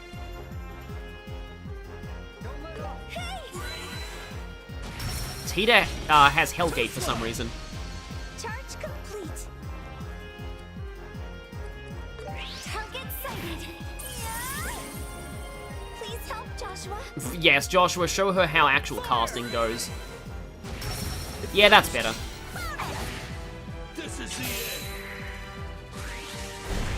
Okay, I like, Jared Fayette, your idea that, like, the chess quotes are, like, based on the characters the equipment is for. That's actually a really cool idea.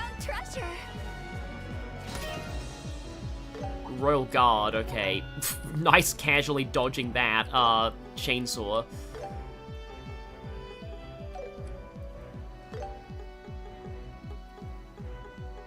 Oh, it boosts ATS by a little bit.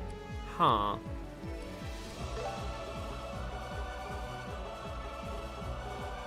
Oh, and that is, I believe that's... It's male only, yeah.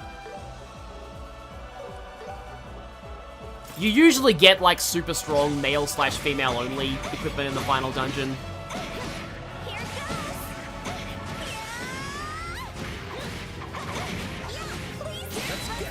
The item that hacks HP is the field version of Heaven or Hell suit. I want to check to see if I can actually make that. And dead. It'd be funny if it required Monster Row, though. Is it specialty? Oh, here we go. Heaven or Hell Stew. Halves HP. Oh, it's the bad version. Foggy Hot Pot. Halves HP, halves EP. And it doesn't require any Monster Row. Got it. I'll make it right away. It's complete. And I only made one of the bad version because, of course. So how many of those do I have? Yeah, that halves EP, whereas the Foggy Hot Pot also halves HP. And it's only outside of battle, but still. That was nerve-wracking.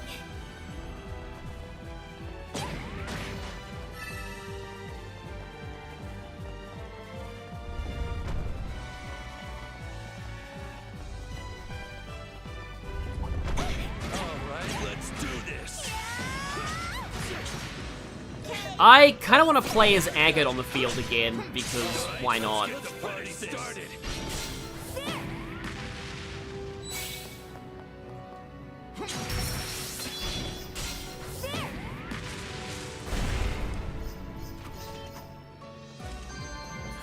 Yeah, I'm not sure how far we're gonna go in this dungeon today, but yeah, I did just feel like doing quite a bit. Also, treasure required, says Rex. It's a single one of these broken pieces. But what are they a broken piece of? Actually, that was a total accident, because I named the parts where we get the last two party members in the third, the broken white piece and the broken black piece, but just because of like the whole chess piece motif, I didn't think of... Oh.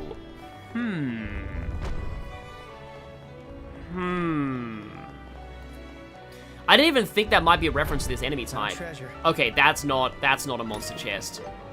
And hey, a bunch of Seepith if you haven't, like, made everything. Yeah, there is actually an achievement in the first game for collecting, like, an absolutely ridiculous amount of Seepith. Alright, the good thing about playing as Agate on the field is that he can take damage. You can let him get damaged by enemies. Let's get the party started. Let's end them. Ready, and... Yeah, Agate and Cold Steel is just bad Randy and Gaius. I almost said Grius, but metaphor. Yeah, Gaius is crazy in later Cold Steel games. I mean, it makes sense because of, you know, certain career decisions that he makes, let's just say, but still. Too slow. Let's go. I don't think we're reaching any mid... We'll see, we'll see. We're getting kind of close to, like, 5 hours. I know that there is going to be, like, a major boss at some point. Material plus, so we can make more of the broken accessories. I don't think I'm really like... Do you have the... Okay, red sphere. Alright, yeah, I should take the tiger... Oh, Estelle has the tiger heart. Okay.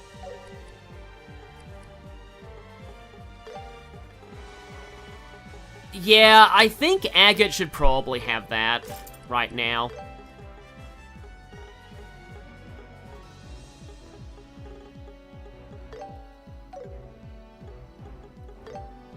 I mean, why not give that?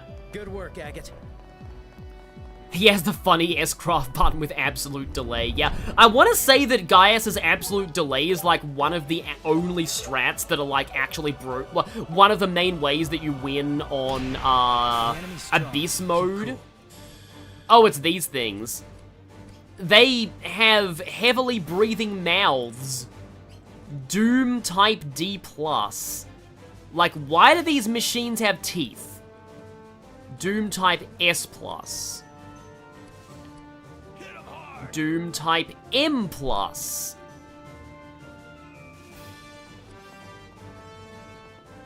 I didn't actually mean to do that. However, please help Joshua. No, please help, let me see if I have some more, like, big strength buff foods. Speed up, ATS up.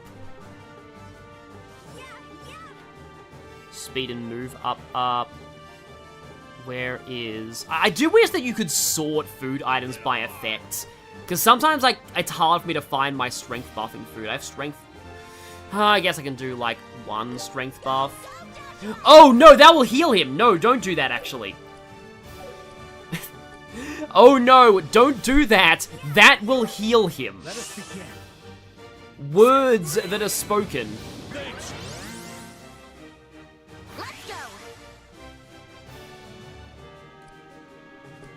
But okay then. You can get your other fort up. And then... Oh no, 10% heal turn! Well, that didn't time out well. Oh, that healed him a lot. That's actually really bad. Ah, why do you have to get that 10% heal turn? It's so funny that I don't want him to get healed. I mean, those two are already down to like half HP. Sonic Distortion. You know what? That's honestly not a bad name for a Sonic Frontiers sequel. Sega, if you're watching, get on that, maybe. Miss. Yeah. I am being targeted by something, and I don't want to find out what it is. Gotcha! I'm on fire! Joshua, do it!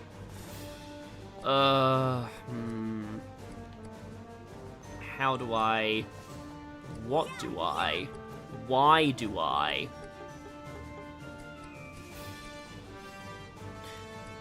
That's a heel turn plus. Don't do that. Oh no, he gets that anyway next turn. Is there a way to... I wish I could do a steal bonus on one of my own characters, because... Is there a way to stop him getting that plus heel turn? Because he has that in his turn order. Is there a way that I can stop that somehow? I don't know. I want to stop that. If there's a way that I can stop that, I want to.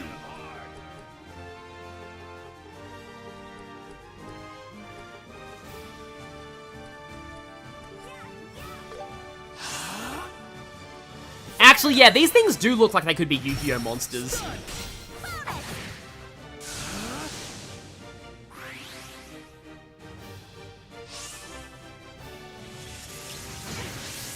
I think that's the first time one of them actually tried to attack me. I'll be your opponent. I'm probably wrong about that.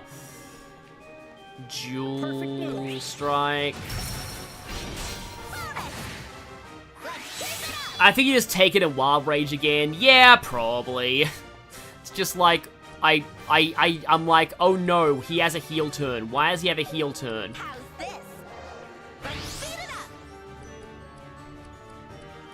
I mean, this Doom's probably dead soon.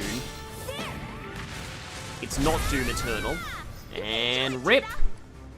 0 arts. Do I have any good... You know what? Let's just get it over with. Let's keep it up. Oh, that was a big heal. Wild Rage again. Oh, that attack gives me PTSD of the... What is it called? The Stratos driver? From CS3. That boss was really a huge pain. He doesn't have 200 yet. Sonic Distortion, Sonic. Of course, he has Seal now. And Blind. Oh, but I can do that.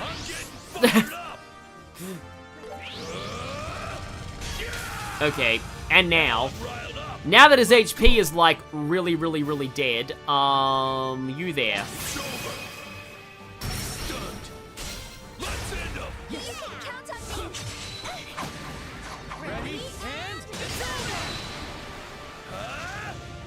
Ready at any time. Yeah, don't remind me of the Stratos driver. I hate that thing with a passion. Yeah, it's like, for a series that's not, like, super hardcore, or like, that has the reputation of something like SMT Nocturne, people remember the really troublesome Trails bosses, and the Stratos driver is one of those. I mean, you might be able to, like, can you, like, sledgehammer break cheese that thing? Because I remember it being just an insane thing. It would just spam its AoE electric attack that also inflicts, like, Seal or something. It was a whole thing.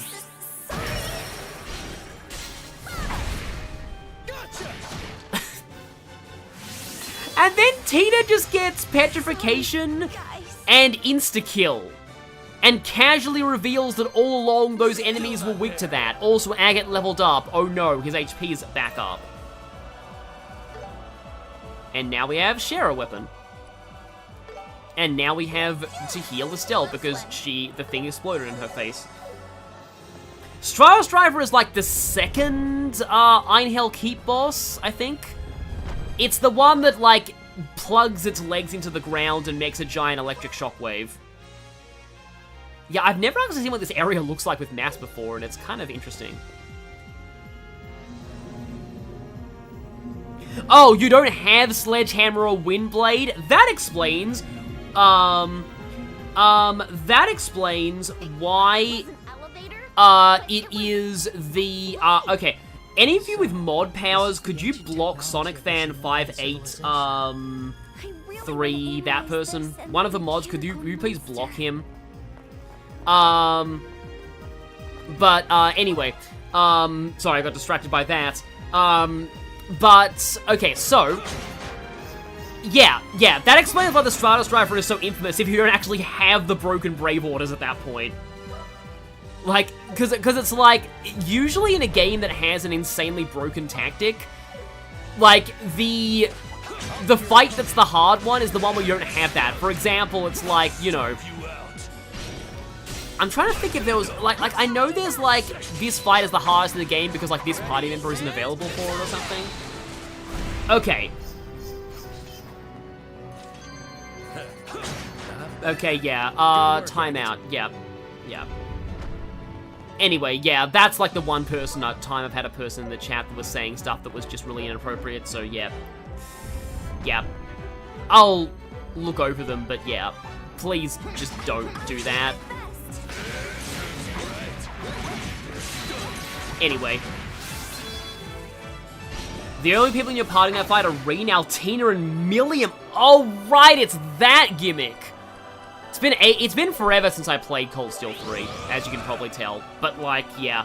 Also, mostly my first playthrough of Cold Steel 3 was a huge blur because, like, I was just starting a new job at the time. So I was kind of just crit turn. But, like, just, why not?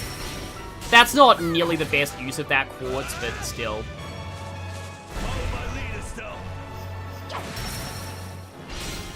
The problem is, if I remove Agate from the party, who can even use this quartz to the same effect? Maybe like Zin or something?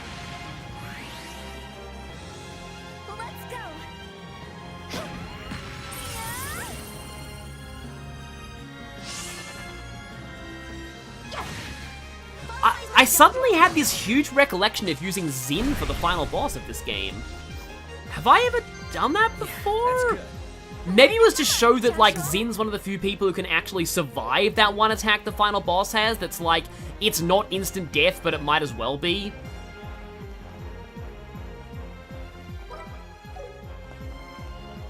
Milliam sucks in Cold Steel 3 onwards. No. You know what? Okay, no, I think the reason why Milliam sucks in Cold Steel 3 onwards is because Ashley Birch was the source of her powers. No offense to Milliam's second voice actress, because, like, Ashley Birch wasn't available, and they did say that, like, you know... I do feel bad about people who have to, like, fill in for that kind of, you know, those kind of shoes, but, like, I really like Ashley Birch as a voice actress because, you know, Ray from Persona Q is an incredible performance.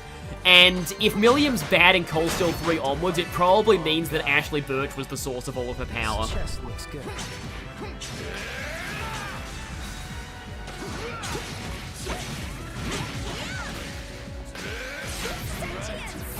It is always really funny when, like, you have, like, a character who gets bad the moment they change voice actors. Nowhere to run. Flam Smash. I hate that Dragoona Edge is magic-based. Casual 14k damage on a normal art, yeah. Yeah, Agate's like the best. Yeah, because Zin can't lower his own HP. It's like Lone Blade was... I mean, Lone Blade kind of sums up Agate's personality as well, so it was almost like the quartz was made for him. Even though I'm pretty sure Lone Blade was in Cold Steel as well. Then why wasn't Sarah nerfed? Yeah. I mean, Sarah being disgustingly overpowered made sense in the first Cold Steel because she was your teacher. And she didn't really join for very long, so the moment where she did join, it was like a hugely pivotal climactic point in the story. But like, so it made sense that she was that powerful. But here, but in later games, like, I mean, she's still canonically a really powerful bracer, but like, yeah. I did feel like, it's like, I liked Sarah being broken, because it's just like, the fact that it's like your teacher finally joins the battlefield and she shows just why she's that good. It was a moment that worked really well. Perfect move. Yeah, Dragoon Edge is magic now, which is terrible. It's like, I like they gave people magic crafts, like Olivier having magic crafts. Olivier's S-craft is also magic now. Estelle's Comet is magic, which is actually pretty good, because she's a decent ATS buffer. And then Joshua, Evil Eye is now magic. So, like, I like that some people have magic crafts, but Agate having one is the stupidest thing in the world. I don't know why they even thought that was a good idea. It effectively gimps his line AoE damage. Canonically, Sarah is one of the best in Class 7. Yeah, I mean, yeah, it's you know, it's lore-appropriate power level, but, like, yeah, yeah, she's pretty good in the other games, too, from what I remember. I mean, she's nowhere near, Aurelia, but, like, you know, who is? I think Lenny was talking about in one of his recent streams that, like, somebody said that, like, Ein, aka Carnelia, is apparently as powerful as Aurelia, and they're like, oh boy, when we get that arc where Ein actually fights, everything is going to die. I still love how, like, you do that hot spring moment in Cold Steel 3 and Aurelia goes in the hot springs, and you see that Aurelia is, like, legitimately super jacked. Because you don't actually often see women, like, be depicted as muscular in JRPGs, so that was actually pretty cool seeing that. But, like, yeah, Aurelia is canonically, like, insanely jacked. And it makes sense. Because, like, her normal crafts are, like, equivalent to anybody else's S-craft. And she also has, like, that stupid buff craft. That, like, Rakshasa aura or something. It's just like, yeah, that's a thing that exists. Speaking of things that exist, I'm having way too much fun with this, but I should. Good stuff. Good stuff, yes, exactly. Too slow. I'll be your opponent. And nothing died from that somehow. I think because one of them was out of range of that. You'll know Trails is actually ending when Ein does something. Yeah, Nacho Hangover said earlier, why do they keep trying to make Magic Agate a thing? Agate is locked to Beowulf in Cold Steel 3 and Cold... Yeah, Beowulf is the fire casting quartz. Like, why?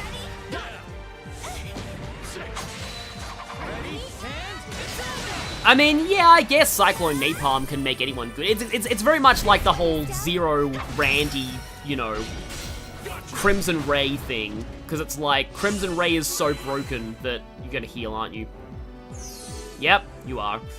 The Crimson Ray is so broken that, like, yep, immediately dies. That, like, Randy becomes a good caster even without any kind of, possible casting investment. Oh, we got 180 treasure chests. Okay, so... Atlas gear. It lowers his crit. So maybe let's give it to Agate, because Agate doesn't need to crit. Oh wait, no, Agate wouldn't have his crit lowered by that anyway. My best guess is he's supposed to Wild Rage and trigger Beowulf's stat buff, all stats buff once per battle when on low HP. Yeah, that makes sense.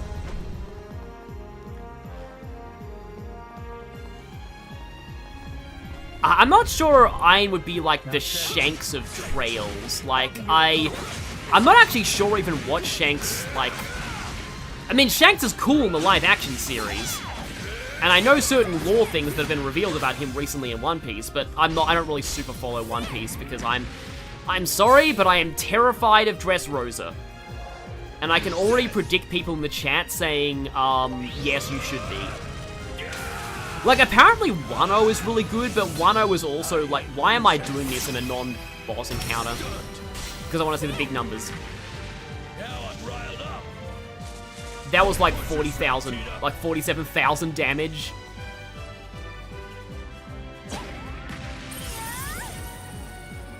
Shanks is super spoilery right now, yeah. I'll be your opponent. Also, my phone finally started lagging in the feed. My phone's feed's been remarkably good at keeping caught up, but with this stream so far. Honestly, just read the manga? Yeah, I guess, especially since the whole Dressrosa arc's available, so you can just, like, read the whole Dressrosa arc at once now if you want to. Dressrosa's fine if you take it at your own pace, if you read the manga. Yeah, I know the anime is hilariously terrible with Dressrosa. Is Dressrosa the arc with Gum Gum Sumo Slap? I want to say that it is the arc with Gum Gum Sumo Slap. Also, I want Agate to have some more CP right now. But not to be healed. I guess.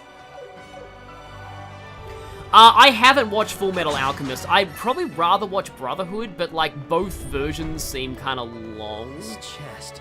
Use caution. Oh, yeah, okay, that is a monster one. Right then. Right then. Where is that? Here we go. Foggy Hot Pot. Oh, it's everyone! Ah, that's a slight problem. But I'm gonna do it anyway. And then Orbment, don't use Latier, heal, heal, heal, don't heal him. You got grit. Bring it on. Oh, it's a Photon Judge! Well, this is gonna be fun.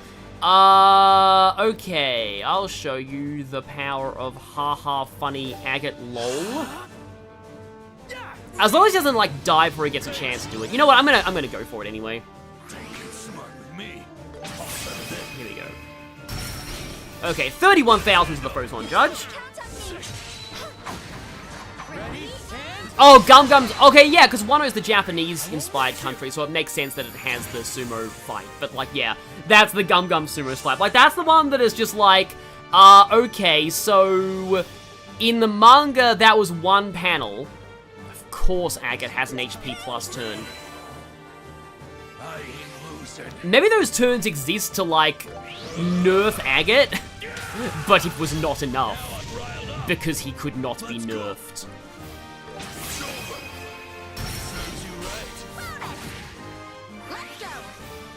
Okay, yeah, Photon Judge has already lost almost half its health. Oh right, Estelle can morale and, like, super buff Agate's strength. Also, he has a crit turn. Oh, but he doesn't have enough CP for the thing. I mean, his normal moves are still, you know, capable, still do a lot, but... he still has the crit turn. I mean... I could just try, like, Flame Smash, I guess. Or I can use Beatdown on this thing. And see how much damage I do with that. 28,000 with a non-S-craft! Follow my lead, Estelle. Follow my lead. Estelle's like, follow your lead? I think that much damage is beyond me.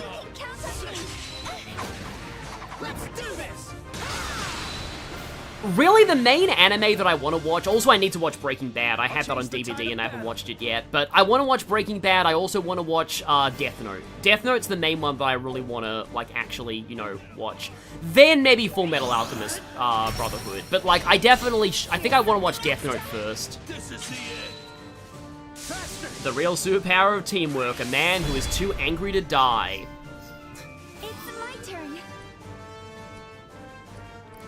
It's my turn. Oh wait, no. It's Final Break turn. Yep, that's about right. Agate gets angry and everything explodes. I'm so glad that I chose him now. Also, hi there, Minerva's weapon from Fire Emblem Shadow Dragon. That was also an unused weapon in Fire Emblem Path of Radiance, which I just streamed yesterday. Yeah, it's like it was a sword in Path of Radiance's data, but yeah, like Hautclair was actually originally in Path of Radiance as an unused. Well, it wasn't even a weapon; it was a name. It didn't have stats, but it was like an unused weapon name.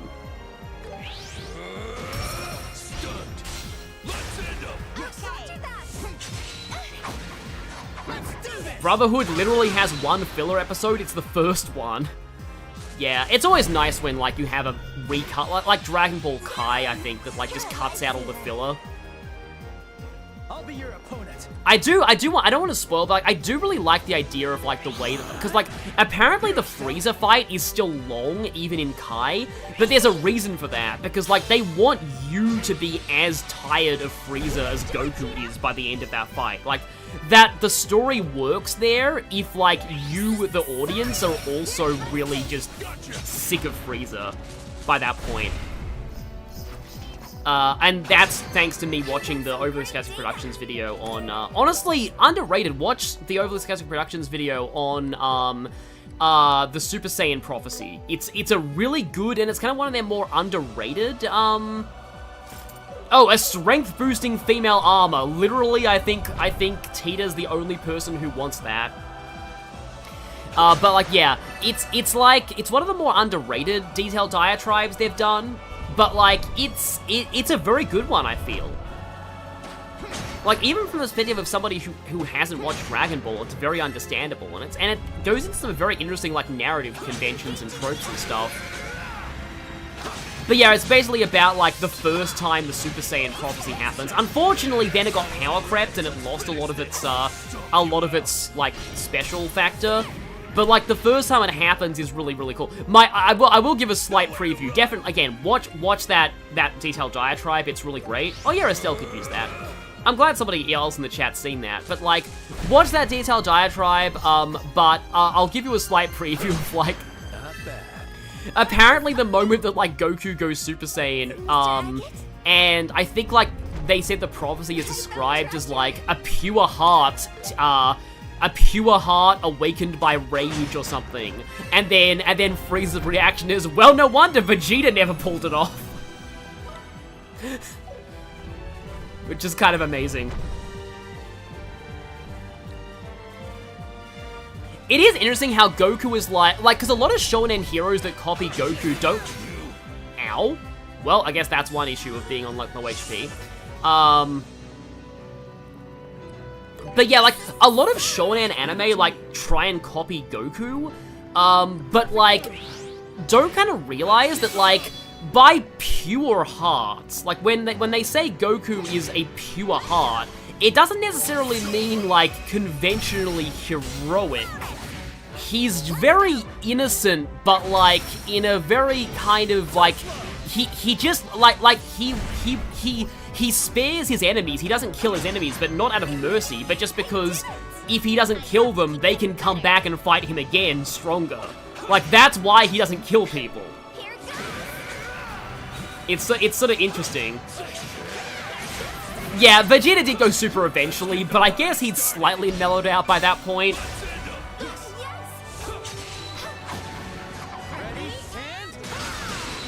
But yeah, like, I do think that's like interesting, because yeah, like, Goku's whole thing is just that he really, really, really loves fighting, and yeah. And it's also why, I'm kind of spoiling that video, but like, one of the other things that I think cool points they made about that video is, when they said, I'm tempted to just use Tita's aircraft in this thing, because overkill.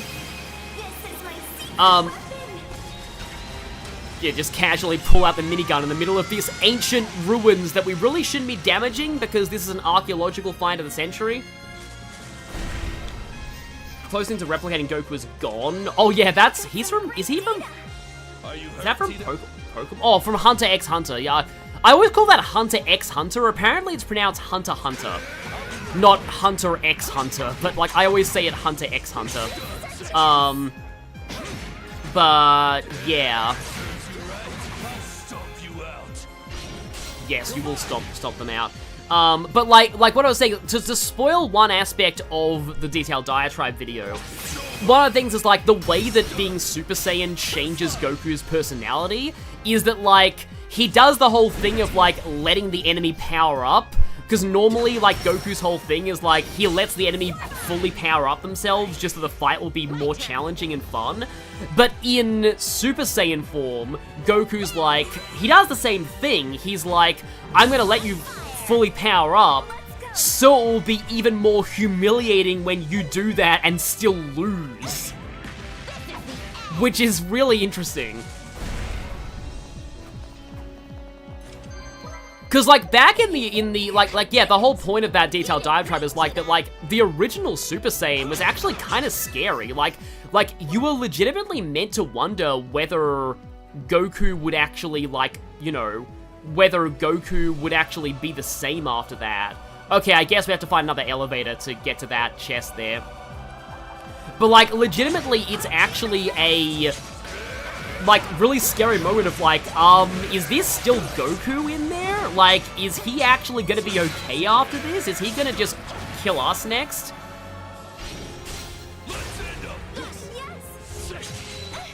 Remember when Kid Goku killed a sentient octopus by cooking it with Kamehameha and then ate him? Given how weird OG Dragon Ball is, I wouldn't put it past them.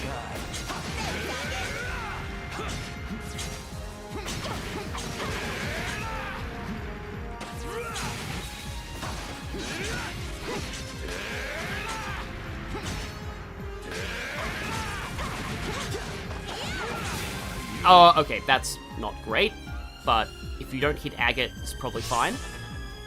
Okay, you didn't hit Agate. Now I will... I'm thinking of maybe going until the first base checkpoint, and then I'll probably end the stream. Because, yeah, I know we've been going for a while, but, like... that means I'll almost certainly be able to end this, to finish the game next time. Probably. Like, the final epilogue sequence is kind of long, but, like...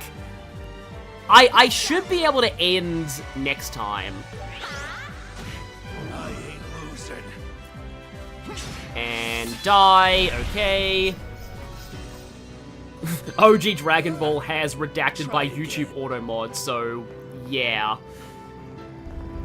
Yeah, I know that like OG Dragon Ball has like a guy who's like a literal, you know, kind of, you know, certain German ideology starting with N, and like it's sort of the most sort of humiliating way to portray that character possible because they make them also a, yes, they make them a very, very, very bad type of person.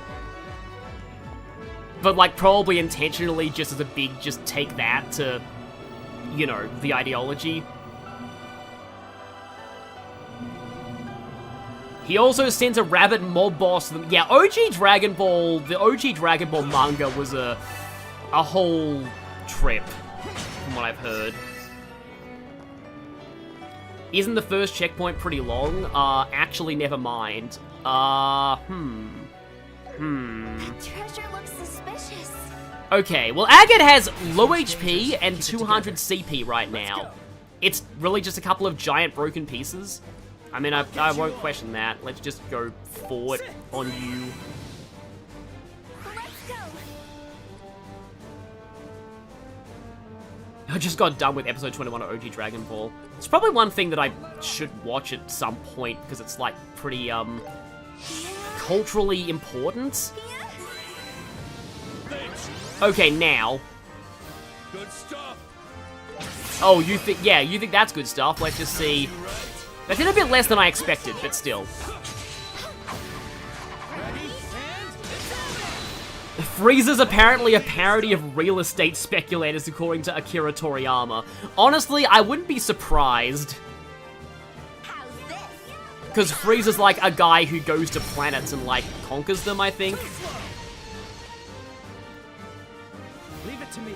Yeah, Akira Toriyama was great. Like, we did not deserve Akira Toriyama.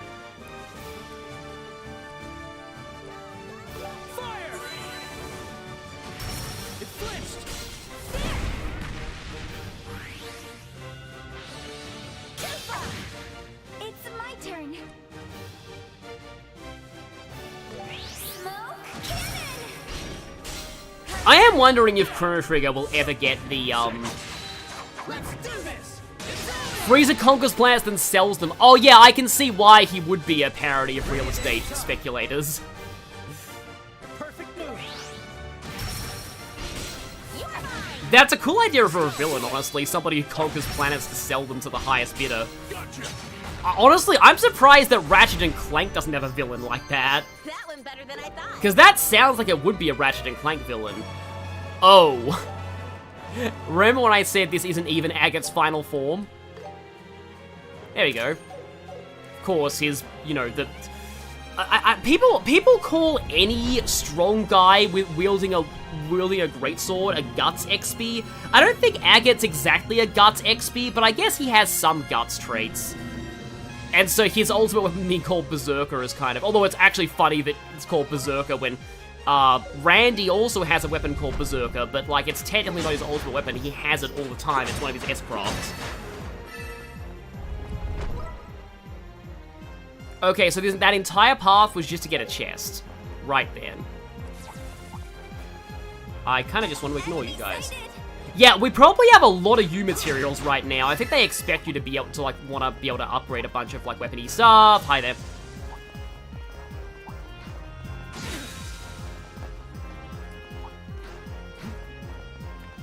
Yeah, no. Agate reminds you more of Cloud, honestly. Yeah, in my original Trails in the Sky Let's Play, I used to call Agate red-haired Cloud. And, like, in a lot of ways, yeah.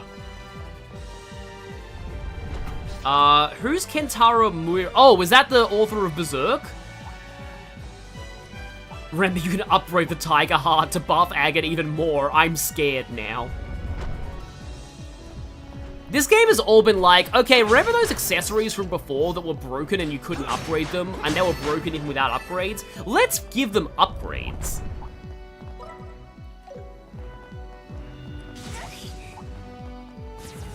Big sword plus angry. Yeah, Berserk's author, I thought so. Yeah, because, like, there was a whole idea they wanted to do for, like, Berserk, and it got, like, the chapter got cut out because it was too much of a spoiler for the late game, but it was, honestly, it was super interesting to me. But it's, like, major Berserk spoilers, so I don't want to say. But it's really, really interesting to me.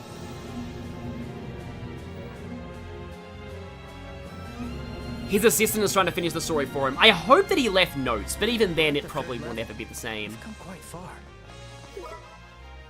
Oh, there's an exclamation mark. This place is huge. It's making me dizzy.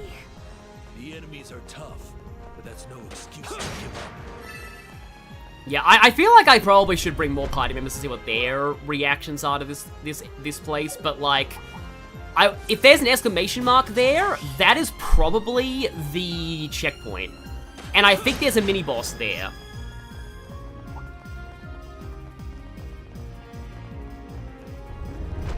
Oh, there's an elevator here. Why is there an elevator? Oh, it's probably an up elevator that leads to that chest.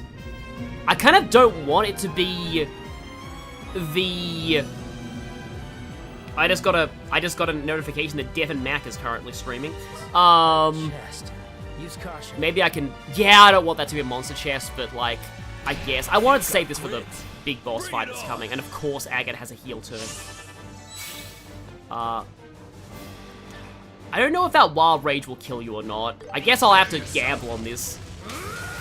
Oh, no, it didn't kill him. Great, and he had 200 CP from that.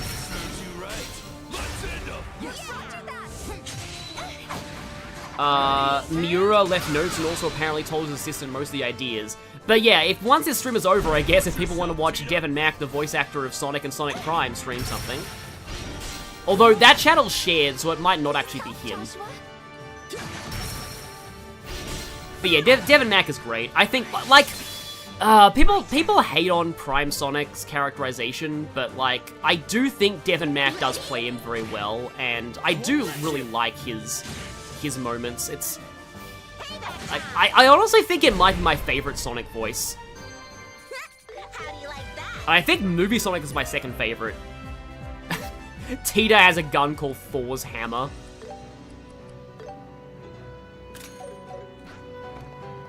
Oh, right! Wild Rage can't kill Agate in this game! Okay, yeah, purple means up, yellow means down for the elevator. Yeah, so many people are now saying that the chat's catching up. Oh, yeah, that's interesting. 80% of Trails dungeons are sewers and the others are Magitech ruins like this. But I mean, Magitech ruins is a cool type of dungeon.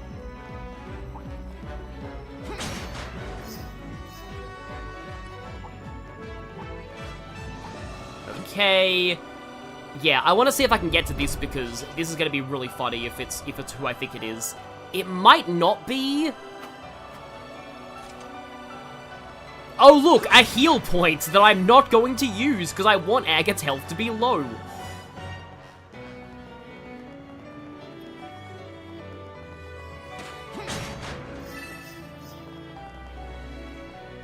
If there's another recast, I'm fine with Mac voice in Game Sonic. Yeah, I wouldn't mind that.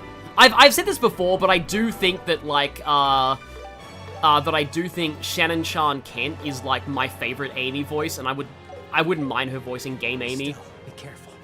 That's the Prime VA. Hey, isn't she? Yeah, it's who I think it is. Okay, so, I do have one more Foggy Hot Pot. Look at Agate's HP. This is gonna be funny. Okay. And then Orbment, Estelle, Tira. Okay. Okay. Hello, Simp. It is time to throw a very angry man at you. I knew you'd come here. Captain Amalfia. What are you doing here? Didn't we knock you out in the garden terrace? I'm gonna finish after this fight. As if someone like me would be defeated by such trivial injuries. But we were using a Heaven's Kiss Shara. It seems you managed to take back Gransel Castle. But once the Colonel secures the Oriole, we will reclaim it. Hugh Fox. Thinking highly of yourself. Oh yeah, so there'll be different dialogue here, like depending on who you bring. I probably should keep a save file and try and record all of the dialogues for this. Just go enjoy your little dream. Silence, all of you! I will never allow you to get in the way of Colonel Richard's plans! Come forth, my golems! Yep, she has some of these. Whoa! She's controlling those ancient machines? Do not underestimate our power. Since we began our research here, we've gathered an incredible amount of data. Oh yeah, exactly, because Richard was down here already, but how did she beat us down here? And then Amalfia is like, how did I beat them down here, Richard? Well, you got me. By all accounts, it doesn't make sense. With it, even controlling these orbital golems is entirely within our grasp. If only that technology was used for something good. Oh, that's actually kind of foreshadowing, though, for Tita, thinking about it, because Tita makes mechs in later games. Say whatever you like. Now, prepare yourself. Also, you do not deserve Silver Will. I always hated the fact that she got Silver Will. Like, the fact that she gets Silver Will makes no sense. She does not deserve this. I guess, yes, she can run really fast and stealth past us. Okay, so now I know that Wild Rage can't kill you. This isn't 200 CP, but...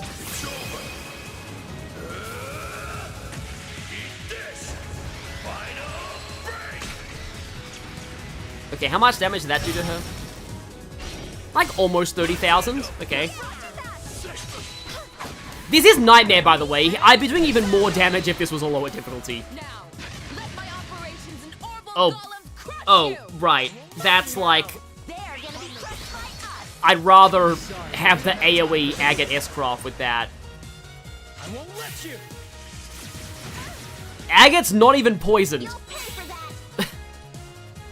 Okay, Agate is not even poisoned. I'm like, oh, I pressed the wrong button, right, that's, I think I still have some residual metaphor muscle memory or something. Okay, how do I do this?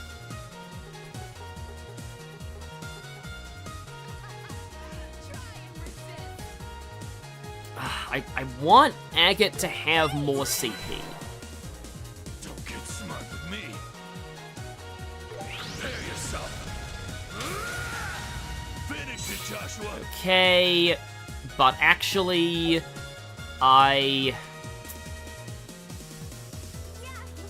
Can I, like, clock up EX him and then Wild Rage him again? What if Agate Wild Raged and then Wild Raged again?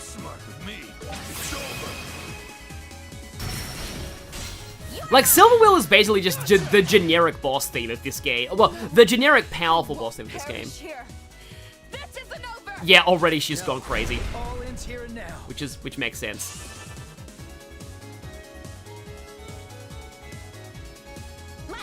Okay, so she's down to half. Those things are down to, like, half. Kind of. That's casting. Oh, it's a heal, because it's a blue AoE. Can I clock up EX Agate again? I mean, he's not going to be able to S-craft, though. Somehow this hits everything. I'm not sure how that hits everything, but somehow it does. The really big archaisms, which I will continue to call that, 12,000 damage counterblow. But yeah, the really big archaisms they have ginormous hitboxes, so, like, yeah. Also, bold of you to start casting in front of Joshua, just saying.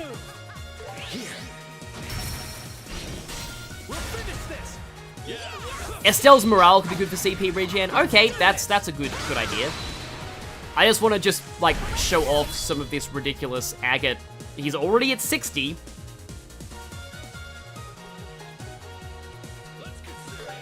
Oh, that's a CP heal turn. He's not at 1 HP anymore, but still. Okay, well, I mean... Overdrive! Wild Rage again! He's not at 200 CP. Oh, he's just barely not at 200 CP. Where is she? Okay, she's there. Okay, I can't hit everything, but, like...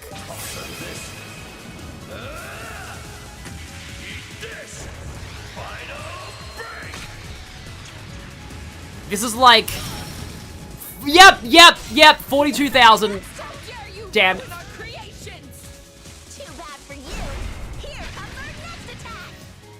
How dare you ruin our creations? How dare you ruin me? Wait, is she still up? How is she not down yet? How much health does she have left? Barely anything. Okay. You know what? You know what?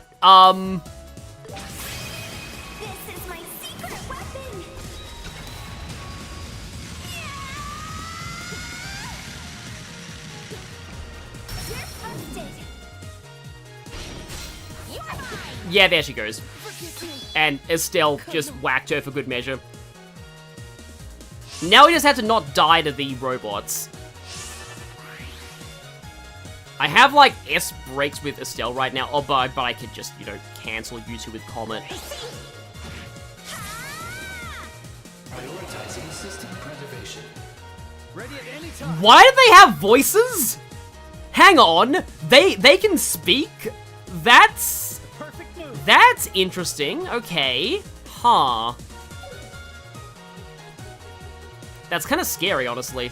Also, Josh was, like, out of EP because he spent it all on clock up EXing Agate. Yeah, this is like spamming Shinjiro's bloody charge plus Theurgy over and over again. Yeah, exactly. I had to show this off, though.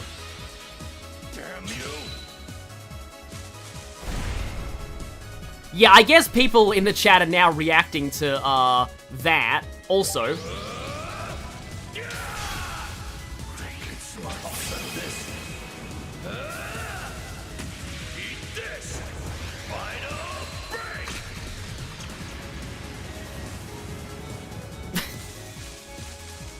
So that was silly.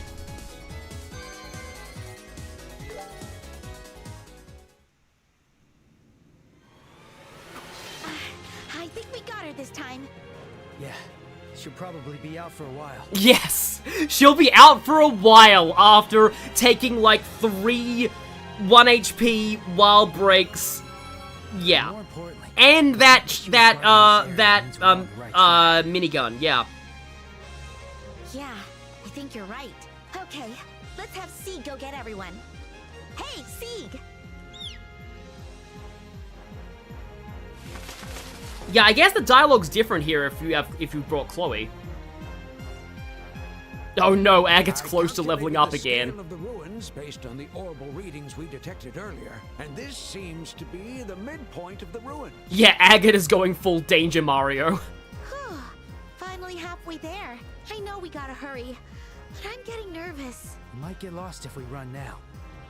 Yeah, I would say rip ASMR voice, but like, I'll just say this isn't the last time. This isn't the last we've seen of her in this series. Remember, slow and steady wins the race. Yes, This is the moment to hold strong. Be prepared to face the Colonel at any time. Yeah, because he's next. And, okay, before we do anything else, though, I was told... I'm waiting. What do you need? I was told that, oh yeah, we can actually upgrade these weapons. Okay, but here's the thing. I was told that the Tiger Heart has an upgraded form. Max HP plus 3000, Strength and Defense plus 120, Speed plus 25, immune to Seal and Delay. Okay. So now his Strength is over 1000, his HP is over 10,000. Yeah, and he has over 100 Speed. That is definitely a good use of 6 new material pluses. Also, I don't think I have a Red Sphere plus. Yeah, I don't have any red. Oh, no, I do have one. But anyway, yeah. I mostly wanted to just do that, and let's leave Agate on 1 HP to end this.